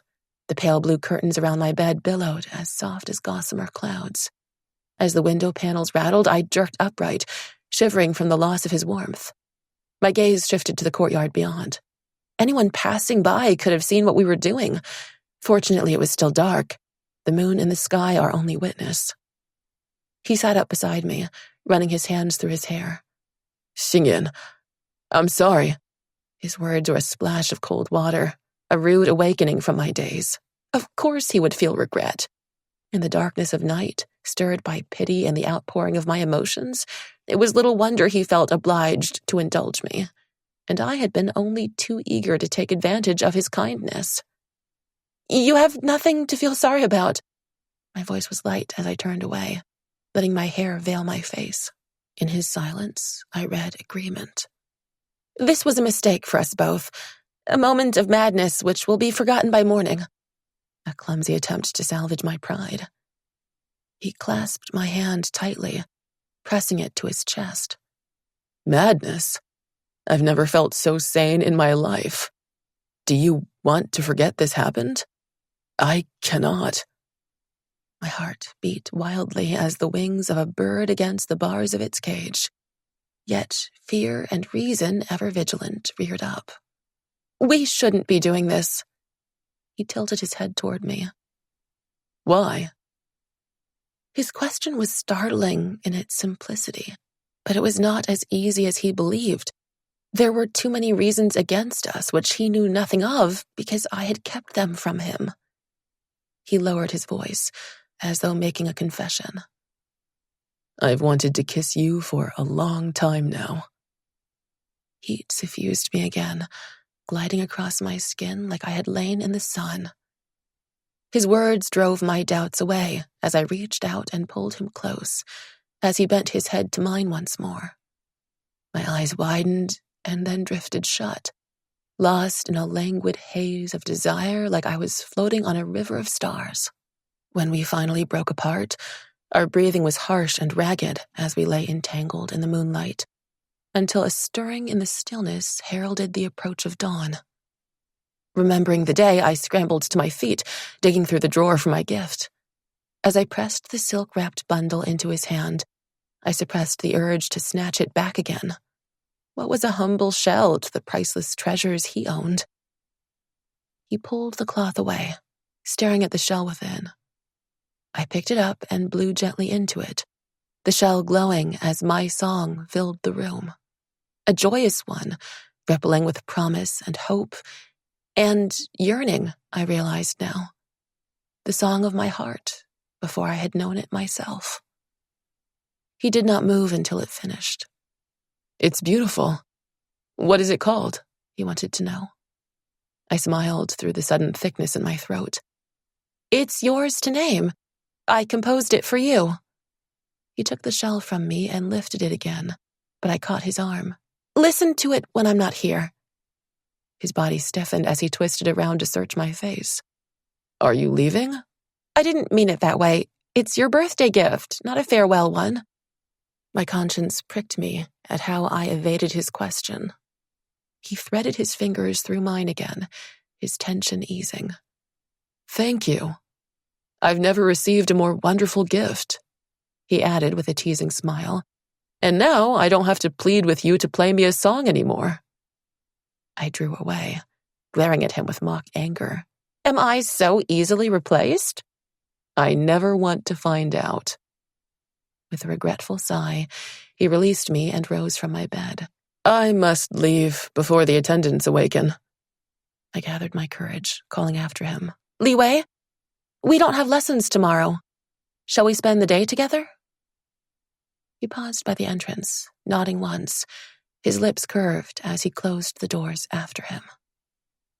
Alone once more, my mind awoke from the spell I was under. Guilt assailed me, fierce and unrelenting. The Celestial Emperor had shown my mother no mercy, condemning her to eternal imprisonment. I recalled my mother's fear of the Empress, her terror stabbing me with remorse.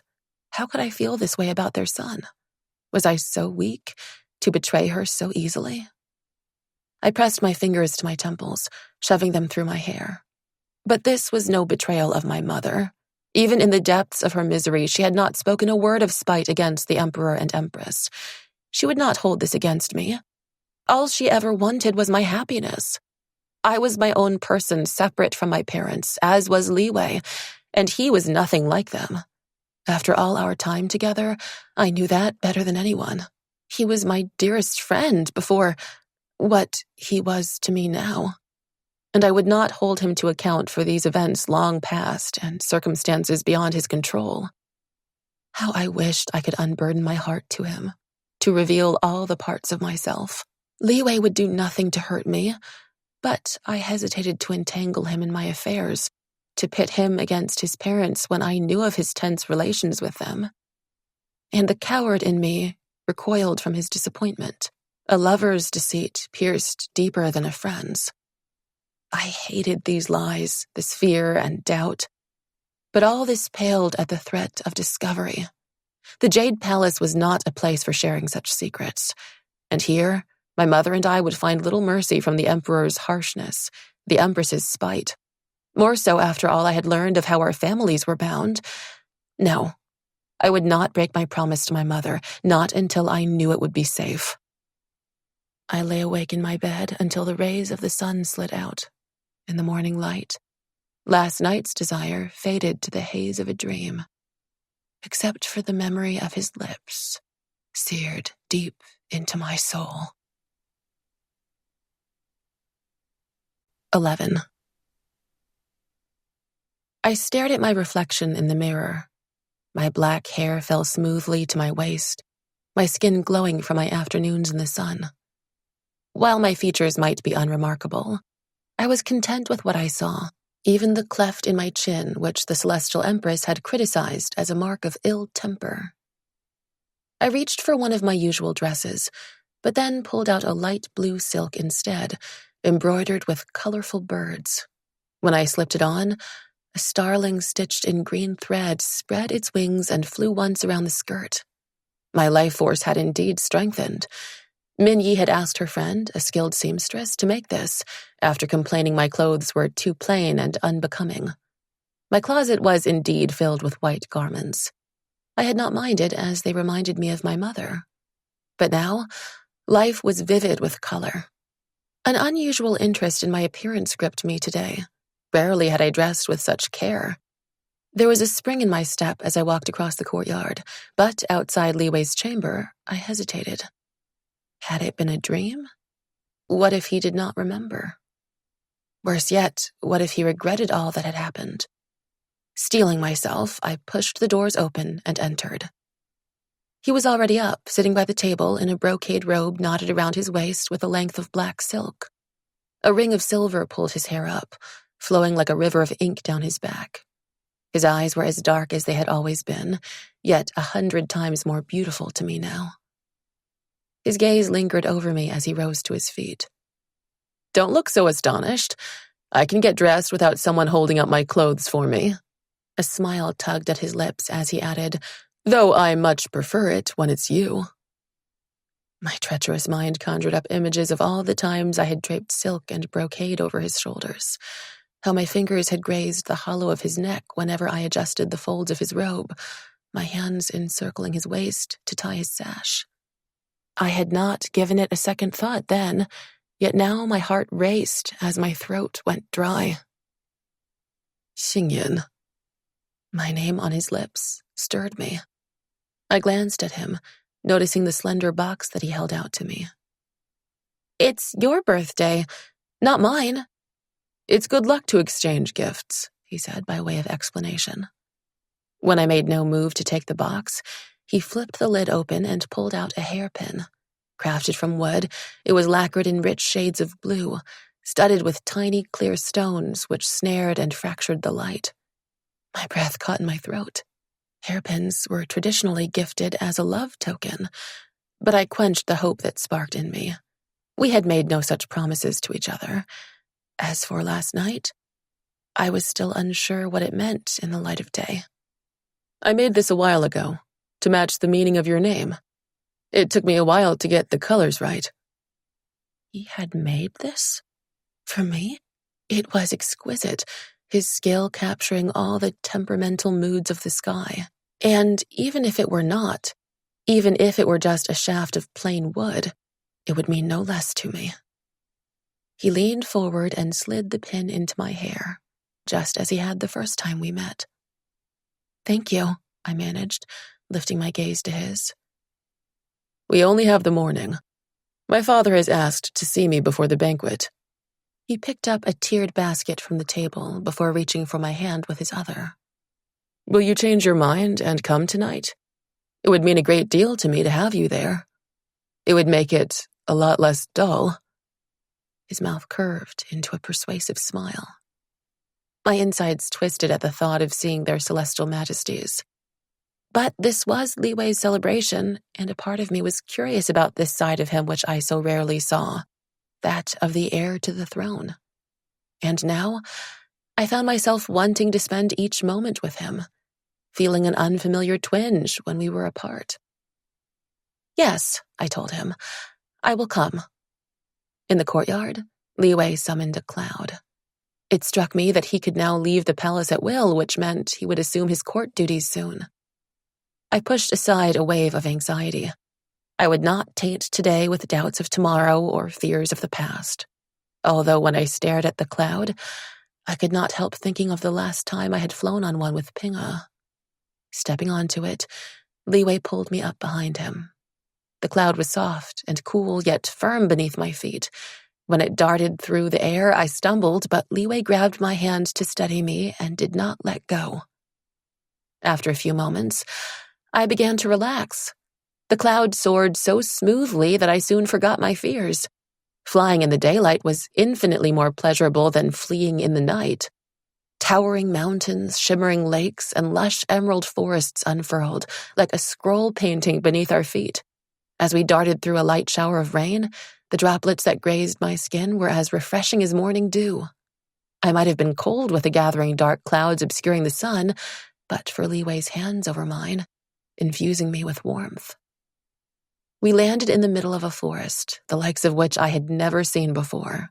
Not in the celestial kingdom, not even in my dreams.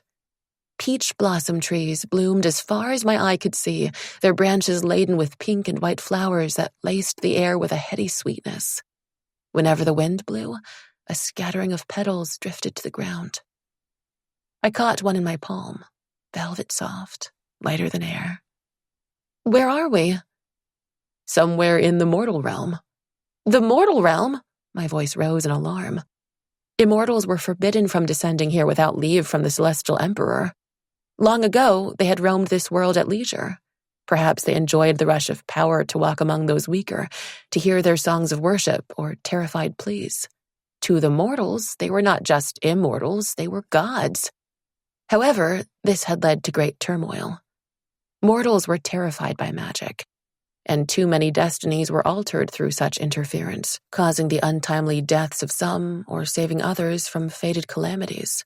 The Keeper of Mortal Fates persuaded the Celestial Emperor to issue an edict, banning all immortals from venturing here freely. Though many lamented this outcome, none dared to challenge the command. Since then, our realm was veiled from mortal sight, and with each passing year, their memories of us faded further into myth and legend. All they saw now when they looked up into the sky were the sun, moon, and stars. "Are we allowed to be here?" I peered furtively at the sky, half expecting the Keeper of Mortal Fates to descend and haul us back for punishment. Li Wei lifted the oblong piece of jade which hung by his waist, intricately carved with a dragon, an imperial seal. "With this, we can go anywhere we wish," he assured me, dropping it down where it clinked against the skydrop tassel. "One of the few benefits of attending those lengthy discussions at court." After walking a little farther into the forest, we sat beside a gurgling stream. The soft grass was blanketed by pale petals, a few already browning at their edges. A reminder that nothing here stayed the same, each moment bringing all creatures closer to their inevitable end. I could not help thinking of my father, growing older with each passing day. A longing gripped me to search for him, to seek him out if he lived still. But Li Wei knew nothing of my parents, and how could I tell him now? I was glad he could not see my face as he unpacked the basket. Out came a porcelain wine jar, golden pears, and an assortment of steamed buns, some stuffed with sweet bean paste, others with meat. As I reached for one, my hand collided into his. He whisked the plate out of my reach. "How about a challenge for these?" I groaned inwardly. Without my bow, he would probably best me at any other weapon. And while I did not care much for the prize, I cared even less for losing. Oblivious to my discontent, Li Wei searched the ground until he found 2 sturdy sticks, tossing me one. I caught it midair. "Don't you think the odds are weighted in your favor? You're the better swordsman." "At least for now," I muttered under my breath. He circled me with predatory grace. "Already conceding defeat?" I leapt to my feet at once, my fingers tightening around the rough bark. A length of white silk appeared in his palm. "I'll cover one of my eyes, but I'll still win." "By all means," I said sweetly, trying not to gnash my teeth. I could have spurned his arrogant offer, but I would grasp any advantage just to dent his pride. A breeze swept through the trees, raining flowers upon us as we stood opposite each other. I sprang at his blindfolded side first, hoping to take him by surprise. Li Wei flung his stick up to block mine, then withdrew quickly to strike my calf. I hissed, whirling to stab him in the chest. A breath whooshed from his lips as I darted out of his reach a moment before we flew at each other in earnest. The peace of the forest disintegrated with the crunch of our feet against the rocks and dried leaves, the crash from our colliding sticks. I could not help a rush of admiration for his technique, his fierce attack yet swift recoil, each move controlled and yet free. Our match was closer than expected, and I hoped, with some luck, I might win. Spotting an opening, I lunged forward, but he leaned back low, my stick slicing through empty air. Before I could retreat, his hard blow knocked the stick from my hand. I stifled a cry, struggling to conceal my frustration. If it had been with the bow, I would have beaten you with both of my eyes closed. Grabbing a bun from the basket, I tossed it to him. He caught it, but offered it to me at once. Here, you have it. It's your prize. Picking up a pear, I sank my teeth into its ripe flesh, its sweet and fragrant juice filling my mouth. When he tried to give it to me again, I shook my head. Do you want to challenge me for the right not to eat it? I asked archly. He shot me an icy look before biting into the soft bread. It smelled delicious, the rich fragrance of roasted pork wafting toward me. Make sure you don't choke on it, I said with an unfeigned smile. Hunger was a small price to pay for the irate expression that flashed across his face. I had lost the match, yet somehow gained the advantage. Gazing into the overcast sky, I marveled at how everything seemed more beautiful. Even the rain clouds were no longer gloomy and threatening, instead imbued with dark majesty. After we had eaten, he poured me a cup of wine. As the delicate fragrance of osmanthus sprang in the air, I stilled, recalling a forest of moon-white blossoms. My fingers clenched around the cup as I lifted it in a toast. May you always be happy. His gaze rested on me. If I'm always as happy as I am now, that would be the best wish of all. The wine slid down my throat with a heady warmth. After we had drained our cups, he refilled them and raised his to me in turn. May all your dreams come true. I wondered what he would think if he knew what they were. For a long time, my dreams were about regaining what I had lost in the past. However, since last night, or perhaps even before, a hope for the future had taken root in my heart. What are your dreams? He asked, just as he did yesterday, as though he had plucked the thoughts from me. To be with my loved ones, I said after a pause.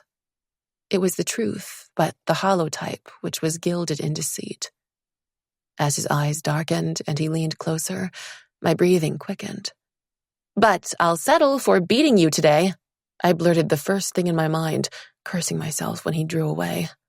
He clasped his hands behind his head as he lay down on the grass. Care to make good on your big words from earlier? Why not? I won't take it easy on you just because it's your birthday. I was not as confident as I sounded. I had never shot blindfolded before. A golden bow materialized on the ground before us, exquisitely carved with feathers curling along its limbs. I wanted to show this to you, Li Wei said as he rose to his feet. One of the most powerful weapons in our treasury.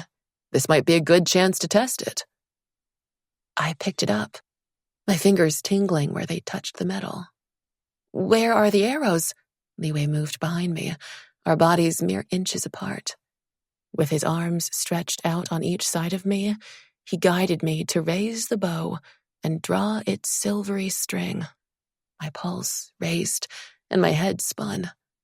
I would miss any target in our current position, even if it were 5 paces away. A flaming arrow formed in my grasp, crackling as though alive.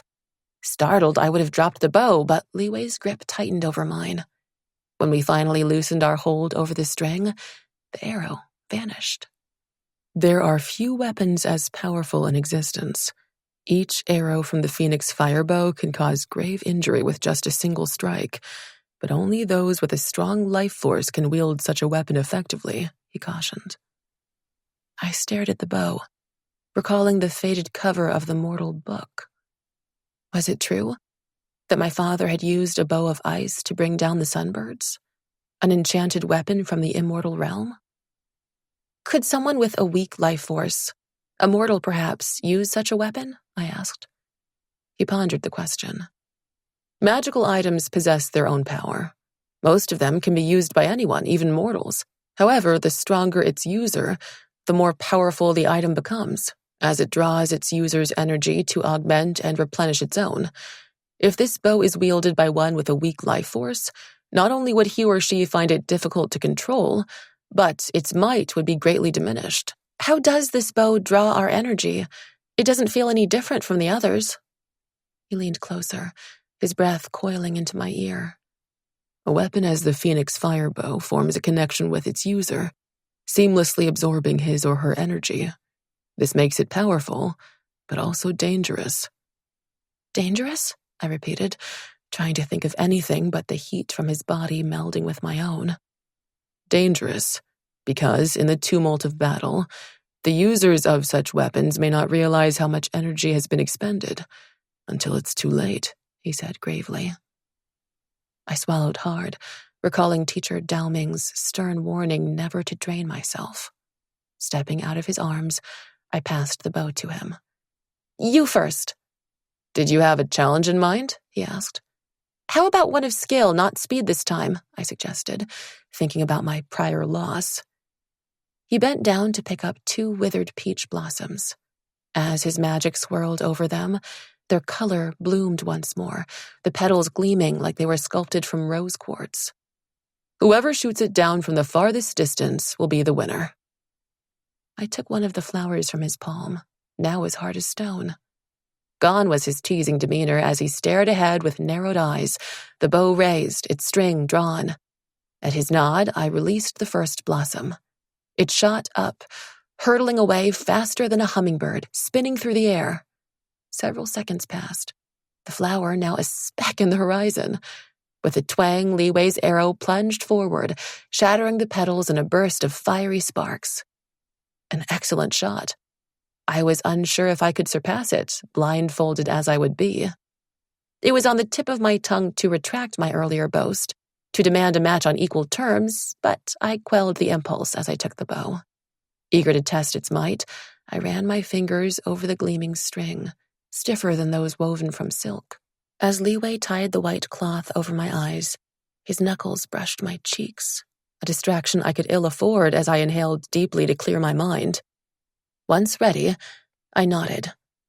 A low thrum broke the quiet, a faint whirling, fading with every passing moment. Almost imperceptible now, yet still I waited, straining my ears. At the precise moment it slipped into silence, my arrows sprang free, whistling through the air, striking with a clink. Something shattered, catching fire with a hiss. I raised my hand to tug the blindfold down, but strong arms encircled me, the scent of sun-warmed grass drowning my senses. His lips crushed mine, pressing them apart, his warm breath threaded with the lingering sweetness from the wine. I shivered, not from the cold, but the heat surging through my veins. Clutching his shoulders, I held him closer to me still. His mouth slid lower, trailing a scorching path down my neck with a hunger that left me breathless. With my free hand, I pulled the cloth away, blinking at the sudden brightness. We fell onto the ground, a carpet of petals softer than any bed, my body alight with 1,000 glittering sensations. The first drops of rain were soft and frail, easily brushed aside, but they soon swelled to a torrential flood, impossible to ignore. We lay on the ground, letting the rain wash over us, drenching us as thoroughly as though we had swum in the river. Our breaths were heavy and uneven, our fingers tangling in the wet grass. Who won? I asked, drifting back to the present. He shot me an incredulous look. At a time like this? That is what concerns you? I won, I answered my own question with a contented sigh. What makes you think so? If you had won, you wouldn't have distracted me. You would have rubbed it in my face, mercilessly. He raised himself up on an elbow to stare at me. Is that what you believe? He asked in an aggrieved tone. Very well. The kiss had nothing to do with how you looked when you drew the bow and hit the mark, even though it had already disappeared. He shook his head. Why did I fall in love with someone who takes such pleasure in grinding my pride into the dust? My lips parted in disbelief. You love me? After all our time together, did I have a choice? I laid my palm against his chest, in no mood for flippancy. Are you serious? The light in his eyes blazed a path to my heart as his hand reached out to capture mine. Yes. As a child, my mother had cautioned me against looking directly at the sun, telling me the brightness of its glare could blind me. Perhaps it was something her own mother told her. While it might be true for mortals, I now doubted such a thing could harm an immortal's sight. Still, her warning stuck. Whenever I saw the fiery orb in the sky, I would instinctively turn or shield myself. Today, I had finally dared to gaze at the sun, allowing its radiance to blaze through me unhindered, spilling through my veins until I was aglow. Never did I imagine such luminous joy existed, and never again would I be content to remain in the shadows. After the downpour, the sky was clear once more. Leeway summoned a cloud to take us home, and on the way we dried our clothes. Had we returned in our sodden state, we would have given rise to prying questions and unwanted gossip. As we flew back to the Jade Palace, my spirits were lighter than the clouds we passed. In my room, I sank onto my bed in a dreamlike daze. Rest was far from my mind as the exhilaration coursing through me smothered all hope of sleep. When someone knocked, I opened the doors to find an attendant holding out a roll of paper bound with silk cord. His Highness asked me to give this to you. As I took the paper and thanked him, he added, Someone is waiting for His Highness outside. Wondering who it might be, I entered the courtyard to find a girl sitting in the pavilion. Her aura was warm and light, though it pulsed with strength, too. She was startlingly pretty, with slender, upturned eyes and a heart-shaped face and delicate features. Rose silk draped her tall frame, and her dark hair was held up by gold hairpins, from which strands of rubies cascaded, glowing with inner flame. I bowed to her in greeting. Was she a courtier's daughter, or one of the Empress's favored ladies? Is Prince Liwei here? Her voice was gentle and sweet. Tendrils of jealousy wound around my heart, but I gave her a pleasant smile. His Highness is with their celestial majesties. As her shoulders drooped, I added, Is there anything I can help you with? I have a gift for His Highness, but I can give it to him later. The girl glanced down at the half-finished painting of a peach blossom tree on the table. A few brushes were soaking in a pitcher of water, and a porcelain tray lay beside it, still wet with paint. Liwei must have worked on this just a short while ago. Is this Prince Liwei's work? She traced the outline of the branches. It's beautiful. His Highness has many skills, I said. As she rose to leave, her elbow knocked over a paintbrush. Dark green paint splattered across the artwork. She gasped as she pulled out a silk handkerchief, dabbing furiously at the paper. I rushed forward to help her, jostling the pitcher. It tipped over, water spilling onto the table, soaking the artwork in moments. Of the once exquisitely painted tree, only dark green smudges could be seen in the sodden mess. Her fingers twisted her handkerchief into knots, her throat working with words she did not speak. It might have been the wind, I said solemnly. She blinked at me. Or a bird, she agreed quickly. Our eyes met in a profound moment of understanding. Shortly after, she left, turning around once to stare at the courtyard. Back in my room, I unrolled the piece of paper from Liwei. It was a painting of me, standing beneath a flowering tree, an arrow drawn through my bow, poised in the moment before flight.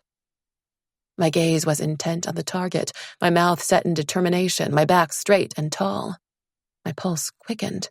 To think he saw me this way, strong and, somehow, beautiful. At the bottom of the paper, a message was written in his bold brush strokes. You may have won the challenge, but not the greatest prize. A slow smile spread across my face at the memory of our earlier embrace. Taking a piece of paper, I dipped my brush in the ink and wrote my reply. There are no prizes in the game of hearts. My mother would have been pleased. My calligraphy had improved. Folding my note up, I dropped it into my pouch. I would find a fitting moment to give it to him tonight. 12. The Hall of Eastern Light had no ceiling, opening to the starlit sky. Its white stone walls were streaked with veins of pure gold, while the floor was paved with jade tiles carved into flowers. Glowing crystal pillars illuminated the room, as did the hundreds of silk lanterns strung between them in fiery shades of crimson and vermilion. The fragrance of rare blossoms perfumed the air, mingling with the delicious aromas from the food piled onto the rosewood tables. Coveted immortal peaches were stacked high on silver platters to be distributed at the discretion of the Celestial Empress. Just one of these peaches, creamy ivory with a divine blush, had the power to strengthen an immortal's life force or prolong a mortal's life. Even in the Celestial Kingdom, such decadence was rare. The richly dressed guests greeted each other effusively, flushed with excitement and wine. I had only just arrived, and already I was lost in this sea of strangers. Someone tapped my shoulder. It was General Chang'e, for once without his armor, a long coat of silver brocade draped over his gray robe. I cupped my hands and bowed, relieved to see someone I knew. "Is this your first banquet?" he asked. "Yes, His Highness invited me tonight."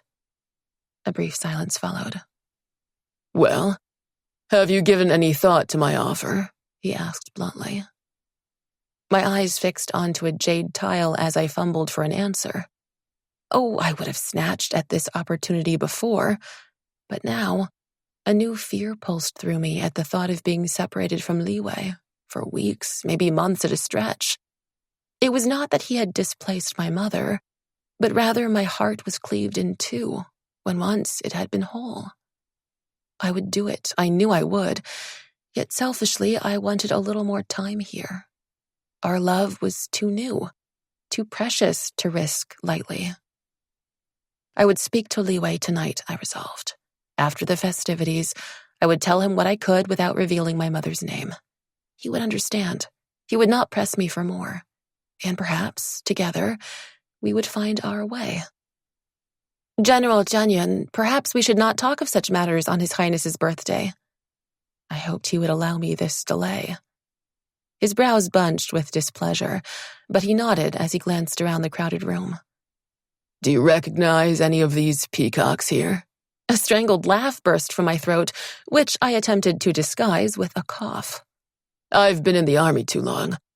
I don't flatter or say things I don't mean. Take my word for it. This lot of courtiers are only good for dressing in fine feathers and chirping empty compliments." General Chang'e's lip curled with distaste as he jerked his head at a man in front of us.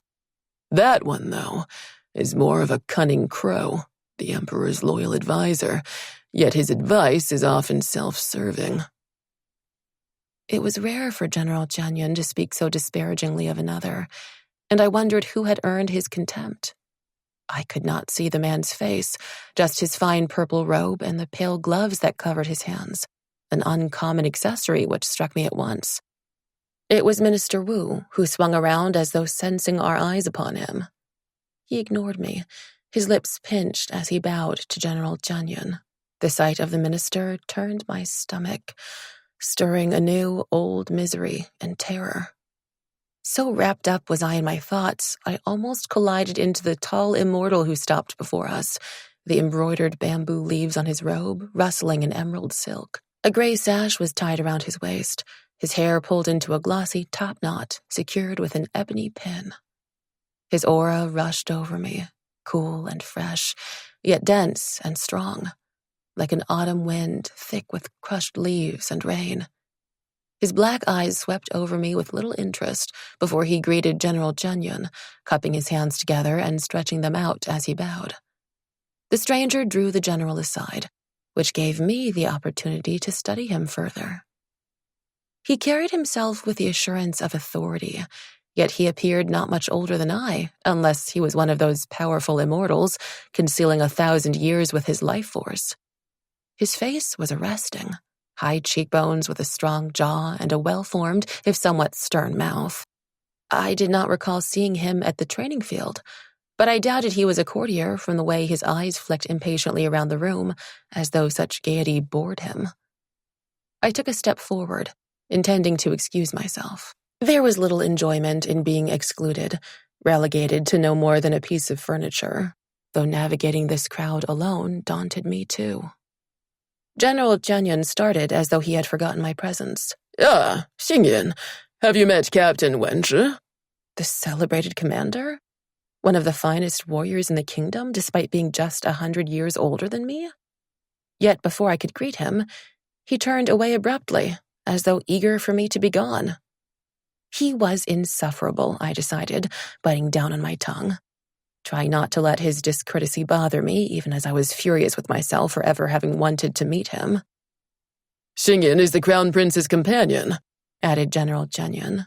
The arrogant young captain swung to me then, his face alight with sudden interest. The one who trains with His Highness? The archer? Yes, I replied curtly, still stung by his earlier rudeness. I only returned a few days ago. I saw you yesterday in the field when you shot those discs. I've never seen such fine marksmanship before. A smile hovered on his lips. I blinked, finally recognizing him, the tall soldier who had clapped first. His gaze slid over the azure silk of my dress, the creamy magnolias with golden centers embroidered on my skirt. A green brocade belt shot through with silver was tied around my waist. Tucked in my hair was the pin Li Wei had gifted me. I apologize for not recognizing you earlier. In this dress, you look... His voice trailed off, the tips of his ears reddening. Like a useless peacock? I finished his sentence for him, with a grin at General Chang'e. Captain Wenshi did not laugh. I meant to say, in this dress, you don't look like the warrior you are. His compliment filled me with unexpected pleasure. Perhaps he was not as insufferable as I had thought. Would you like to sit with us? He invited. I accepted gladly. I had just caught a glimpse of Lady Meiling's father and was as keen to keep my distance from him as he was from me. Our table was in the front with a clear view of the dais. There, a rosewood table was set before the white jade thrones, flanked by smaller ones on each side. Tonight, the visiting royalty were honored by being seated alongside their celestial majesties, though they had yet to make an appearance. A hush fell over the room then. The air thrummed with power as the royal family entered, everyone scrambling to fall to their knees. I lifted my head an inch to catch a glimpse of the emperor who had imprisoned my mother. Even surrounded by the most powerful immortals of the realm, the celestial emperor dazzled. His aura blazed with impenetrable might, that of a stone mountain, an endless glacier. Scarlet and azure dragons were embroidered upon his brilliant yellow robes, darting through swirling clouds. The ornate gold frame of his crown was set into a jewel-encrusted base, from which strands of lustrous pearls cascaded. They swayed before his brow, catching the light with his every move. His face was ageless, even for an immortal, his smooth skin bearing neither the vitality of youth nor the cares of time. In the darkness of his pupils, I found a fragment of resemblance to his son, though their opaque depths were devoid of warmth. He did not look particularly terrifying, but something about him turned my insides to ice. Li Wei stopped before me, inclining his head in greeting. Yet his smile was guarded, and his eyes dulled. Did he wish himself back in his room? I wanted to ask him, but not here, not now. Just by acknowledging my presence, he had flouted the protocol that required him to greet the honored guests first. As he walked away, my pulse fluttered as I stared after him like some moon-eyed girl. He looked magnificent tonight, his coat of midnight brocade parted to reveal his silver-white robe, shining as though woven from starlight. His hair was pulled into a gold and sapphire crown, held in place by an ornate pin. The monarchs of the four seas. General Chang'e nodded toward the dais, mistaking my keen interest. It's rare to see them together. Relations have been strained since the western and northern seas' support of the demon realm. However, that is in the past. Perhaps this heralds a new beginning. Each of them wore flowing robes in varying shades of blue and green, but there the resemblance ended. The king of the eastern sea's long hair glistened as spun silver against his dark skin, while the queen of the southern sea's green eyes gleamed from her pale face. The remaining two monarchs sat stiffly upon their chairs, one wearing a crown of coral, the other of turquoise and pearl. Who sits beside them? I stared at the striking immortal with jeweled blossoms sparkling from the coils of her hair. The flower immortal. Our exquisite gardens are the results of her endeavors. I've seen her revive a withered garden with a flick of her wrist, although she's not as powerful as her predecessor, General Chang'e remarked. What happened to her predecessor? It was rare for an immortal to surrender their position. Lady Hualing chose to live away from the celestial kingdom in the eternal spring forest, a place she cultivated to her liking. I waited for him to continue, curious about this immortal, but he fell silent, drumming his fingers on the table. Captain Wenshi spoke then. The Celestials don't like to speak of her. Perhaps it reminds them of what can happen to even the most powerful, should they lose the Emperor's favor. General Jianyun scowled. Even such as you from the Four Seas would not wish to anger our Emperor. I was about to ask Captain Wenshi which of the Four Seas he was from when he spoke again. It was said Lady Hualing grew distracted and neglected her duties for decades until the court petitioned His Celestial Majesty to take away her position. Since then, she has not been seen, not for hundreds of years. I wondered why did the Emperor not remove Lady Hualing from her duties sooner, when he seemed not to tolerate the slightest disobedience in others. But then all heads swung to the entrance, eager whispers rustling through the crowd. I turned to see two immortals approaching the dais. Queen Fengjian and her daughter, Princess Fengmei, from the Phoenix Kingdom, Captain Wenshi told me. Her name hit me like a blow. The princess rumored to have been betrothed to Li Wei? Gleaming cloaks of gold feathers were clasped around their shoulders. Over their long robes of crimson brocade studded with pearls. A crown of fire rubies glittered on the queen's hair. When the princess lifted her head, something in my chest contracted. She was the girl I had met in the courtyard earlier, my partner in the inadvertent destruction of Li Wei's painting. The Empress greeted them warmly, rising as she gestured to their seats. Something coiled tight around my heart when the princess took the chair beside Li Wei, who sat there with a face carved from stone. I breathed deeply, determined to keep my spirits high. Fortunately, General Jianyun knew plenty of interesting facts about the noble guests and did not hesitate to share them. For the most part, Captain Wenshi was silent but solicitous of my needs, ensuring my wine cup was always full and placing the choicest delicacies on my plate. Whenever I looked up, I found Li Wei staring at me. As the night progressed, his expression grew darker than a moonless night, more thunderous than a spring storm. At this moment, he appeared more fearsome than the Celestial Empress. Captain Wenshi leaned toward me. Why is His Highness glowering at you? You must be mistaken, I said quickly, trying to conceal my unease. The look he shot me was one of disbelief, but then he shrugged. In that case, he must be staring at me. Perhaps it was the wine loosening my tongue, or the informal way he spoke as I replied. Do you think your appearance so pleasing? Not everyone is struck with admiration at the sight of you. I would be interested to hear what you think of me. His brows were arched in a seeming challenge. Even if it does not please you? Especially if so, he said, his voice deepening. I laughed, a hollow sound, unable to banish this feeling of unease, that something was not quite right. Why was Li Wei glowering at me? There was no other way to describe his clamped lips and his eyes burning like coals into mine. Unfortunately, the Empress noticed it too. She crooked her finger at me, the pointed gold sheath glinting in the light. Only now did I realize that these were no mere ornaments, but phoenix talons, said to be laced with a potent poison. Dragging myself to my feet, I walked to the front of the dais and knelt, awaiting her command. Her piercing gaze reminded me of a hawk swooping down upon its prey. "Your hairpin is lovely, a rare treasure indeed. Where did you obtain it from?" The softness in her tone sheathed the dagger in her words. Heat rushed into my cheeks as I fumbled for a response. A polite reply, a witty remark, anything but the yawning silence implying guilt where there was none. Li Wei rose and clasped his hands before him, folding over in a bow. "Honorable Mother, it was my gift to her." "You're fortunate that my son is so generous. How do you plan to repay such kindness?" Her red lips parted in a mirthless smile.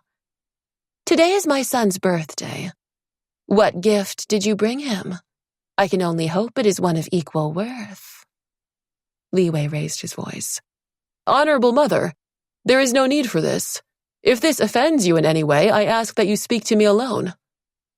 She ignored him, the covers on her nails glinting as she tapped them on the armrest. She meant to humiliate me, announcing to everyone that I did not belong here. But I was not ashamed. I was furious, not just for myself, but for her threats to my mother, her failed attempt to ruin my father, her selfishness in not reining in the sunbirds until tragedy had struck. No, I would not flinch from her stare. I would not cower from her condescension. I lifted my head, a bright smile on my face. "I have given His Highness my gift. However, if you wish me to share it, I would be pleased to oblige you." She stared at me as though I were the lowliest of insects. With an imperious nod, she gestured for me to proceed. I drew the flute from my pouch, my fingers as cold as the jade in my hands. My tongue flicked over my dry lips as I stole a glance at the crowd, beginning to regret the reckless words that had gotten me here. Some guests appeared bored, while others glowed in anticipation of my encroaching humiliation. How could I perform before such an audience? I could barely breathe, my ribs clenching as though they were squeezed together. Behind me, footsteps clicked against the floor as someone approached. It was Captain Wenche carrying a stool which he placed before me. Bending down, he whispered in my ear, "When the battle lines are drawn, advance with a clear mind." I swallowed hard, nodding to him in thanks. His words were a comfort to my crippling fear. To retreat now would indeed be worse than failure. I would rather the Empress think my performance lacking than believe me to be a coward or liar. I sank onto the stool, grateful to sit and hide my shaking legs. Drawing a deep breath, I lifted the flute to my mouth. The Empress, the Emperor, the royal guests blurred from my vision.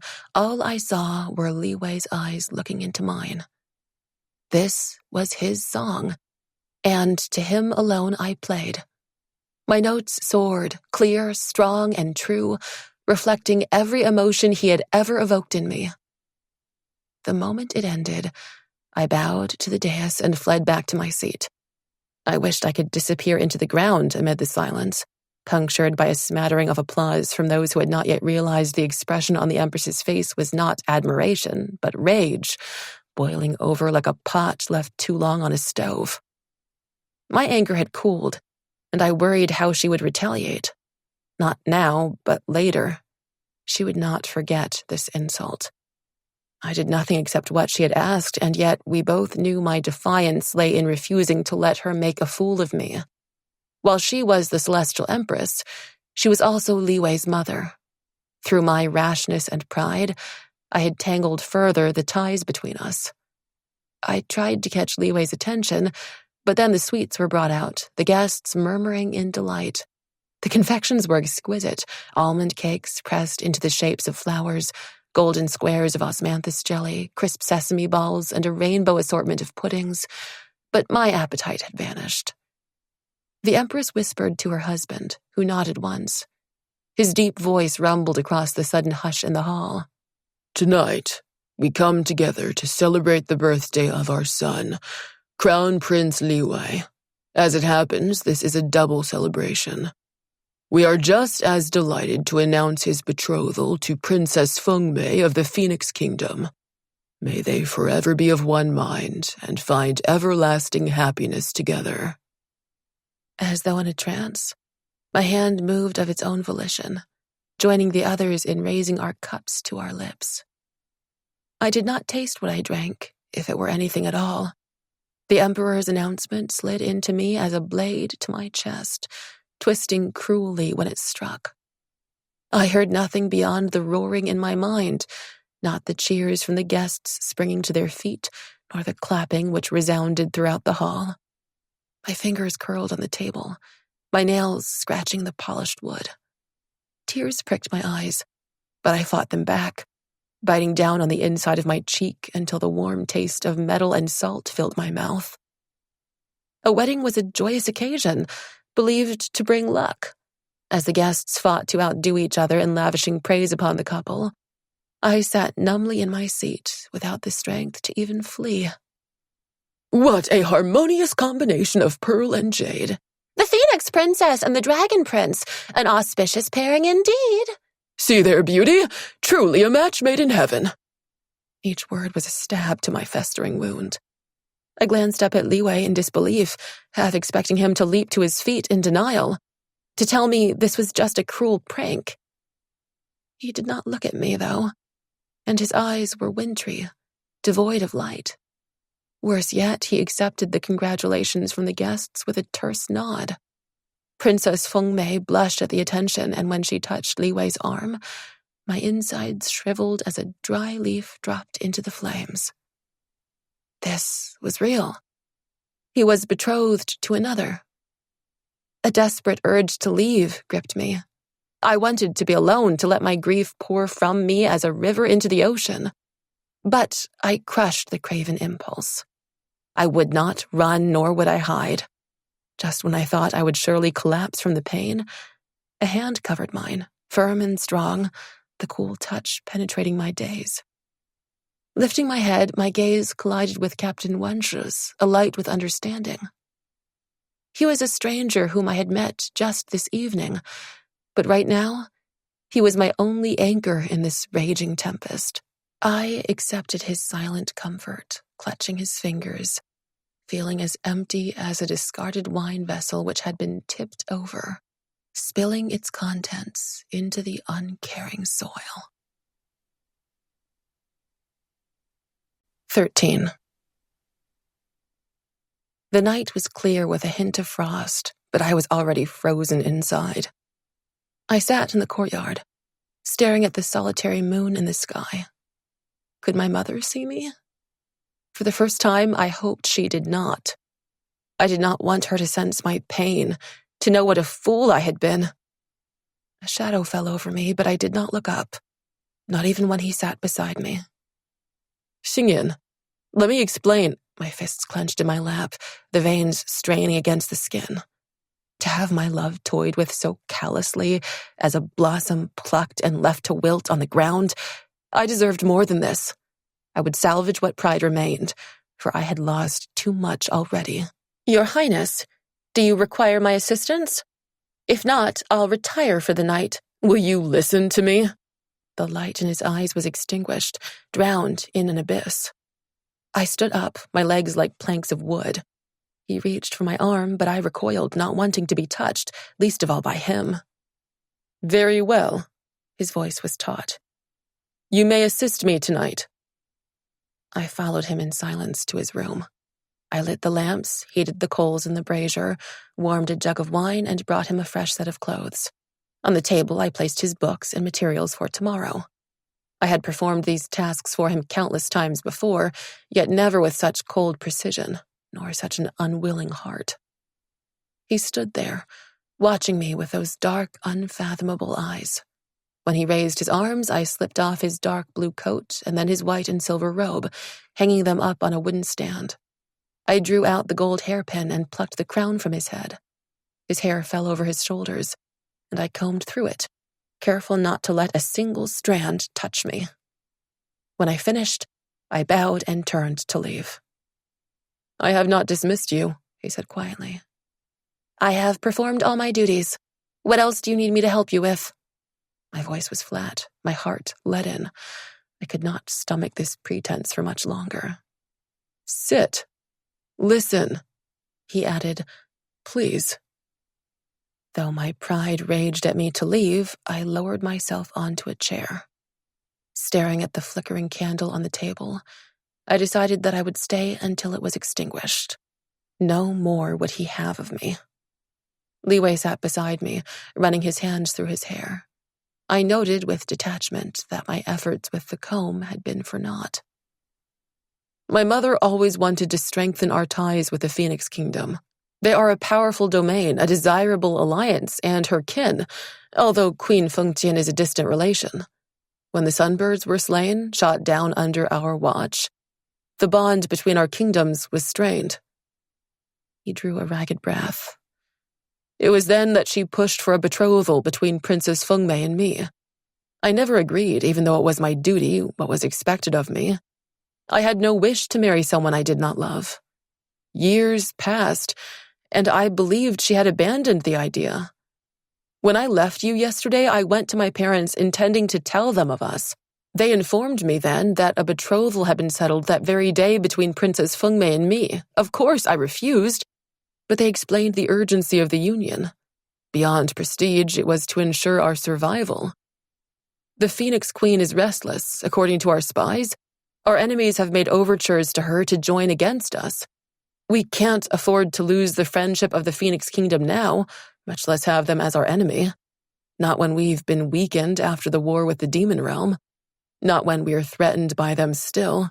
The truce between us hangs by the most tenuous of threads, likely to snap should they gain the advantage, and we are certain they are scheming against us even now. He continued in that dull, flat tone. I must protect my kingdom and family, however I can.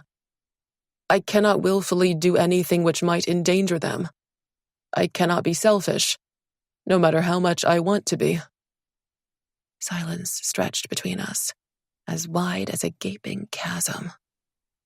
His words were meant to be a comfort, but I was wretched inside. Perhaps I could have borne it better if he were forced, but to know he had accepted this betrothal of his own will hurt more than a fist plowed into my gut. Yet logic was merciless and reason relentless, unsparing of my wounded heart. Would I have chosen any differently from what he had? Would I not have made any sacrifice to save my family and home? It was not enough. Not enough to ease this ache in my chest, this lump in my throat, this queasiness churning in the pit of my stomach. He had said he loved me, and then promised himself to another. I was sick with these writhing, twisting emotions which swelled and burned and scorched from within. But he would not know my despair. I would not tell him not to spare his feelings, but my own. To weep before him, to beg or plead, that I could not bear. Whatever happened, I would hold my head up high. My pride was what I had clung to during the worst of my times. It was what I had left now. But it was not easy. I fixed my gaze upon the wavering candlelight, fighting for calm. Why was it that the times which called for greatest strength were when we were at our weakest? I looked away from him, not from spite, but to hide my tears. Remembering the folded note in my pouch, I pulled it out with trembling fingers. How cruelly prophetic my jest. There were indeed no prizes in this game of hearts. My grip tightened around the paper, crushing it into a ball. How foolish I had been to think everything would work out, just like in the books I had read. The lost child found by his mother, the monster defeated by a valiant warrior, the princess saved by the prince. But I was no princess, and fairy tales did not exist for the likes of me, not even in heaven.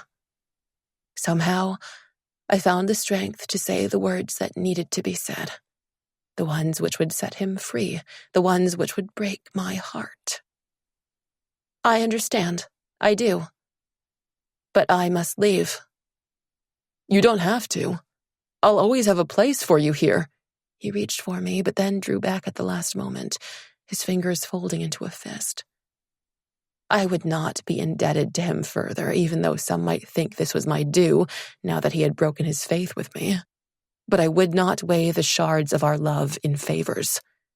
Grasping the threads of my dignity, I shrouded myself in indifference. What place can you offer me? As one of your attendants? Someone to play with your future children? A companion to your wife? My laugh was jagged and hard. I want more of life. It was his turn to look away. Where will you go? I'll help you find another position. Anywhere you wish. No, I said quickly. Too quickly. It would have been so easy to accept, to let him ease my path. A fierce gladness clutched at me that I was not forced to accept his kindness, that I had won a position through my own merit, not his favor. I would be beholden to no one. My path forward was clear. I had no reason to delay. Perhaps being in the army would help me forget all which had transpired here. Perhaps starting anew would give me the chance to heal. I pulled the hairpin from my hair and offered it to him, the clear stones glittering as they caught the light. When he did not take it, I placed it on the table. My fingers moved stiffly to the skydrop tassel by my waist, but I hesitated. This I would keep as a remembrance. It was a gift of friendship, and no matter what, he was my friend still. A crushing weight fell over me, sapping the strength from my limbs. Maybe it was knowing that when I left this room, I would never return, that our time had come to an end. I thought, bitterly, I should be accustomed by now to tearing myself away from those I loved. Rising to my feet, I cupped my hands together and swept him a low bow. Your Highness, it was an honor to serve you. Memories of our time together flashed before my mind, our years of friendship, our few stolen days of love. Then the candle flame flickered, struggling for its final seconds of life before curling into a wisp of smoke. The room now enveloped in darkness. Part 2. 14. The fire crackled, sparks shooting in the air. I did not flinch from where I sat on the ground, sanding the shaft of my arrows to make them leaner, faster. The work was not necessary, but it kept my hands busy and my mind silent. A corner of my mouth curved into a mocking smile. Just a few months ago, I had been studying in the Chamber of Reflection, and now I was preparing my arrows to slay a monster. Xiangliu, the nine-headed serpent, had fled the immortal realm to the world below. It plagued the nearby villages, flooding their rivers and snatching up victims to feed its insatiable appetite. While mortal warriors had long tried to bring this creature down, they were no match for its strength and cunning. I wondered why the Celestial Emperor had waited till now to send his forces, just as he let the sunbirds roam unchecked for so long. I did not think it was a conscious cruelty, but rather the detached triviality with which a mortal might view the life of an insect, unable to comprehend its suffering. It wasn't only the Emperor who felt this way. Many immortals shared this view. Perhaps I might have been like them, if mortal blood did not run in my veins, if my thoughts of my mother and father were not entwined with this place. I stared at the mountain that rose from the ground. Shadow Peak, this place was called. In the fading light, the dark rock glistened as though coated in a layer of grease. This was nothing like how I imagined the mortal realm would be when I had gazed from above. No glowing lanterns, no laughing children, not even a single tree to adorn the barren land. Just a tautness in the air, akin to the moment a storm breaks. I shifted on the ground, the metal pressing against my shoulders and ribs. Shu Xiao had not exaggerated its weight. It struck me as a bad joke that I was now clad in the same armor which had roused such fear in me before. But this was my choice. I thought back to the night I had left the courtyard of eternal tranquility. Determined not to delay any longer, I had sought out General Jianyun and accepted his offer to join the Celestial Army. Excellent. He had smiled then, a rare occurrence. Have you informed His Highness? He should. He knows. My nerves had been too frayed to traverse the winding path of courtesy. I bowed to him again, hoping the gesture would take the sting from my next words. General Chang'e, I thank you for this opportunity, but I have a few terms. Oh? The single syllable somehow conveyed both indignation and amusement at my temerity. I don't need an official rank or remuneration. What I want is the freedom to choose my own campaigns and to be acknowledged for my achievements. My body tensed, bracing for his disapproval. A scowl twisted his lips. Was he displeased by my audacity? But I knew my own worth now, and was no longer just grateful to be granted any opportunity. I would not plow through the ranks for a meaningless title or power I did not covet, nor would I so readily place my future into the hands of another. Those most trusted could still let you down, even when they did not mean to. A lesson I had learned with leeway, and one I learned well. General Chang'e folded his arms across his chest, fixing me with a fierce stare. That's not how it's done. The commanders form their troops for each assignment, considering each soldier's experience and skill. We all serve the best interests of the Celestial Kingdom. As will I. Such hollow words I spoke. I did not do this out of loyalty to the Celestial Kingdom. All I wanted was the Crimson Lion talisman. But it would be no easy feat to shine brighter than the other warriors. And so, in this night filled with stars, I would chart my own path to blaze across the sky. I would pursue the opportunities which I believed would capture the Celestial Emperor's attention. I would earn the talisman, the key to my mother's freedom, the sole ambition that burned in me unchanged throughout the years, now unfettered by my weak heart. It shamed me how I had hesitated before. I would never have forgotten my mother. I would have done all I could to help her. But happiness had a way of blunting one's edge, of dulling one's urgency. Never again, I vowed. Finally, General Chang'e had relented. Awarded the nondescript rank of archer, I had joined Captain Wenche's troop, the only commander I knew, and, more importantly, a celebrated one who would be assigned the most crucial campaigns. I had cursed that decision in the weeks to follow, however, shooting targets until my fingers bruised, sparring until I could no longer stand, and weaving enchantments until I was as drained as a wrung-out washcloth.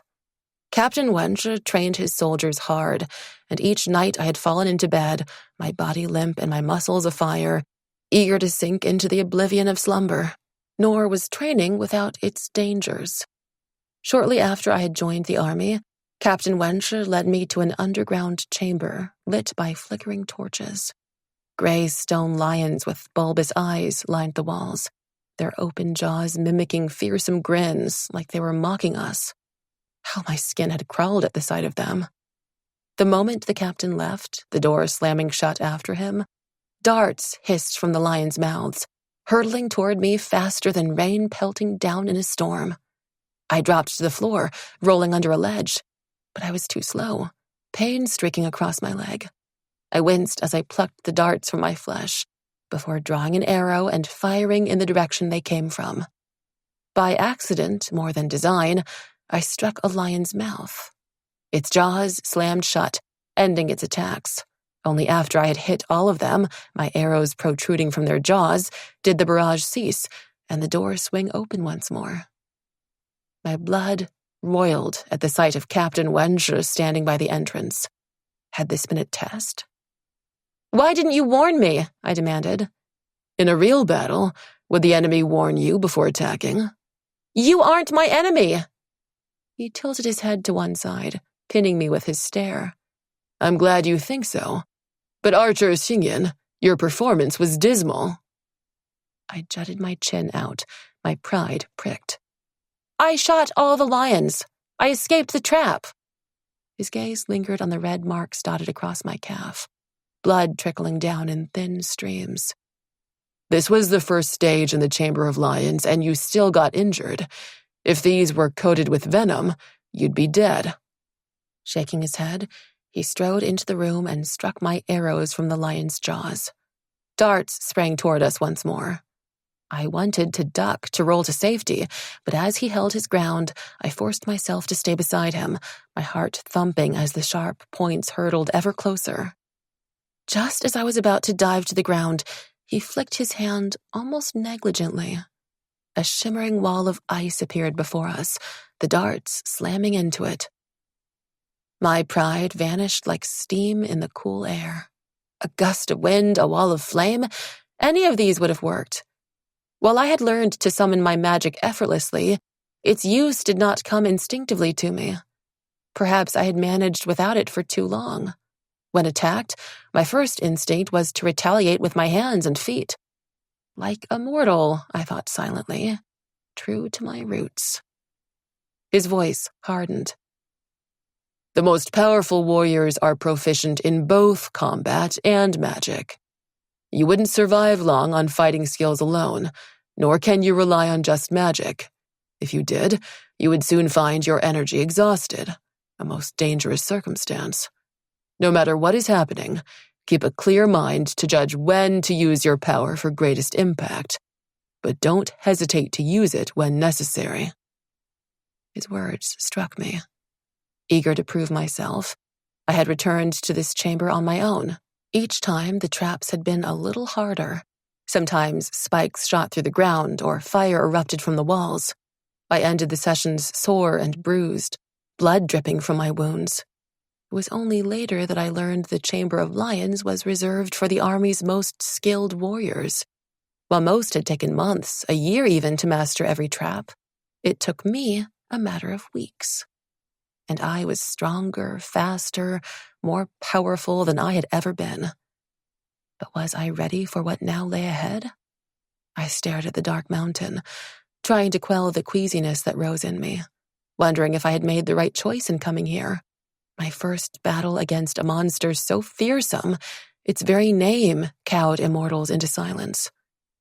Someone approached, footsteps treading over the earth. I was glad for the distraction from my bleak thoughts. Archer Xingyan, I've been searching for you. Captain Wenzhe sank down beside me. There are things you should know of Xiangliu. I started to rise to greet him, but he gestured for me to remain seated. When we were alone, he often lapsed into such informality, rare in the Celestial Army, governed by rank and hierarchy. Was it because we had bonded at the banquet, when he lent me his strength at the moment I most needed it? Or was he at ease with me because I held no official position here, seeking neither his favor nor approval? Of Xiangliu's 9 heads, you can only strike one, he said abruptly. I stilled, my fingers curling around the arrow. What do you mean? The core of its power lies within its 5th skull, the middle one. He stared into the flames. If we were anywhere else, we could attack it with magic. However, on this mountain, our powers are bound. I had been warned about this. When I tried to reach for my energy here, it darted away just like it had when I was untrained. Is this some enchantment? He shifted, the leaping flames throwing shadows across his face. No one knows. We only discovered this place when we hunted Xiangliu here. The serpent is both ancient and cunning. Maybe it knew it would be safe here. Can't I shoot all its heads until I get the right one? My flippancy disguised my unease. The thought of 9 jaws gnashing their fangs at me sent a chill through my bones. If that were so, we could just get a dozen archers and blanket it with arrows. Xiangliu would be long dead and we wouldn't need you. Why don't you then? I retorted, irked by his words. Its other heads are invulnerable. Striking the wrong one only antagonizes Xiangliu, raising its suspicions and making our task harder. The last time we were forced to retreat once our archer was incapacitated. But with every battle, we learn more about our enemy. I stared at him in surprise. I had not realized they had tried before. Perhaps only victories were flaunted, defeats swiftly buried. Is its 5th head any different from the others? I asked. It's not covered in scales as the rest, and its skin is almost like ours. To destroy Xiangliu, you must hit its eyes, clean through the skull. He paused. Unfortunately, its eyelids can't be pierced by any weapon, at least none which we know of. I can only shoot its eyes when they're open? I repeated numbly. A terse nod. Xianglu protects itself well. From what we gathered the last time, these eyes only opened when it struck with acid, its most powerful attack, and even then for the briefest of moments. He picked up a stick and tossed it into the fire. It crackled, sparks flying high, mirroring my mounting tension. My arrow fell to the ground. Is that all?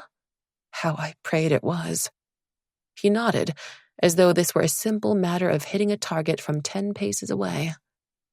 Why didn't you tell me this earlier? I cursed myself inwardly for not seeking more information before. I had not cared enough then. However, tonight, I found I was not so indifferent to my own survival. Don't doubt yourself. Xianglu won't escape this time. We have all we need, he said with calm assurance. And what might that be? I asked a little suspiciously. 2 archers, he quipped. You'll have one less soon, I told him darkly. He laughed. And speed. Your speed, to be precise. I've never seen anyone shoot as accurately and swiftly as you. That will be crucial. He spoke the last part somberly. I might have trained differently if I'd realized what we were up against. How could you have pushed yourself harder than you did? He countered before his tone gentled. Don't you feel ready? My mouth twisted into a grimace. More than my fear of the serpent, I did not like this feeling that I was a chess piece played to his whim, told what he believed I should know, positioned where he thought I should go. Such was the hierarchy of command as Shu Xiao had warned me, but I was no powerless recruit. Next time, I prefer to decide my readiness on my own. His lips curved as he rose to his feet. Good night, Archer Xingyin. It's late and everyone else is already asleep. I expected him to go to his tent, but he walked toward the mountain instead, disappearing into its shadow. Where was he going at this hour? My curiosity battled with my reluctance to intrude, my desire to respect his privacy winning out. We all needed time to ourselves. The flames flickered weakly before dwindling into a smoldering heap. Without its hiss and crackle, the silence was only punctured by the steady breathing of the other soldiers. I had no idea how long I sat there, lost in my thoughts. When Captain Wenshi finally reemerged, he stared at me, sitting alone in the dark. Why are you still up? He asked, striding toward me. I'm not tired. My eyes flicked to his hands, streaked with dirt. Why are you still up? I repeated his question back to him. I needed to inspect our path for tomorrow, to make sure there weren't any surprises. He sighed. Get some sleep. Tomorrow we have a steep climb and a hard fight. I left him then to find my place on the ground. The nights were the hardest. When I lay alone in the dark, the memories I drove away in the light of day came crashing down. Of warm, dark eyes and a teasing smile, which wore away at the hard shell around my heart until I wrapped my arms around myself, struggling to breathe through the tightness in my chest. Perhaps it was worse tonight because I was in the mortal realm, where my mother and father had met, fallen in love, and been happy. Until the sunbirds. Until me. Once I had screwed up the courage to ask my mother how they met. If I had not read the book, I would never have been so bold. But it was so with all knowledge, having just a little left you with a greater thirst. And I had found that she did not mind speaking of her mortal past. It was the memories that came after which she shied from. Sometimes I felt there were 2 parts of her, the mortal and the immortal, of which the former belonged to my father and the latter to me. She had glowed at my question, a flush rising to her cheeks.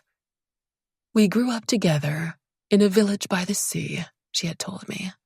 He was the clever one, the fastest runner and quickest with a bow. It was no surprise when the soldiers came for him just after he turned 17, recruiting him to join them. He did not complain, only hugging his mother as she wept over him. I tried not to cry too, though we loved each other. Before he left, he promised he would come back for me. For 5 years I waited. Sometimes I thought he had forgotten me along his path to greatness, but he did not. A cloud had fallen over her face then as she pressed her trembling lips together. There was no need for her to say aloud what we both knew, that they had parted, more irrevocably than if my father had a change of heart and never returned, with the entire sky between them now. With a sigh, I stretched out on the cold ground. Everyone else was asleep, just as Captain Wenche had said. I still ached, though no longer for my loss alone. My parents had been torn apart as a peach twisted into 2 halves. Their love was intact, and yet they could not be together. Was that worse than the inevitable finality of death? I did not know. I thought bitterly that, unlike me, at least my mother had married her love. He had been true to her, and she to him, until the fateful day she had taken the elixir. Was this where all paths to love led? Heartbreak, whether through separation, betrayal, or death? Was the fleeting joy worth the sorrow that came after? I supposed it depended on the strength of the love, the memories made, which seemed enough to sustain my mother through the decades of her lonely vigil. Yet, in my lowest moments, a darkness had crept over me, whispering hateful things, that I was a fool, a weakling, so easily discarded. It would have eased my gnawing ache had I surrendered to the hate, letting resentment smother my grief, blaming Leeway for the hurt he caused me. It would only have been a brief respite, though, as what I mourned more than any injured pride was the love we had lost, the future which was no longer ours. The aching hollow within my chest gaped wider. I instinctively searched the night for the moon, letting its soft light graze my face, the balm to my pain. Closing my eyes, I could almost imagine it were my mother's touch. My nails dug into my palms. I was more than this ill-fated love. I would not let it define me. I had my family to think of, my own dreams to fulfill, and a 9-headed serpent to slay on the morrow. 15. Sunlight set the mountain afire with an ominous glitter. I gritted my teeth as I hauled myself up, just behind Captain Wenche as we clambered up the slope. Sweat trickled down my brow, my neck, and back as I dug my fingers into the cold rock to grip the slippery surface. I glanced down, the ground so far away that my head spun. For the 100th time, I assured myself that a fall in the mortal realm was unlikely to kill us, though how I wished I could summon a cloud now. "We're here." Captain Wenche climbed onto a ledge. The rest of us scrambled after him, with Archer Feymau the last to appear, flushed, his shining armor scuffed in places. Had he fallen? Fortunately, he appeared unharmed. At the end of the ledge loomed a dark entrance, high enough for us to walk through unbowed. Xiangliu had chosen its home well. Not only was it protected from magic, but this rocky terrain with its narrow paths and tight openings made storming in with troops impossible. Captain Wenche waited for us to gather before addressing us in a steady tone. "Be on your guard. Xiangliu is powerful and fast. Its fangs are sharper than knives, and its skin is protected by impenetrable scales. With 9 heads, little escapes its notice. And whatever you do, don't look into its eyes." "Why?" I asked, already dreading his answer. "It can paralyze you." A tense silence fell over us, punctured by the shuffling of feet. It was of little surprise that this creature had evaded death for so long, even after earning the Celestial Emperor's ire. He continued, speaking slower now. "Focus your attacks on its underbelly, its most vulnerable part. That won't kill it, but will cause it pain. Our aim is to distract and threaten it until it unleashes its acid. That's when our target will be exposed. That's when the archers will strike. At my signal, we'll attack in 2 groups, flanking and driving it toward the entrance where the archers will station themselves. His gaze shifted to Archer Feimao and me. Don't engage it unless you have to. Keep your arrows drawn, ready for the moment to strike. We won't get many chances. Stay steady, aim well, fight together. As one, we bowed, our palms wrapped over our fists. When we rose again, we stood a little straighter. I was wound tight with tension as I glanced at the somber faces around me. This was no practice session that I could repeat whenever I wished. The slightest lapse would tilt the scales between life and death, and not just for me alone. We left the safety of the sun-drenched ledge, slipping into the cave. It was enormous, stretching so high I could not see the ceiling through the dark. I stood with my back to the light, as did Archer Feimao a little farther away. I inhaled deeply, almost gagging as the damp air hit my lungs, laced with salt, earth, and the stench of rotting flesh. Just ahead, Captain Wench's hand shot up in warning. He gestured toward the center of the cave, submerged in inky water. The soldiers followed his lead, moving to the side, stepping over the bones that were scattered with an almost cruel abandon. I squinted, making out a large silhouette huddled in the water, so still there was barely a ripple around it. Was the creature asleep? I wiped my palms, damp with sweat, before drawing an arrow. I had shot countless targets of metal, wood, and stone, though never a creature of flesh and blood. Swallowing hard, my eyes met Captain Wench's. I nodded, as did Archer Feimao, signaling our readiness. As the captain's low whistle pierced the silence, the soldiers charged forward, their feet pounding the ground. Red lights flickered to life like fireflies dancing over the water, except these were embedded in heads which reared up as Xiangliu uncoiled to its full height, almost that of a young cypress. 9 heads sprang from its barrel-like body, each plucked from a nightmare, each darting with a life of its own. 8 were covered in black scales with flaming eyes and bone-white fangs, glistening with a foaming liquid. Its 5th had the skin of a fair immortal, except for the dark lines spread across like cracked porcelain. Lips parted, showing graying teeth, and where its eyes should have been were smooth hollows, like holes in the ground, not filled all the way through. It gave me the eerie sensation of an immortal's face which had been peeled off and draped over the serpents like a glove. Ice slid down my spine as I clutched my bow tighter. Soldiers dashed into the water, raising their swords. The creature's jaws snapped ferociously as it wrapped its spiked tail around those nearest, flinging them against the rock wall. They collapsed with a crash, their cries ringing in my ears. As one of Xiangliu's heads lunged down, its fangs sank into a soldier's neck. He screamed in agony, slashing his blade across the serpent's scaly face. "No!" Captain Wench shouted. It was too late, Xiangliu's head swarming to form a shield around its core, like the petals of a flower closed into a bud. The serpent sprang out of the water with surprising agility, drops spattering all around, cold and reeking of death. The soldiers pressed on. One thrust her sword into the creature's stomach. Xiangliu shrieked, a feral sound, as it slithered toward the entrance, rising higher until it towered over Archer Feimao and me. Against the sunlight streaming in, its scales gleamed like onyx. Fear cut my heart. Not the insidious prickle of the unknown, but stabbing terror for my survival. A primitive instinct took over, my ears deaf to Captain Wench's warnings, my fingers releasing the bowstring as the arrow sprang free. Even as it struck, I cursed myself for not staying hidden as instructed, for drawing the serpent's attention instead of emerging at the opportune moment to strike. One of Xiangliu's heads bent to rip out my arrow, tossing it aside almost contemptuously.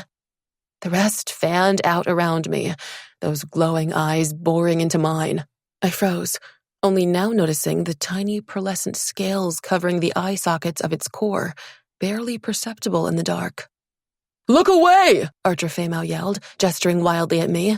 I stumbled back just as a soldier hurled her spear into the serpent's stomach. Xiangliu's cry pierced the air as its middle head reared up, eyelids snapping open to unveil 2 burning coals beneath. Its core! Xiangliu's 8 jaws parted, spewing a frothing, greenish liquid across the cavern, acrid and sour. Those struck screamed in anguish, falling to the ground where they writhed in agony. The acid sprayed onto my arms, foaming as it ate through the cloth, blisters blooming over my skin like crimson poppies. I would have screamed till I was hoarse, yet the searing agony, that of my skin being peeled from my flesh, snatched the air from my lungs. Grinding my jaws until I thought they would crack, I fumbled for another arrow, drawing it through my bow. Archer Feymau stared at me, signaling for me to attack, but I was trembling too much from terror and pain. Doubt raged through me that I would miss, that I would fail, letting down everyone who depended upon me. Archer Feymau's arrow streaked forward, just as those glowing orbs vanished, the shaft slamming against the serpent's eyelids and shattering to fragments.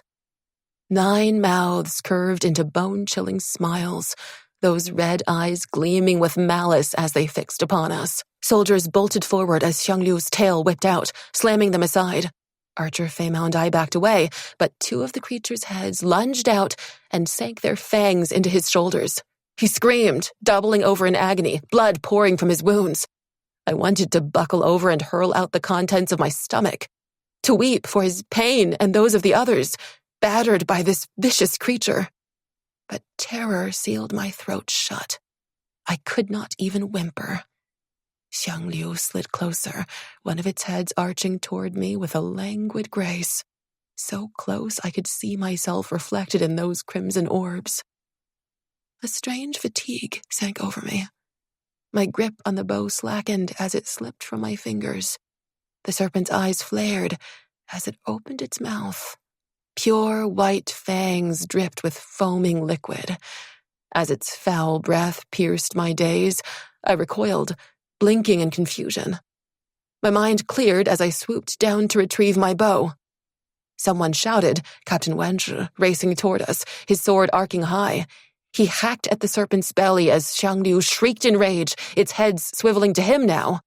"The target!" he shouted as he raised his shield to fend off the creature's snapping jaws. Those pearlescent eyelids flicked open. Red-hot coals flickered to life once more, embers in the dark. The monster's jaws opened, spraying acid all around, splattering on my hands, a little across my cheek where it burned and stung like fire and ice. Black waves of agony swept over my consciousness, dragging me under.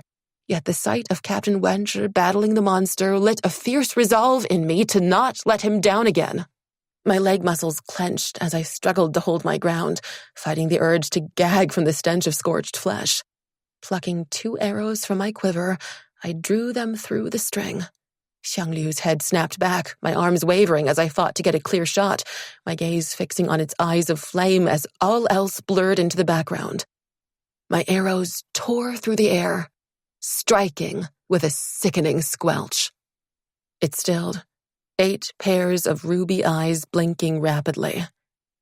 Just when I thought I had failed, that I had missed, a great shudder rippled through its body as its heads rolled back, its necks bunching up as it collapsed onto the ground. Ash and dust billowed in the air. The sudden silence was startling, devoid of the screams and gasps, the rip of flesh. We exchanged stunned glances, in disbelief that the horror had ended, that we were alive. Feymau slapped me on the back, his grin morphing into a grimace as he clutched his shoulder. Someone laughed, another cheered. A wooden smile stretched across my face, even though I did not feel like celebrating. My arms were blistered raw, but my insides knotted at the sight of Captain Wenshi. The parts of his body I could see were crusted with injuries far worse than mine. "I'm sorry." My voice was hoarse as I looked at Feymau and the other wounded soldiers. "I missed the first chance. I lost my nerve. If I... Archer Xingyin, stop apologizing." Captain Wenshi sounded stern, though not unkind. "No battle is perfect. Few things go as planned. What matters is that Xiangliu is dead, and we all walk out of here today."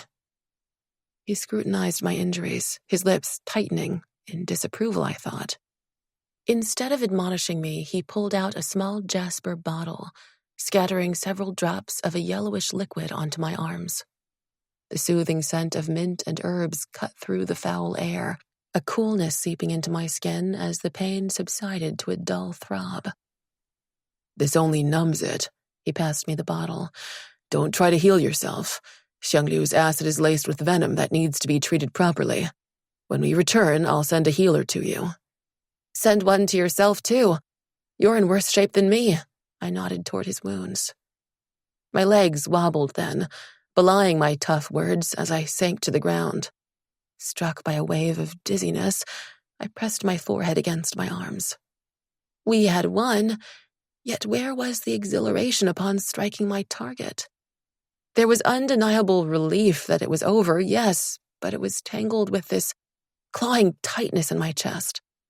Was it pity? For the creature whose life I had taken? Even worse, and buried deeper, was there shame? That I had killed so easily, and that I would do so again. Captain Wenger crouched down beside me. "It gets easier," he said, as though he could read my thoughts. "I'm afraid of that, too," I admitted haltingly. "Xiangliu devoured countless mortals. If not stopped, he would have killed more." His words gave me comfort, at least enough for my breathing to slow and my tension to ease. Staggering to my feet, I glanced down at the serpent's body. Blood trickled from its eyes, seeping into the ground. It was a monster, not because of its appearance, but what it had done. Grasping onto that, something hardened inside me. I would not mourn what I would do again, for as many times as I had to. Just then, a strange sensation tugged at the edge of my consciousness.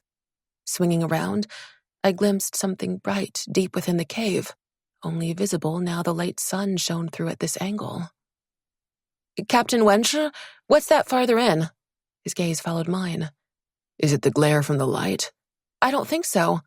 Do you feel anything coming from there?" I asked. When he shook his head, I bit my lip, wondering if I was mistaken. Yet there it was still, that pull on my mind, that faint, elusive awareness. "I'll inspect it and make my way back later," I decided. "I'll join you. What if Xiangliu has a sibling?" He cracked a smile. I shuddered. "As long as it doesn't eat mortals, we can leave it in peace." We slipped through the narrow passageway at the end of the cave, crossing a shallow stream before emerging in a cavern. A shaft in the ceiling allowed the sunlight through unhindered, striking a heap of glittering treasure. Ropes of pearls, jade ornaments, and gems the size of my fist were piled onto the ground, as carelessly as though they were twigs, leaves, and stones. "What is this?" I asked, finding my voice. "Plunder from Xiangliu's victims." Captain Wenger bent down to inspect a few of the items. "No. Some of these are from our realm. Xiangliu must have brought them here." Picking up a small chest, I flipped its lid open. Inside lay a gold necklace studded with chunks of amber. He lifted it up. "An amulet of earth magic." "How do you know?" I asked curiously. "Amber is a sacred treasure of the trees," he explained, dropping it back into its box. "I'll present this to His Celestial Majesty." We opened a few more chests, tossing aside a magnificent necklace of rubies, a smooth orb of lapis lazuli, thickly veined with gold, and a silver hair ornament shaped like a wind chime. When I ran my fingers over it, a tinkling melody filled the cavern. I gestured toward the gleaming hoard. "What should we do with all this?" Immortals had little need for material wealth apart from ornamentation or vanity. Magic, rank, and bloodlines, these were the true determinants of power in the Celestial Kingdom. Captain Wenger shrugged. "I'll bring a few pieces for their Celestial Majesty's collection, and each soldier is welcome to souvenirs from a hard-won battle. As for the rest, feel free to dispose of them as you wish." It was then I saw it. A large wooden box in a corner of the room, its simplicity a stark contrast to the priceless treasures surrounding it.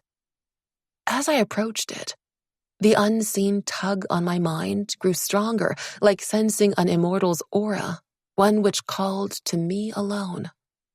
Bending down, I pried the lid off, my pulse racing as I stared at what lay within. A bow strung with shining gold cord and carved of green jade, a dragon from its magnificent head at the tip, arching to its tail at the lower limb. When I touched the cool stone, a thrum of power surged through me like I had thrust my arm through a raging waterfall. Something clicked inside me, as though I found something I did not realize I had lost. Lifting the bow, I drew back its string, almost dropping it, when a frail beam of light formed between my fingers. It did not hurt, emitting instead a pleasant tingle that crackled before it vanished. Skyfire, Captain Wensha breathed. The bow fell from my hands. This was said to be a great power, one the Celestial Emperor possessed, of which a single bolt could injure us greatly, even ending our lives. His eyes were bright as he bent to pick it up. The jade dragon bow, he murmured, running his palm along its carvings. The recognition in his tone startled me. How do you know? Have you seen it before? He shrugged. There are few weapons of Skyfire in existence, and only one bow. Why did the lightning vanish? I was puzzled, as I had not released the string. A thoughtful expression crossed his face. Perhaps your powers aren't strong enough to wield it yet. He appeared calm, though his breathing quickened. Raising the bow, he grasped its golden string. The muscles in his arms strained, yet it did not bend, when it had yielded for me like a thread of silk. The moment he set it down, the bow sprang into my hands as though I had yanked it. He raised his head, staring at me intently. Unsettled, I placed the bow back into its box and passed it to him. A loud rattling erupted from within. He frowned as he pushed the box back to me. The clattering ceased. Hold on to this for now, until we decide what to do. It seems to have formed a connection with you, and this is too powerful a weapon to leave lying around. A thrill ran through me at his words. For some reason, I found myself reluctant to part with the bow, but I made myself ask, should we return this to the Celestial Kingdom? The bow doesn't belong to the Celestial Kingdom. I heard its owner disappeared a long time ago. Keep it safe and well hidden until we find who we should return it to. His eyes bored into mine with sudden intensity as he added, Speak of this to no one. I nodded, despite the uneasiness clenching my stomach. Did he fear the Celestial Emperor might claim the bow? Yet it was surely the right thing to do, to restore the bow to its owner. As I stared at the rest of the treasure, an idea formed. Let's distribute this to the villages Xianglu plagued. While nothing can compensate for the loss of their loved ones, at least their lives will be made easier. He nodded. Make your selection. I'll call the others. I crouched down, picking up a gold bangle studded with coral, its bright colors reminding me of Shuxiao. I tucked it into my waistband. My friend will like this. Nothing for yourself? He asked. I hesitated before gathering up a necklace of sapphires, the blue fire of its stones like that of Li Wei's crown. Then it slipped through my grasp, clinking as it fell to the ground. I have no banquets or grand events to attend. Even if I did, I have all I need. I thought of the pendant I wore, which I never removed. It gave me a sense of belonging, knowing it was from my father, and that my mother's fingers had clasped it around my neck. Captain Wensha was silent for a moment, before striding to the cavern entrance and calling for the others. As they joined us, their eyes widened at the sight. Even to immortals, this was no ordinary treasure. While they selected jeweled hairpins, necklaces of pearl and amber, and jade bangles, the captain chose several items for the imperial treasury and the soldiers who had returned earlier. Those who were still able worked through the night, packing the gold and jewels. When we finally left the cave, my gaze flicked once to the still form huddled on the ground. I held my breath, trying to block out the metallic tang of the blood-soaked earth. The sky had lightened to a misty gray by the time we delivered the last of the treasures to the villages. I lingered behind the others, watching as a door swung open and an old woman stepped out, the first mortal I had seen up close. Her skin was wrinkled, and her yellowed eyes drooped. The ragged clothes which hung off her frame offered meager protection from the biting chill, while in her hands was a dirt-encrusted shovel. Was she setting out to toil at this early hour? She stumbled over the box in the entrance, bending down to pick it up. Her jaw dropped, her eyes rounding at the king's ransom within. A shrill cry escaped her lips, the sound piercing me deep. Cradling the chest, she ran through the streets with newfound strength, yelling for her neighbors to awaken. Doors were flung open, shouts erupting over the discovery of the treasure. Some of the villagers fell to their knees, muttering grateful prayers, while others wept as they clutched each other. The air pulsed with their joy and relief that perhaps this winter might not be so bitter after all. I thought we were magnanimous in gifting the fortune, but this warmth in my heart seemed more precious still. When someone stepped beside me, I gulped down the lump in my throat. Stealing a glance at Captain Chang'e, I saw a smile stretch across his impassive face. His black eyes reflected the golden fire of the sun as its rays swept over us, bringing forth a new dawn. 16.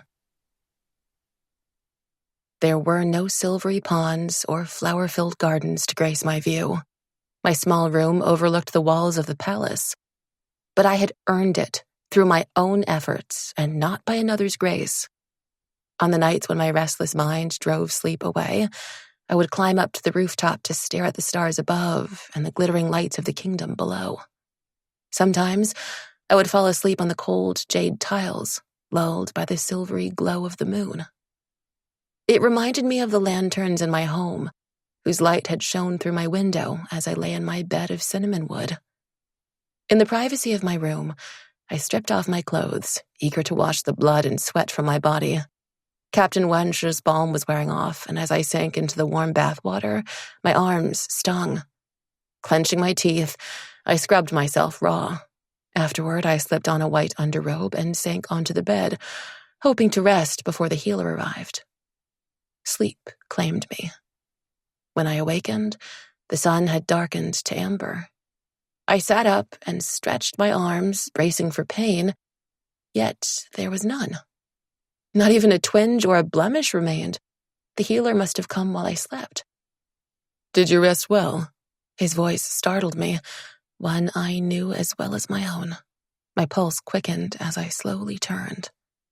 Li Wei sat by the table, calm, as though we had just seen each other yesterday and not months before, as though our last words were not choked with pain and regret. His gray robe was clasped around his waist with a chain of onyx links, and his long hair was pulled through a silver ring. He looked just as I remembered, except his face was leaner, his eyes darker than before, or perhaps the light in them had been dulled.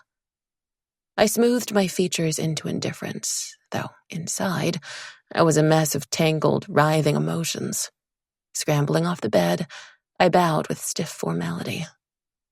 You don't have to do that, he said in a strained voice.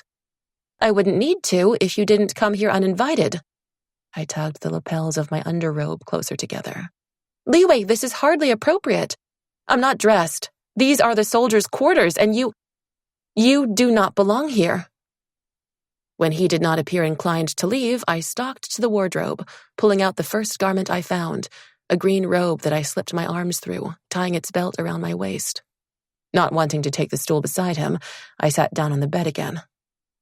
Why are you here, Your Highness? You called me Li Wei just a moment ago, he pointed out. A mistake, I said. You are the crown prince. I am a soldier. To me, you are Your Highness. His slender fingers toyed with the cup on the table. I heard you had returned. I wanted to see you, to know you were unharmed. He frowned. Your injuries were severe. Why didn't you heal yourself before? My skills are at best rudimentary, and with the serpent's venom, Captain Chang'e believed the wound should be treated by a healer. I did not meet his gaze. The sight of him fractured the shell around my heart. reviving the ache that I had long thought to suppress. He cleared his throat. I believe congratulations are in order. I heard you brought Chang'e down with 2 arrows and a single strike. He sounded pleased, proud even. Not me alone. If not for the others, I wouldn't have made it out alive, I said with feeling. The color drained from his face, yet I would not let myself read too much into his concern. Your Highness, I thank you for your visit, but I wish to rest. Please see yourself out. I stretched my hand to the doors, tempering my rudeness with a short bow. He did not rise. He did not speak. Was he offended? The chief attendant would have had an apoplectic fit at my disrespect. But then it struck me, how could he have seen my injuries unless... Did you heal me? Yes. His gaze held mine. My traitorous mind conjured the image of him sitting on my bed, his hands sliding over my arms as he channeled his energy into them. I didn't ask you to, but thank you. There is no need for thanks, he said. Have you been well? I recalled the countless sleepless nights since I had left him, the grief gnawing at my heart, the tears I had swallowed until they ran dry. These were my secrets, hidden beneath my smile. Yes, I lied boldly. My training keeps me busy. Captain Wenja is a hard taskmaster. His jaw tightened as an unfamiliar edge cut through his tone. Yes, Captain Wenja is most solicitous of you. One wonders why he spends so much time and effort on just one recruit. I simmered at the insinuation. If he was jealous, he had no right to be. Why are you here? I asked again, in a harder voice than before. His hand curled into a fist on the table. I shouldn't be here. I stayed away as long as I could. But when you were in the mortal realm, I could not help fearing that you might be in danger. That you might not return. His confession slashed through my carefully constructed defenses. How I hated this weakness which stirred in me, this futile yearning for what was lost. How easy it would be to admit the ache in my chest, to reach for him as I had dreamed. But he was promised to another, and I would not settle for less than I had to give. I laughed instead, a short, harsh sound, indifference and mockery my armor in this struggle. Do you think so little of my abilities? He stared at me unflinchingly. Xingyin, that is unfair. You know how highly I regard you. Not enough, it would seem. Don't speak to me of what's unfair, Li Wei. I cursed myself for the lapse of his name, the sudden brightness which flared in his eyes. You made your choice clear, the night you betrothed yourself to another. I made mine clear when I left. It's unfair of you to come to me now, when you must realize it unsettles me. I should have stopped there, but my resentment and anger spilled from me now. You told me you loved me. You broke my heart. You didn't even tell me of your engagement yourself. Was that fair? Bitter words, and yet it was a relief to have spoken them aloud. No. His voice was hoarse. You have every right to despise me. Just know, if I could choose, it would be you. He ran a hand through his hair as he did when he was distressed. How I wished I did not know these things about him, and that he did not move me so. I was going to tell you. The betrothal was not meant to be announced that night, but my mother persuaded my father otherwise. My breath shook as I drew it in. I was wrong. The Empress had not waited to retaliate, and her blows struck truer than she could have ever hoped. It did not matter. Nothing would have changed. He was the crown prince, marriage was his duty, and I should have realized that from the start. A heavy silence fell over us. Part of me wished he would leave so I could sink back into the bed and lose myself in the numbness of slumber. And yet, a weaker part of me thrived on his presence still, drinking in his face, the sound of his voice, yearning for his touch, despite knowing the anguish which would come after. I steeled myself to ask, Has the wedding date been set? There it was, said aloud. The bandage ripped clean from the wound. Was it not better to battle the monster in the open than leave it lurking in the shadows, unsure when it might strike? The light leached from his eyes. The betrothal gifts have been exchanged, though the ceremony won't be for years. Princess Fengmei and I are still young, and I've asked for the time to devote myself to my duties. Perhaps then, things might be different. He did not sound like an eager bridegroom, nor did I understand the delay when the exchange of gifts was a commitment as binding as the signing of the betrothal contract. Who would dare come between an alliance of the two most powerful families in the realm? I had asked the question, invited the pain, peeling away the last stubborn shred of hope from my heart. Yet how sharp the regret which stabbed me now, the claws of jealousy which raked me. Someone rapped on my door. Was it Shu Xiao calling me for the evening meal? I would be glad for any distraction. Striding to the doors, I wrenched them apart, a welcoming smile on my lips.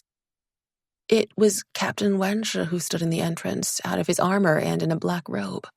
The healer said she was sent away before she could attend to you. At the sight of Li Wei, he stiffened before bowing in greeting. Your Highness, I did not expect to find you in the soldiers' quarters. Li Wei's expression turned cool, sliding into the imperial mask he wore so easily. Captain Wenshi, you are most solicitous of your soldiers, even visiting them at this late hour. Indeed I am, Your Highness, particularly of those injured. He stalked into the room, unflustered by Li Wei's hostility.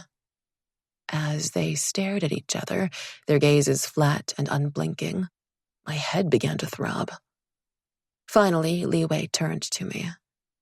I am at ease knowing you've returned. He nodded tersely to Captain Wenshi, who responded with another short bow. From the set of his shoulders, I knew he was displeased as he left. Why should your return weigh on Prince Li Wei's mind? Captain Wenshi asked, taking the stool newly vacated. With a surge of his magic, he heated the water in the pot, brewing a fresh pot of jasmine tea and pouring me a cup. I took a sip, relishing its delicate fragrance and soothing warmth. We're friends. We studied together. He didn't seem friendly. Neither did you. I kept my face blank, setting the cup back down. Captain Wenshi, did you come for a particular reason, or just to stir up trouble where there is none? I came to check on your injuries. How are they? Healed. I stretched out my arms to show him the renewed skin, relieved to find his wounds had vanished too. A strange expression crossed his face. You're fortunate to have been attended to so well. I snatched my arms back. He knew the healer had not attended to me. How was your audience with His Celestial Majesty? A clumsy attempt to divert his attention. The Emperor was pleased. You would be in line for a promotion should you decide to make this a career. His tone lifted like he was asking a question. I cared not for that, yet this was a promising start to the journey I hoped would bring me home. I'm not going anywhere. If they want to give me a new title, though, I wouldn't mind yours, I told him lightly. I'll be sure to inform their Celestial Majesties of your wish. He added almost as an afterthought. The Jade Dragon Bow. Did you keep it someplace safe? I nodded, thinking of the box tucked beneath my bed, an enchantment woven to conceal it from prying eyes. I'll be leaving soon to one of the Sea Kingdoms. If you join us, we might find some information on the bow there. However, it could be dangerous. It's no small matter for their king to request our aid, and no favor from the Celestial Emperor comes without a price. Something flickered across his face. Was it distaste? Or concern for the perils ahead? I'll consider it, I said slowly. He rose to his feet then. I'll see you at training tomorrow, at dawn. I resisted the urge to protest. It would do no good. He almost collided into Shu Xiao at the doorway. Trying to balance the unwieldy tray in her grasp, she bowed to him awkwardly. He gave her a curt nod in return, his expression aloof as he left. Shu Xiao set the tray on the table. Your dinner. I heard you were hurt. Thank you. I was glad for her company. Her room was close to mine, and we ate together whenever we could. As I glanced at the braised pork, stir-fried green beans, and ripe loquats, my stomach growled, reminding me that I had not eaten anything all day. Lifting the lid off the bamboo steamer, I took a soft pillow of bread, tucking slices of the tender meat within its folds. "Have you seen a healer?" she asked. "Yes." I was reluctant to elaborate. She slanted her head back to stare at me. "You look well. Glowing almost. Maybe you should have brought me my dinner instead." Pushing back her stool, she lifted the hem of her robe, displaying 2 rows of red indents pressed into her calf. "Are those teeth marks? What happened?" "Fox spirits. A few broke in," she grimaced. "When their magic is drained, they bite. It doesn't hurt anymore, but they itch like fire, and the healer said it will take weeks for the marks to disappear, if they do." "How did they get in?" I was surprised, as powerful wards protected the Celestial Kingdom from its enemies. Each night, the soldiers on duty wove shields all along the kingdom's borders, which alerted them to any intrusion. One took the form of a celestial and slipped through undetected. Once inside, she broke the wards from within. It shouldn't have happened. Even with a transformed appearance, our wards should have detected their auras. General Genuine is investigating the matter. I fumbled in my pouch, pulling out the jasper bottle that Captain Wenja had given me. Pulling out its stopper, I shook out the last few drops over her leg. As the redness of her injuries subsided, she sighed in relief. "What's that?" "Just something Captain Wenja gave me for my injuries." "Oh? Does Captain Wenja often dispense rare medicines to lowly soldiers?" Her stare bored into me. "Just this once," was all I said. "Or just this one?" I did not reply, taking a loquat and peeling it with excessive care. She shrugged then, perhaps tired of teasing me when I did not rise to the bait. "How was Xiangliu?" she asked, as though we were speaking of a mutual friend. "Dead. An arrow through the eye." It was easier to speak cavalierly of it. Somehow it made it less real. The danger, the life I had taken. "How bloodthirsty," she remarked. "Was it a hard fight?" I described the battle, knowing she would be interested in every detail. When I was done, I looked away, admitting, "I lost my nerve. Those injured, it was because of my mistakes." "Anyone would have been terrified. What were you thinking, Xiangliu, for your first assignment? New recruits are typically sent on mundane tasks like inspecting the border or searching for some lost artifact." It was precisely for the danger that I had put myself forward.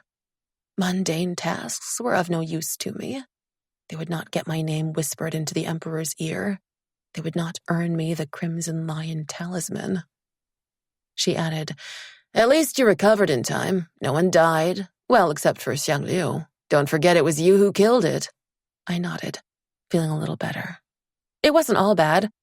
We found a cave of treasure." She leaned across the table. "Did you keep anything?" I thought about the jade dragon bow, more precious by far than any jewel. But it was not mine, and Captain Wenja had cautioned me to keep it hidden and a secret. I dug through my pouch for the bangle, pressing it into her palm. She flicked the clasp open, slipping her hand through it. The gold and coral gleamed against her skin. "It's beautiful." "It's just a small trinket." I was glad that she seemed to like it. "You should have seen what Captain Wenja brought back for the treasury." Her expression turned curious. "What was Captain Wenja doing here? Not that I'm complaining when there are so many who would envy us." "What do you mean?" "Haven't you noticed the crowds in the field whenever he trains? Both men and women alike? Tall, broad shoulders, clear eyes, firm mouth, straight nose," she recited, ticking each item off on her fingers. "If only he smiled more, it would put his handsome features to better use." Handsome? I had thought him striking, but handsome? She shot me a reproachful look. "How could you not have noticed? After those months you've spent training with him, walking beside him, sleeping under the stars by the glowing campfire." I grabbed a bun and threw it at her, which she deftly caught. "Don't protest too much," she grinned. Or I might start to think there's some truth to the rumors. Were those the same ones which had reached Li Wei? Was that why he had sought me out the moment I returned? To seek a denial or admission? Those rumors you mentioned are ridiculous beyond measure, I said, more heatedly than I intended. Have I struck a nerve? I shut my mouth at once. Shu Xiao picked a loquat from the bowl, passing it to me. A peace offering. Few are held in as high regard as Captain Wenshi. His fighting skills are renowned, and his magic is unusually strong for one not descended from any known lineage. I glanced at her. Where is he from? I've heard Captain Wenshi is from some undistinguished family line in the Four Seas. It was no small feat for him, a foreigner, to rise through the ranks to become the youngest captain in the Celestial Army. I felt a sense of shared companionship with Captain Wenshi, knowing both of us were forging a new life for ourselves here. While he was far more capable than I, it gave me hope for my own ambitions, that an unknown could rise to prominence in the Celestial Kingdom. Though I could not help thinking even he had not won the Crimson Lion talisman. After the meal, I helped Shu Xiao stack the empty dishes onto the tray. As I tried to pry the tray from her fingers, she snatched it away. It's not every day you slay a legendary monster, and it doesn't sound like Captain Wenshi is going to go easy on you tomorrow either. Without another word, she left the room. Sleep eluded me that night. With an impatient sigh, I tossed off the bed covers and left the room. Climbing onto the rooftop, I settled upon the cold jade tiles. How the solitude of night reminded me of home. The lights of the Celestial Kingdom glittered below, whose borders I now defended with my life. Would my mother feel betrayed by my new allegiance?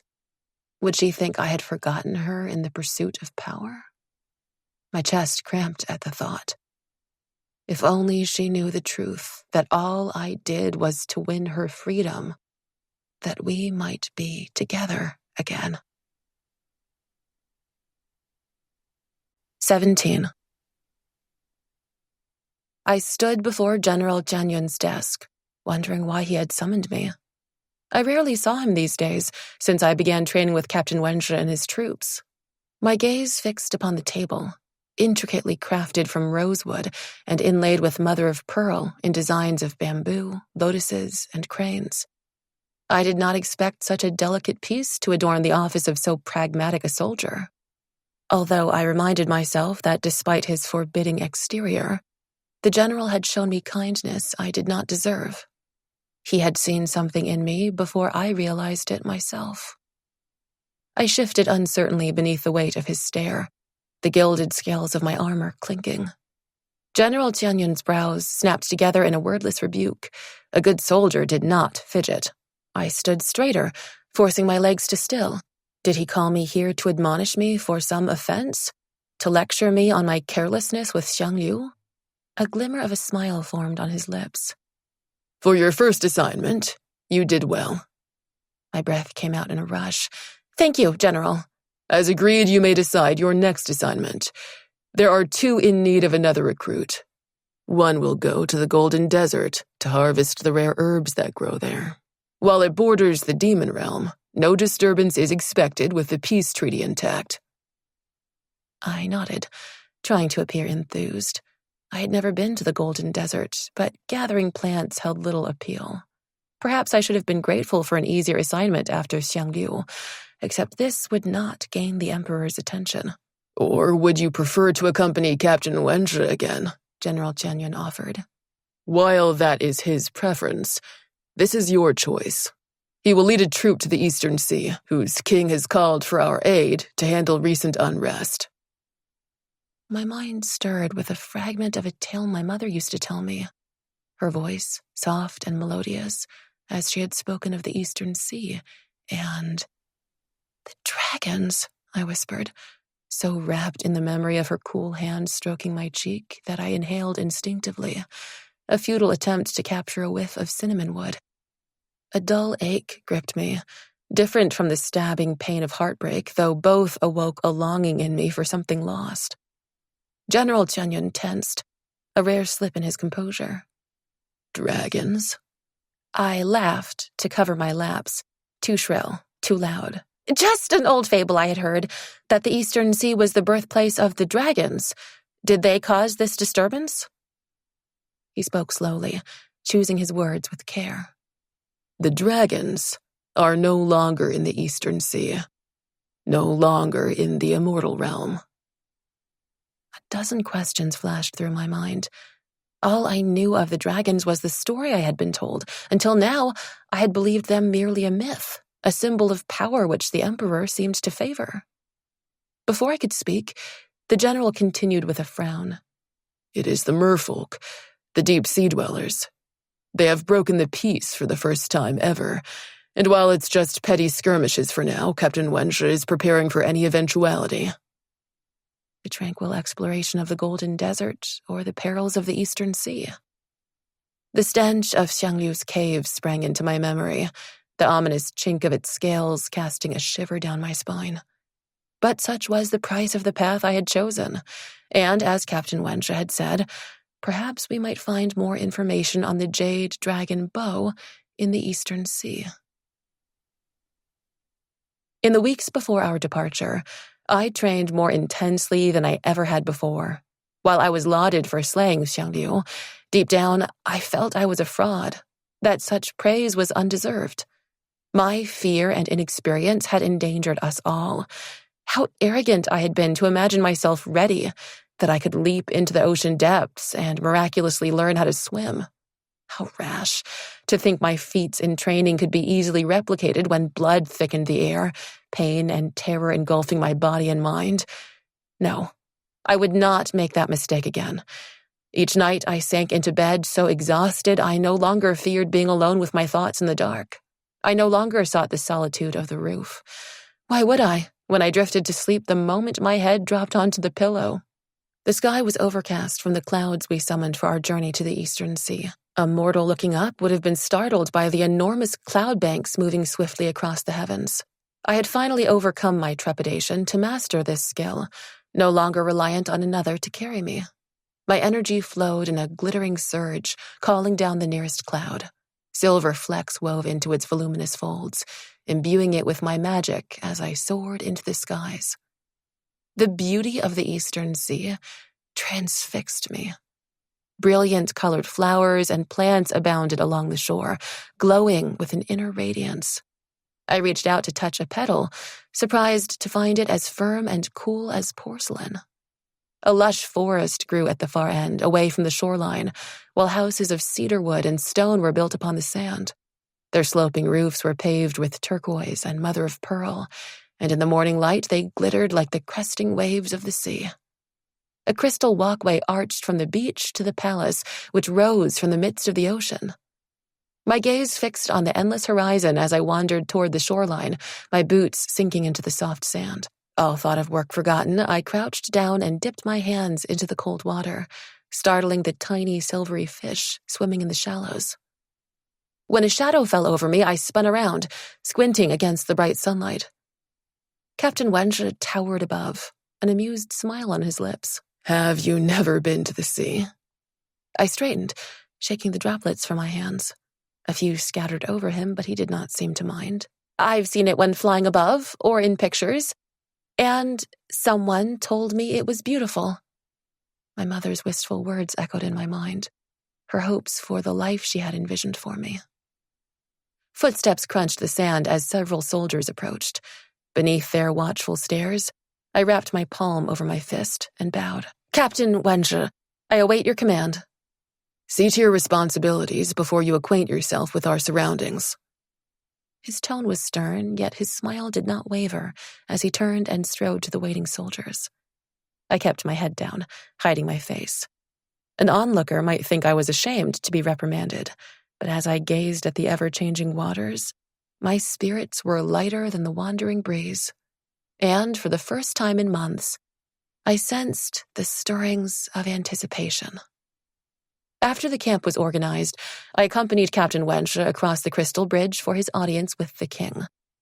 The palace gleamed against the sea and sky, a shimmering edifice of rock quartz, turquoise, and mother of pearl, with a two-tiered roof of gilded tiles.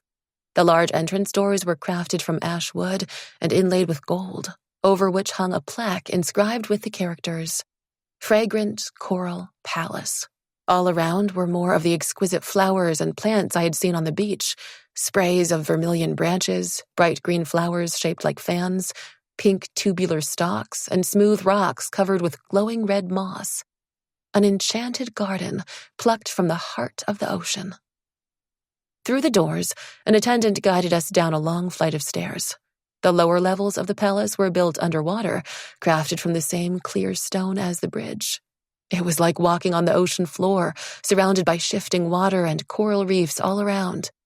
As we entered a crowded hall with soaring ceilings, silence fell over the gathered immortals. Only then did I hear the melodious clink from the strands of ivory shells which swayed behind the agate thrones. I had only seen King Yancheng of the Eastern Sea once before, at Li Wei's banquet.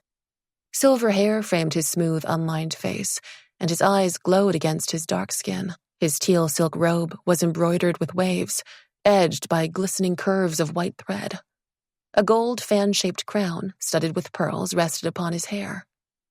Captain Wenjie and I knelt on the floor, stretching out our clasped hands as we bowed. "The Celestial Kingdom has answered the Eastern Sea's call for aid," he intoned formally. "Our swords will be drawn, and our bows stretched in your service." "Rise," the king commanded, sounding pleased. "We are grateful for the assistance of the Celestial Kingdom during these troubled times. The merfolk's attacks caught us unaware, as they had always lived peacefully among us before. Captain Wenjie, your reputation has reached even our ears in the Eastern Sea, and we thank the Celestial Emperor for sending us his finest warrior." Captain Wenjie bowed again. "Your Majesty is kind, but I do not deserve such praise. It is my honor to serve to the best of my abilities." King Yancheng stroked his beard. "Humility accompanying such talent is rare." He gestured toward me. "Is this lady your wife?" Strangled noises slid from my mouth as Captain Wenjie's ears reddened. "No, Your Majesty. This is First Archer Xingyin of the Celestial Army." My ears pricked up at his introduction. First Archer? The king glanced at my armor. "Ah," he nodded with a bemused smile. "We do not have female warriors here." Several courtiers tittered, some smothering their laughter behind raised sleeves. My insides churned from the unwanted scrutiny, even as my fingers curled at their disdain. Captain Wenjie swept a chilling gaze around the room, which silenced their mirth more effectively than a sword. "First Archer Xingyin is the highest-ranked archer in our army. She will be of great assistance to this campaign." He spoke in clipped tones. "Your Majesty, could you advise us on the situation with the merfolk?" The king gestured to the young man beside him. "My eldest son, Prince Yanxi, will brief you." A tall immortal stepped forward, clad in a shimmering sky-blue robe. Tiny fish embroidered in crimson and silver darted from their folds. His dark brown hair was coiled up into a top knot, secured with a turquoise hairpin. This close, I sensed his aura, cool and steady, thrumming with power. "Captain Wenjie, First Archer Xingyin. Since the beginning of time, we have lived in harmony with the merfolk. While we, sea immortals, prefer to stay on both land and sea, the merfolk chose to dwell deep underwater, only surfacing on rare occasions. They revered the dragons who used to live there, and desired to be close to them. The dragons were wise and gentle creatures, helping to maintain the harmony in our waters." His tone changed, growing taut. "When the Celestial Emperor banished the dragons from our realm, the merfolk grew restless. Over time, their dislike of land grew greater, preferring to keep solely to themselves in the depths of the ocean. Years ago, my father allowed them to choose a governor to represent them at our court. Unfortunately, Governor Ren Yu is dangerous, his ambitions stretching far beyond his mandate. We received reports that he had recruited a large army from among the merfolk, training them in weaponry and magic. When my father requested his presence to answer these accusations, he refused. I thought to myself, training an army without a mandate was treasonous indeed. And Governor Zhenyu's guilt was compounded by his refusal to meet the king. Prince Yanxi rubbed his brow, his expression darkening. Since then, the merfolk turned outright hostile. Sea immortals who ventured too deep into the waters were attacked. The homes closest to the shore were raided. Each time, the perpetrators fled before our soldiers could apprehend them. Petty banditry is unlikely to be all the governor intends. Do you have any knowledge of his plans? Captain Wenxia asked. Recently, he issued his own edict, banning all sea immortals from the ocean depths, a grave insult to us. We believe he wants to overthrow my father and take the throne for himself. Under Governor Zhenyu's command, the merfolk army has grown strong and powerful, while I fear the reverse can be said of ours. We are a peaceful nation, unaccustomed to battle, which is why we appealed to the Celestial Kingdom for aid. Would we have to fight the merfolk underwater? My stomach twisted at the thought. Like many Celestials, I had not learned how to swim. What need was there when we could fly? Once, in my childhood, I had fallen into the river near my home. Cold water had pressed all around me, clogging my nose and mouth. I had flailed, kicking out, my frantic movements only dragging me deeper into the river's embrace.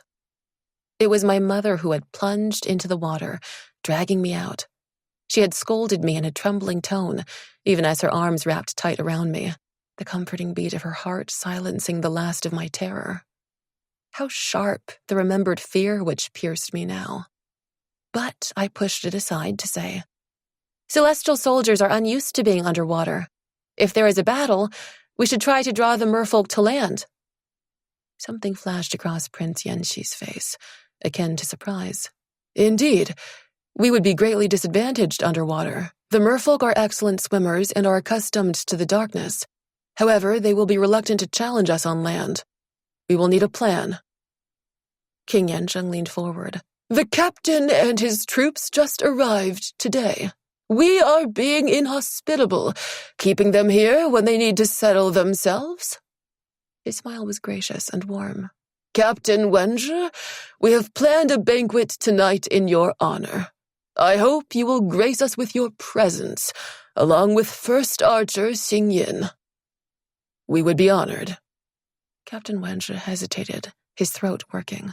Your Majesty, the library of the Fragrant Coral Palace is renowned throughout the immortal realm. May I have your permission to visit it? I hope to learn what I can about the merfolk to aid us. The king inclined his head. An attendant will bring you there whenever you wish. As Captain Wenxia and I left the hall, I grinned at him. First Archer? The highest-ranked archer in our army? I repeated his earlier words back to him. Does this mean we're closer in rank now? He shot me an exasperated glare. It's not an official position, as you're not an official recruit. And since when have our ranks mattered to you? I laughed, not protesting his claim.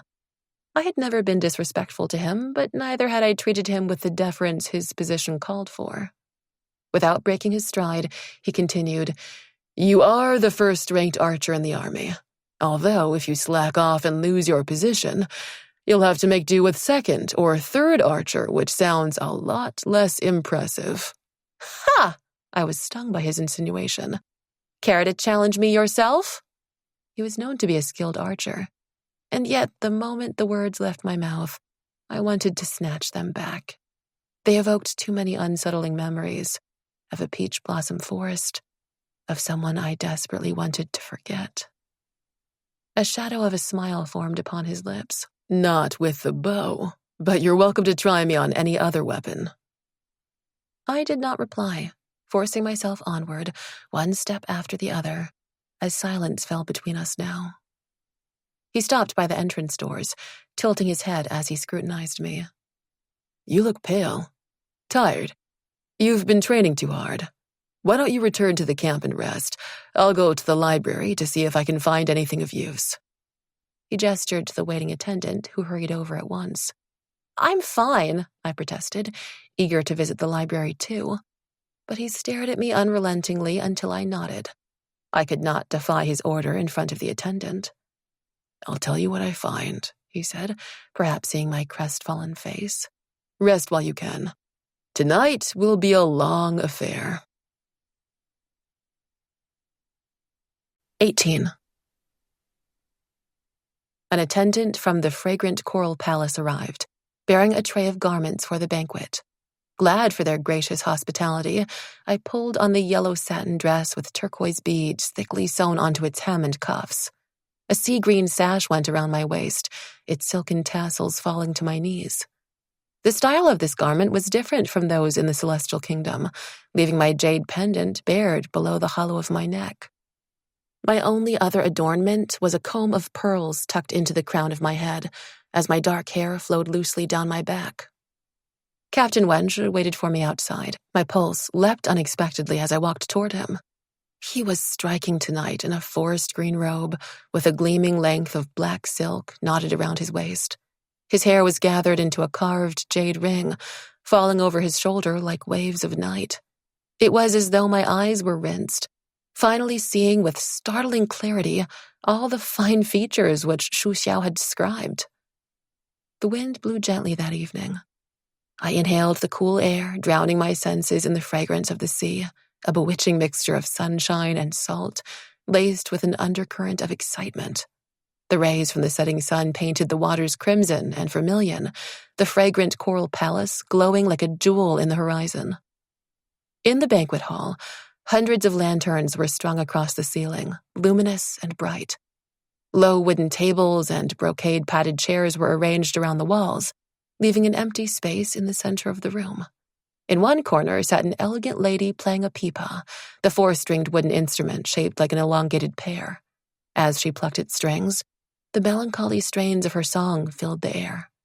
Her playing was masterful. From the twang of a single string, she wrung a river of sorrow and an ocean of grief. The king and queen sat on a dais at the far end of the hall. A magnificent gold flower with a pearl the size of my palm gleamed from the queen's hair. The petals fluttered around the pearl, which glowed white one moment, morphing to deepest black the next. A little boy stood beside her, clutching her hand. His head barely came up to the armrest of her throne, and his dark eyes were large and solemn.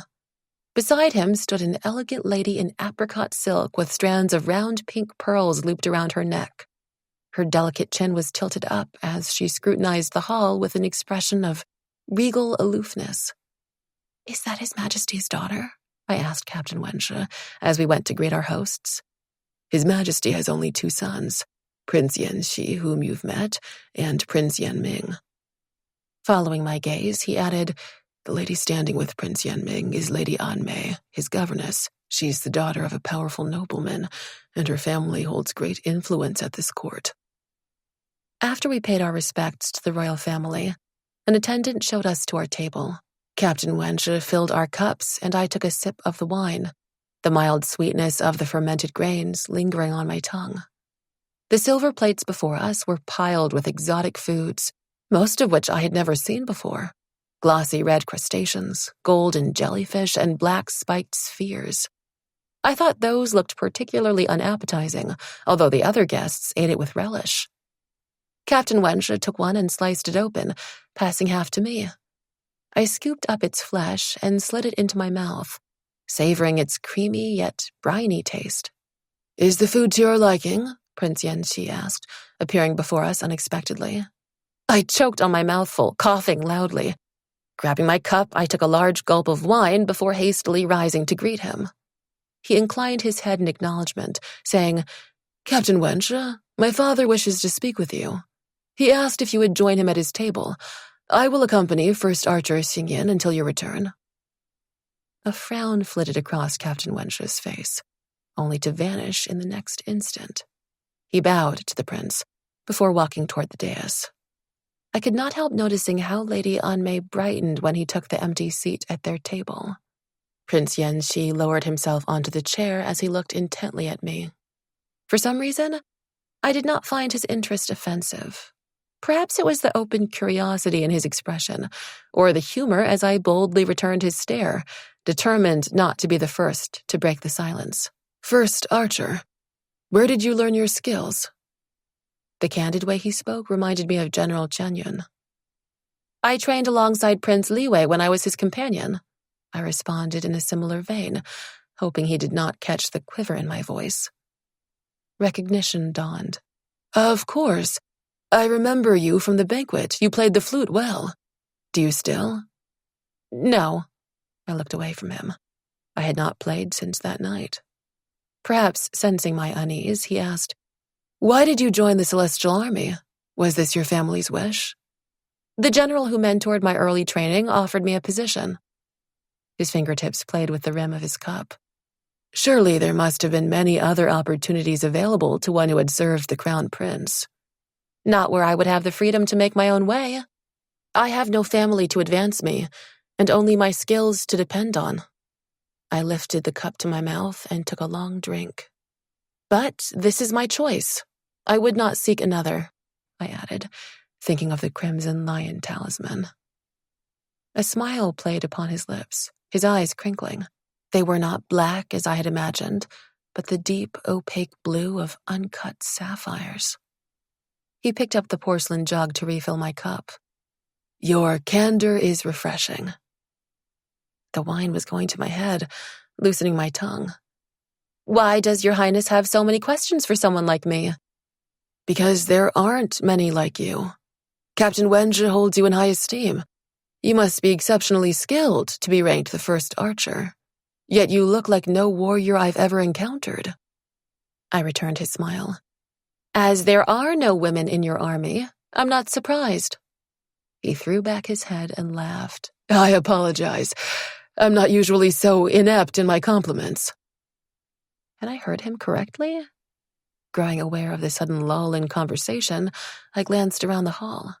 Many of the Eastern Sea immortals were staring at us, whispering among themselves. Your presence with me is causing quite a stir. Perhaps your highness should attend to your other guests, I suggested, belatedly realizing one does not dismiss a prince of the realm. Fortunately, he appeared amused rather than incensed. Have I made you uncomfortable? That was not my intent. I merely wanted to get to know you better. People interest me, as much as books, music, or art interests others. My fingers twisted the soft fabric of my skirt as I searched in vain for an appropriate response. His eyes gleamed as they fixed upon my throat. Your pendant, the amulet, is a rare one. Could you tell me its origin? My throat went dry. I had been asked about my family enough times that there was a ready answer on the tip of my tongue. However, no one had ever asked me about my father's pendant, usually tucked beneath my robe. I thought it a common jewel, its only value to me in its heritage. I found it in the marketplace, the one that appears every 5 years in the Celestial Kingdom, I said quickly. A fortunate find. He drew out each word. I shifted in my seat, wondering if he had seen through my lie. I was tempted to change the subject, to venture to safer ground, but his interest had piqued my own. Perhaps he knew something of my father's pendant. Why did you call it an amulet? Because it is one. A powerful one, too, of protection. My fingers reached up to stroke the jade. Had my father worn this to challenge the sunbirds? Had it protected him from their deadly flame? Prince Yenqi leaned closer to scrutinize the stone. Unfortunately, it seems to have been damaged. The crack in the rim. Can it be restored? I asked, a little too eagerly. The corners of his mouth dipped. From its carving, this appears to be a talisman of the dragons. If so, only they can restore it. My spirits sank as I released the pendant. The dragons were no longer in the immortal realm. Banished, Prince Yenqi had said, echoing the tale I had heard as a child. You know a lot about the dragons. In the Celestial Kingdom, there is little information on them, I remarked. The venerable dragons, as they were called, were born in the Eastern Sea and lived here until their banishment. Though they were never under our rule, our historians, scholars, and scribes gathered all the information they could find on them. Despite their fearsome appearance, the dragons were wise and benevolent, using their might to aid those in need and maintain the peace in our waters. Many revered them, the merfolk, sea immortals, even the mortals. Many mourned their loss still. If you are interested to learn more, you are welcome to visit our library." "Thank you." I was grateful for his generous offer. According to Captain Wenche, it was not one made lightly. My curiosity was pricked, especially after missing my earlier opportunity, and I longed to immerse myself in the library, if only I had the leisure to do so. "Your Highness, have you heard of the Jade Dragon Bow?" I asked, trying to keep my voice light. His body stiffened, almost imperceptibly. "Why do you ask?" "I heard someone speak of it, and I wondered who wielded such a powerful weapon." "No one," he said gravely. "It was lost along with its owner, even before the dragons were banished, and will probably never be found again." It was on the tip of my tongue to confide in him that the bow was not lost, that it was in my keeping. But I knew little of the prince, and I had promised Captain Wenche to not speak of it. Moreover, he seemed to know nothing of its owner's whereabouts. The chime of bells drew my attention, with their ringing silvery tones. Dancers entered, gliding to the center of the hall in a swirl of blue and green silk. A string of golden bells dangled from their waists, and their ornate headdresses were studded with precious gems. Each performer carried a polished jade stick, to which a wide red ribbon was attached. When the peepah players struck up a new song, a livelier melody with rippling strains, they lifted their sticks and danced. Their graceful bodies twirled and dipped and spun, their ribbons streaming after them as bright as living flames. Sighs of appreciation swelled through the crowd, my own among them. Two dancers sprang into the air, their ribbons spinning around their bodies in a graceful spiral. When they landed, another leapt up high, arching toward the thrones in a remarkable display of agility. As my eyes followed her, wide with admiration, something bright slid from the base of her stick. The softness of her expression morphed into the ruthlessness of a predator. My gut clenched with dread. On instinct, I darted for a weapon. Finding none, I snatched up a silver plate instead, hurling it at the leaping dancer. It struck her in the temple, knocking her headdress askew. She cried out as she fell to the ground in a tangled heap of silk and ribbon. Guests shot to their feet, shouting in alarm. A few glared at me as though I had lost my mind, disrupting the performance with my uncivil conduct. "She has a weapon," I warned Prince Yenshi. He leapt to his feet at once, barking orders to the guards to apprehend the dancer. After a few tense moments, a guard ran toward us. His face was grim as he held out a cluster of sharp needles, glistening with the viscous remnants of a greenish liquid. "Sea scorpion venom," Prince Yenshi hissed. "It spreads swiftly, paralyzing the entire body. Too much would be fatal." The music had stopped when the dancer fell, leaving the hall in ominous silence. The guests exchanged confused glances, their mutterings no longer outraged, but anxious and urgent. The air shifted, taut with strain. Something thudded against the wall. Metal clashed, a blood-curdling cry ringing out. Beside me, Prince Yenshi drew his sword. The doors were flung open, a guard standing in the entrance, his blue and silver armor streaked with blood. "Merfolk! We're under attack!" A spear hurtled through his chest with a wet crunch, its tip now drenched with blood. The soldier's eyes bulged as he lurched forward, before falling to his knees and keeling over. Guests stumbled to their feet, overturning tables and chairs as they scrambled to the back of the room. Captain Wenche leapt down from the dais, his blade already unsheathed. I cursed that my hands were empty, but the prince stripped a bow and quiver from a nearby guard and tossed them to me. Plucking an arrow, I drew it through the string, its red shaft as hard and cool as stone. "Fire coral. Merfolk are vulnerable to it," Prince Yenshi said tightly, his knuckles white around the hilt of his sword.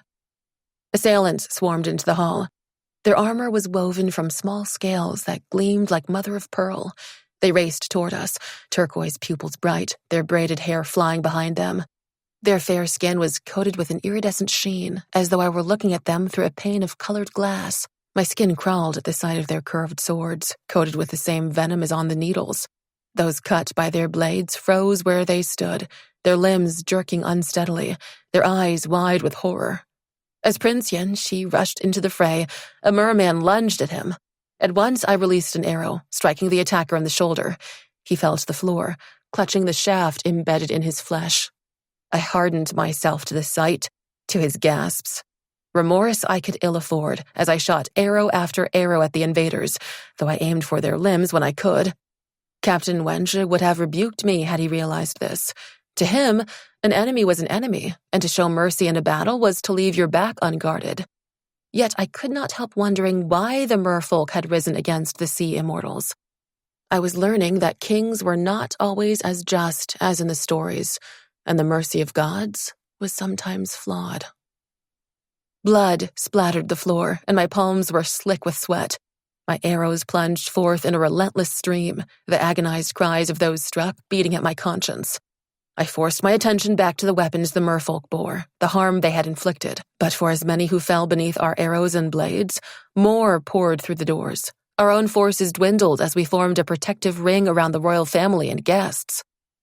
The merfolk's eyes gleamed with anticipation as they closed in on us. They had the advantage. We were outnumbered. They raised their hands, the smell of brine thick in the air as torrents of water gushed into the hall. Captain Chang'e flung his power out, shards of ice plunging toward the merfolk. Several fell, yet the water swirled higher, drenching our shoes and robes, swelling until a towering wave loomed above. King Yansheng's energy rippled from him, dispersing the wave, though others surged in its place. More and more springing up around us until we were hemmed in by quivering walls of water on the cusp of breaking and washing us away.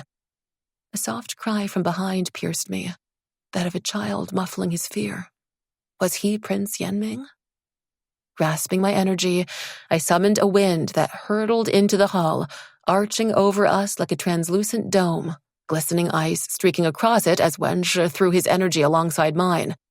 Just in time as the waves fell, crashing across our barrier. I staggered beneath the crushing weight, my limbs aching as I fought back my exhaustion.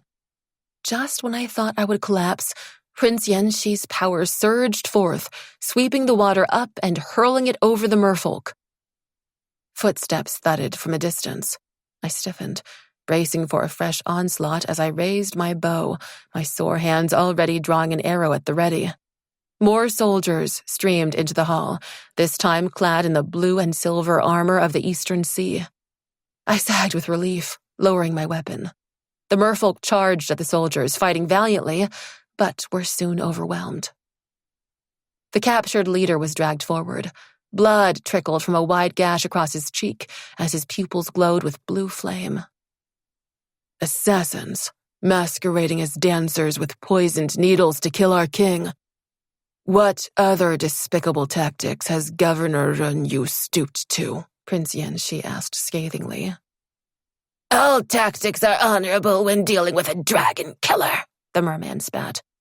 What do you mean? Explain yourself, King Yansheng demanded, his voice thick with outrage. Such hatred emanated from the merman's gaze. Governor Renyu told us how you were jealous of the dragon's power and resented their refusal to bow to your rule.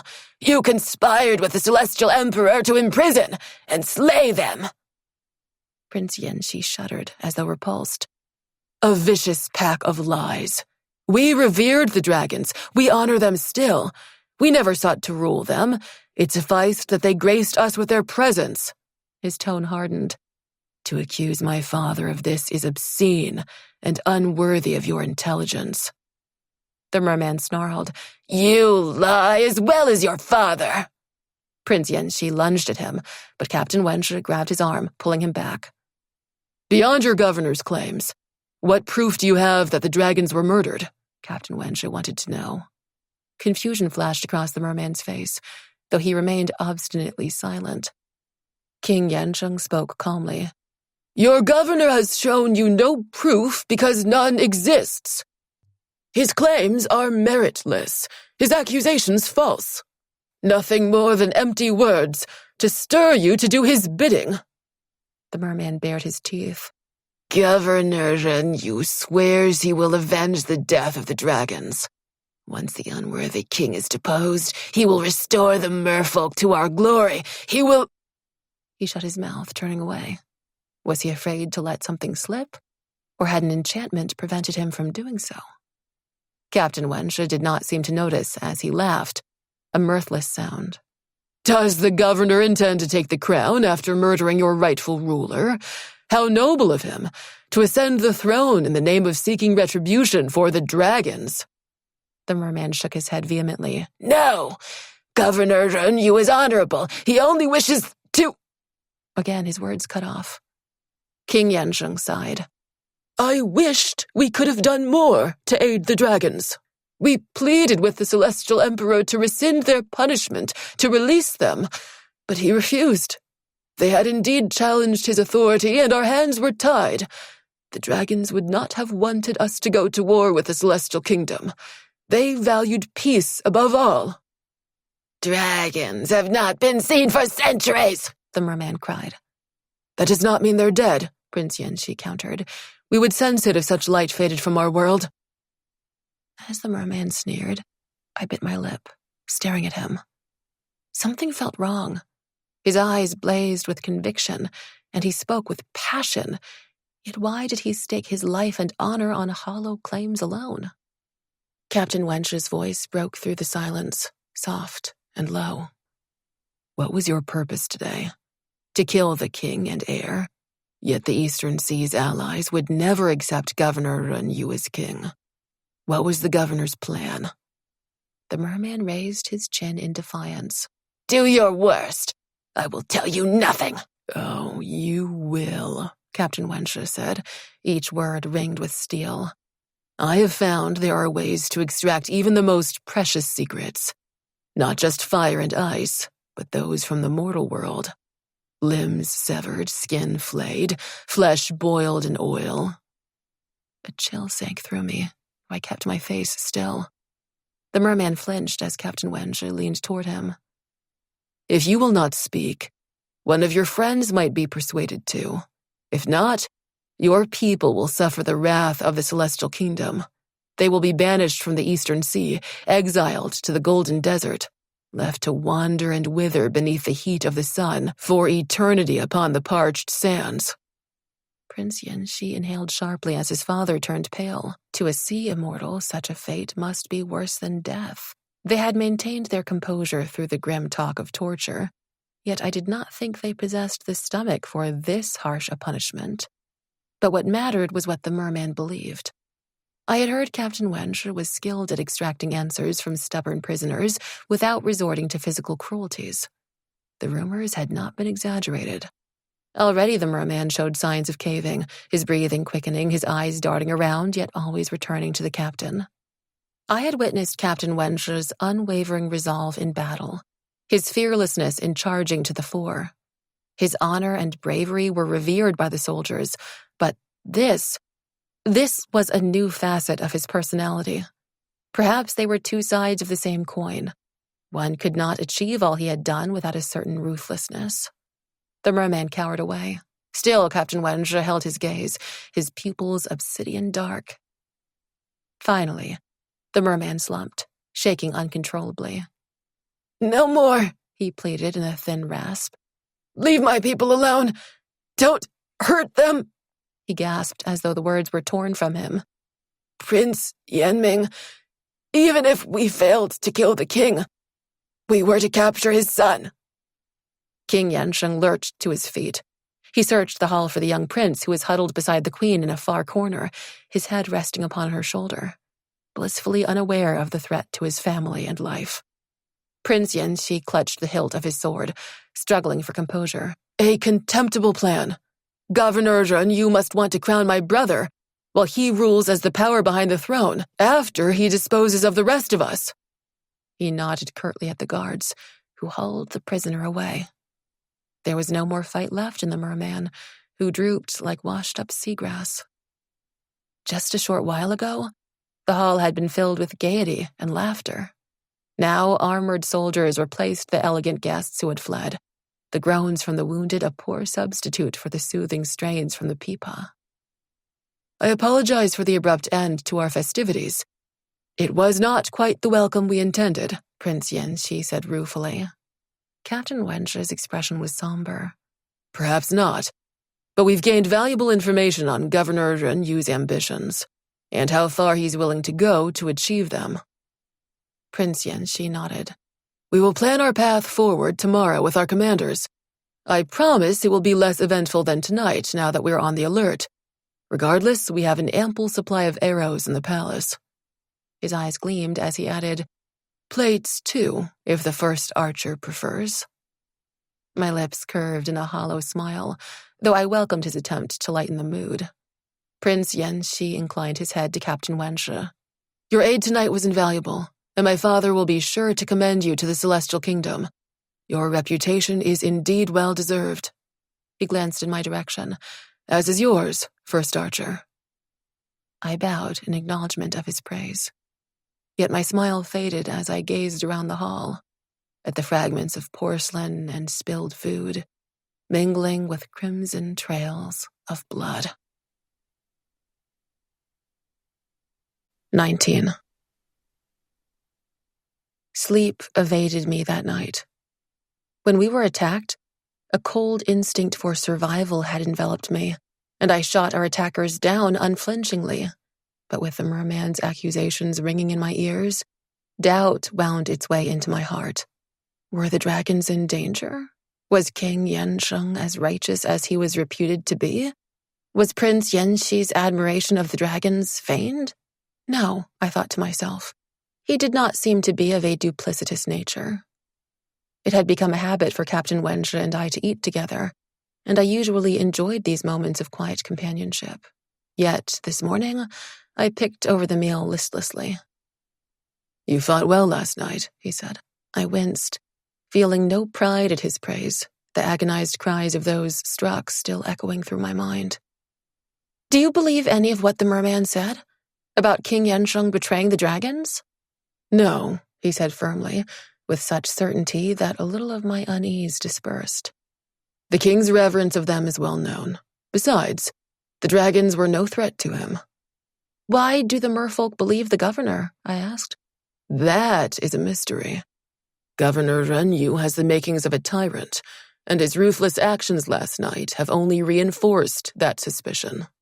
It's possible he gained such strong support only because the merfolk had been isolated for so long." He added darkly, "They seem to believe his every word." I lifted a spoonful of congee to my mouth, the grains cooked till they were silken soft, the flavor infused with chicken and herbs. I chewed methodically, as another question hovered on the tip of my tongue, one I was more hesitant to ask. Looking at him, I found Captain Wenshi had left his bowl untouched. "What else is troubling you?" he wanted to know. "Your doubts are written plain upon your face." I set the porcelain spoon down, turning to him. "Could you really have done it? All those things you said, even exiling the merfolk to the desert?" "Do you think I could have?" His expression was grave, and for some reason I felt my answer mattered to him. "No," I wanted to say, but I pressed on. "Yesterday you spoke of severing limbs and flaying skin so readily, like you meant it." No battle was without its cruelties, but it felt wrong to do such a thing to a captured enemy, a helpless one. "There are parts of my work that I do not care for," he said in a low voice, "and what you saw yesterday was one of them. Not everything is as straightforward as at the point of a blade. I'm not proud of what I said, but imagine if I had not. Prince Yanming might have been taken. Hundreds of soldiers might have died in battle. King Yansheng could have been murdered along with your new friend, Prince Yanxi." I started, wondering at his biting tone. Yet Captain Wenshi's other words resonated with me. As I myself knew, sometimes we found ourselves in situations where we were forced to deceive against our will, our inclination, and hearts. He continued, as though it was a relief to him to unburden these thoughts. "The merman cared not for his own safety. Threats to himself he would have ignored, but the lives of his family and friends he would not treat so cavalierly." A tight smile spread across his lips. "And it helps that the Celestial Emperor is not famed for mercy." How well I knew this. I shuddered to recall the Emperor's icy gaze, the dread which had enveloped me at the sight of him. I had no doubt he would eliminate those he believed were a threat. Thank you for telling me this. I meant it. He had not needed to explain himself. That he did so was an indication of his trust. Thank you for listening, he said quietly. I hope we will always speak like this, that you will share with me any worries you have. He picked up his bowl, though the congee had gone cool. We did not speak for the rest of the meal, but I ate with newfound relish. The burden on my conscience eased. When Captain Chang'e and I arrived at the fragrant Coral Palace, an attendant showed us to a room on the highest floor. The windows opened out to the azure sea, ever-shifting and boundless. Rosewood chairs were arranged around a large table, carved from a single slab of wood. Prince Yanxi and 6 other immortals were clustered around it, engaged in a heated discussion. Dismissing the need for courtesies, the prince introduced us quickly to the commanders in the room. His face was grim as he said, "The merfolk never dared to storm the palace before. They would only do so now, because they believe their army's strong enough to confront us, which means we're running out of time." Captain Chang'e lowered himself onto a chair and gestured for me to do the same. An attendant hurried over to fill our cups with tea. "They might also wish to antagonize you into retaliating rashly," he warned. Prince Yanxi nodded tersely. "We will be cautious. However, if we allow Governor Renyu to attack us without repercussion, this will only embolden him further." His gaze met mine across the room. "The first archer's point about ensuring the battle is fought on land is a vital one. The merfolk would undoubtedly prefer to draw us underwater, where they are strongest." Captain Chang'e clasped his hands together on the table. "Orchestrating the confrontation would allow us to choose the battleground. You said the merfolk venture to shore to raid. Is there any other occasion that would bring them to land?" "None that we know of," Prince Yanxi replied. "Then we need to lure them to us. What can we use as bait?" Captain Chang'e said decisively. A few generals shifted in their chairs, as though disconcerted by his suggestion. I took a sip of tea to loosen the tightness in my throat. "It should be something that would tempt Governor Renyu himself to lead the charge. This can only work once," I added quickly before I lost my nerve. "I agree. Has the governor led a charge before?" Captain Chang'e asked. "No. He's powerful but very cautious," Prince Yanxi said. Captain Chang'e sighed. "If I might speak plainly, Your Highness." At Prince Yanxi's nod, he continued, "Magical items or treasure might not be enough to entice him to risk his neck. However, we are now aware that Prince Yanming is crucial to the governor's plans." Prince Yanxi's chair scraped against the floor as he uncoiled to his full height. "You want to use my little brother as bait?" he ground out. Captain Chang'e did not flinch, appearing indifferent to the prince's wrath. "Your brother will be taken to safety at the first sign of danger. We just need him to draw the governor into our trap." Prince Yanxi glared at him. "How can you ensure his safety?" I recalled the young prince from last night, the one who had gripped his mother's hand so tightly and laid his face against her shoulder. It reminded me of how I had clutched my own mother during the times I had been most afraid, when I almost drowned in the river, when I learned I had to leave my home. Something hardened inside me, a voice rising from my throat to say, "I'll guard Prince Yanming." All heads swung toward me then, their surprise and skepticism marked clear upon their faces.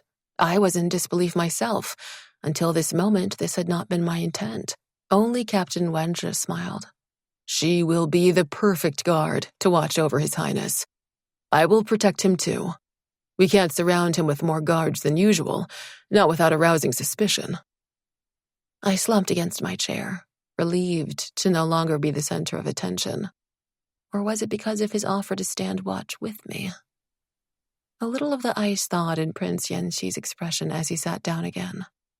Captain Chang'e plunged ahead, always quick to sense an opening. "This plan will work. After last night's attack, Governor Renyu must realize it would be near impossible to take the prince from here.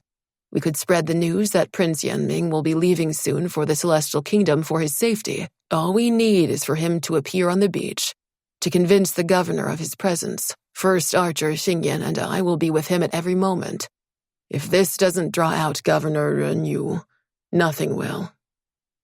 A stout general with light brown hair frowned. His Highness has just his governess and one guard with him at all times. Moreover," he reddened as he shot me a furtive look, "there are no women in our army. Would not the first archer's presence make the enemy suspicious?" Silence greeted his astute observation.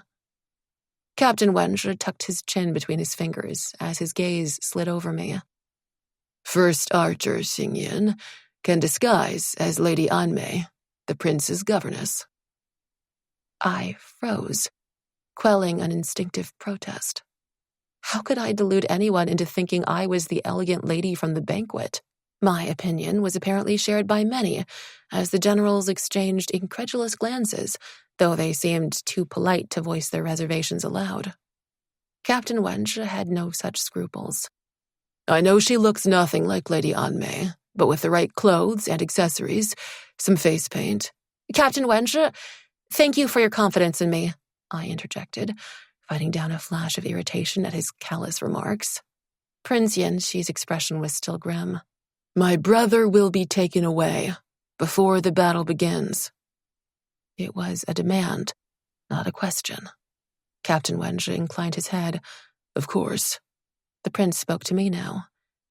"This would be even more perilous than last night. Governor Ren Yu is dangerous and unpredictable.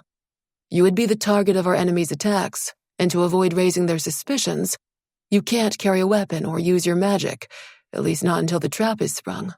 While I'm confident we can defeat them, no one knows the outcome of any confrontation. I fear for your safety should they reach you and find my brother not in your care." His candor and concern touched me. "Your Highness, I will take care of your brother and myself," I assured him.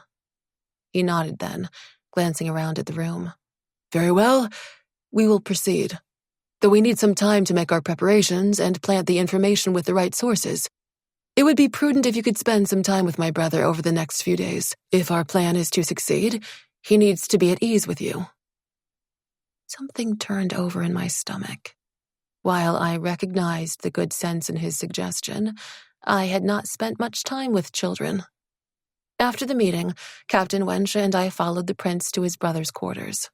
At the sight of us, Lady Anmei rose and bowed, her green brocade skirt grazing the floor.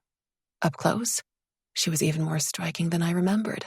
Her cheeks were stained pink when she saw Captain Wenche, but it was his courtly bow to her which made me gnaw the underside of my lip for some inexplicable reason.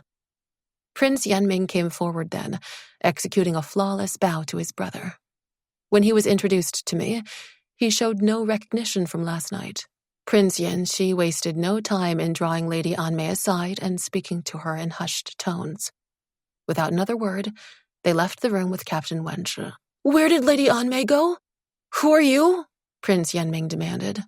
His cheeks were soft and round, even as his chin jutted out defiantly. I crouched down to look into his eyes, the same blue as his brother's. "Lady Anmei had to leave for a short while, but she'll be back soon. I will stay with you for now." His mouth pressed into a straight line. "Do you know any games?" "How about Wei Qi?" I offered, already searching his room for the board with its smooth black and white stones. He shuddered. "Can you sing? Draw? Craft animals from paper?" he rattled off.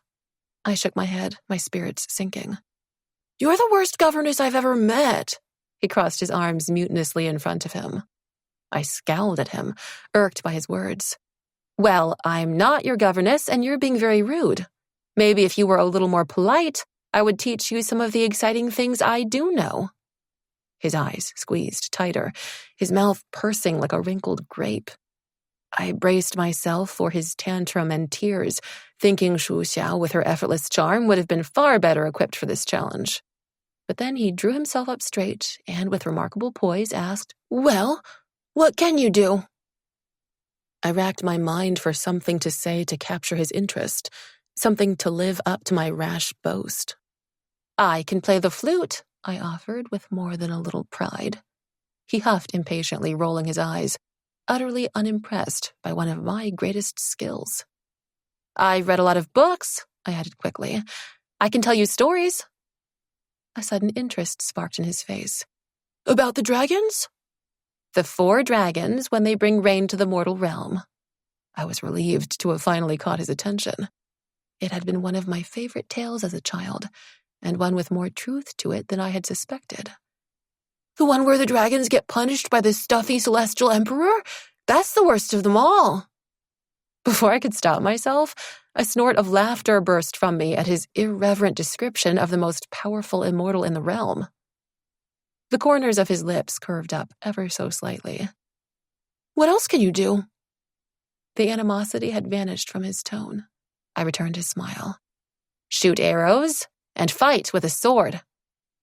He lit up as he grabbed my arm and dragged me toward a large chest crammed with wooden swords and shields. Eldest brother says I'm too young to learn, but you'll show me, won't you? He asked eagerly.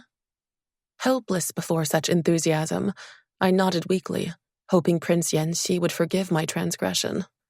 When Lady Anmei and Captain Wenzhi finally returned, we were engaged in a mock battle, leaping over the coral in the garden, our wooden swords thudding against each other.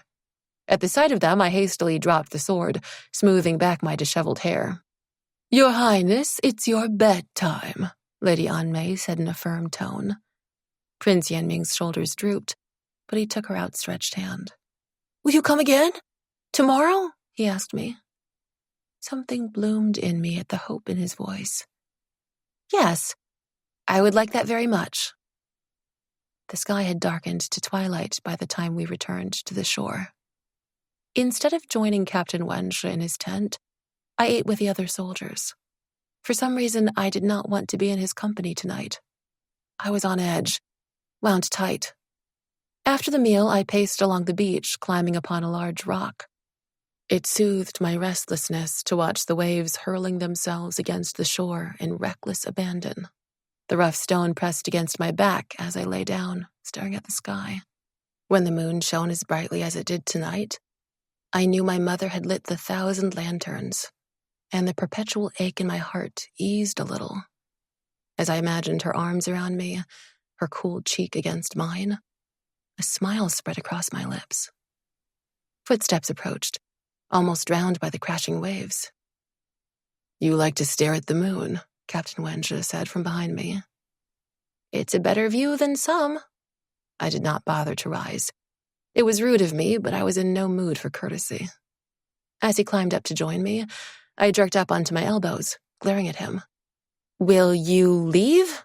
I fought to keep my voice steady. No. Then I will.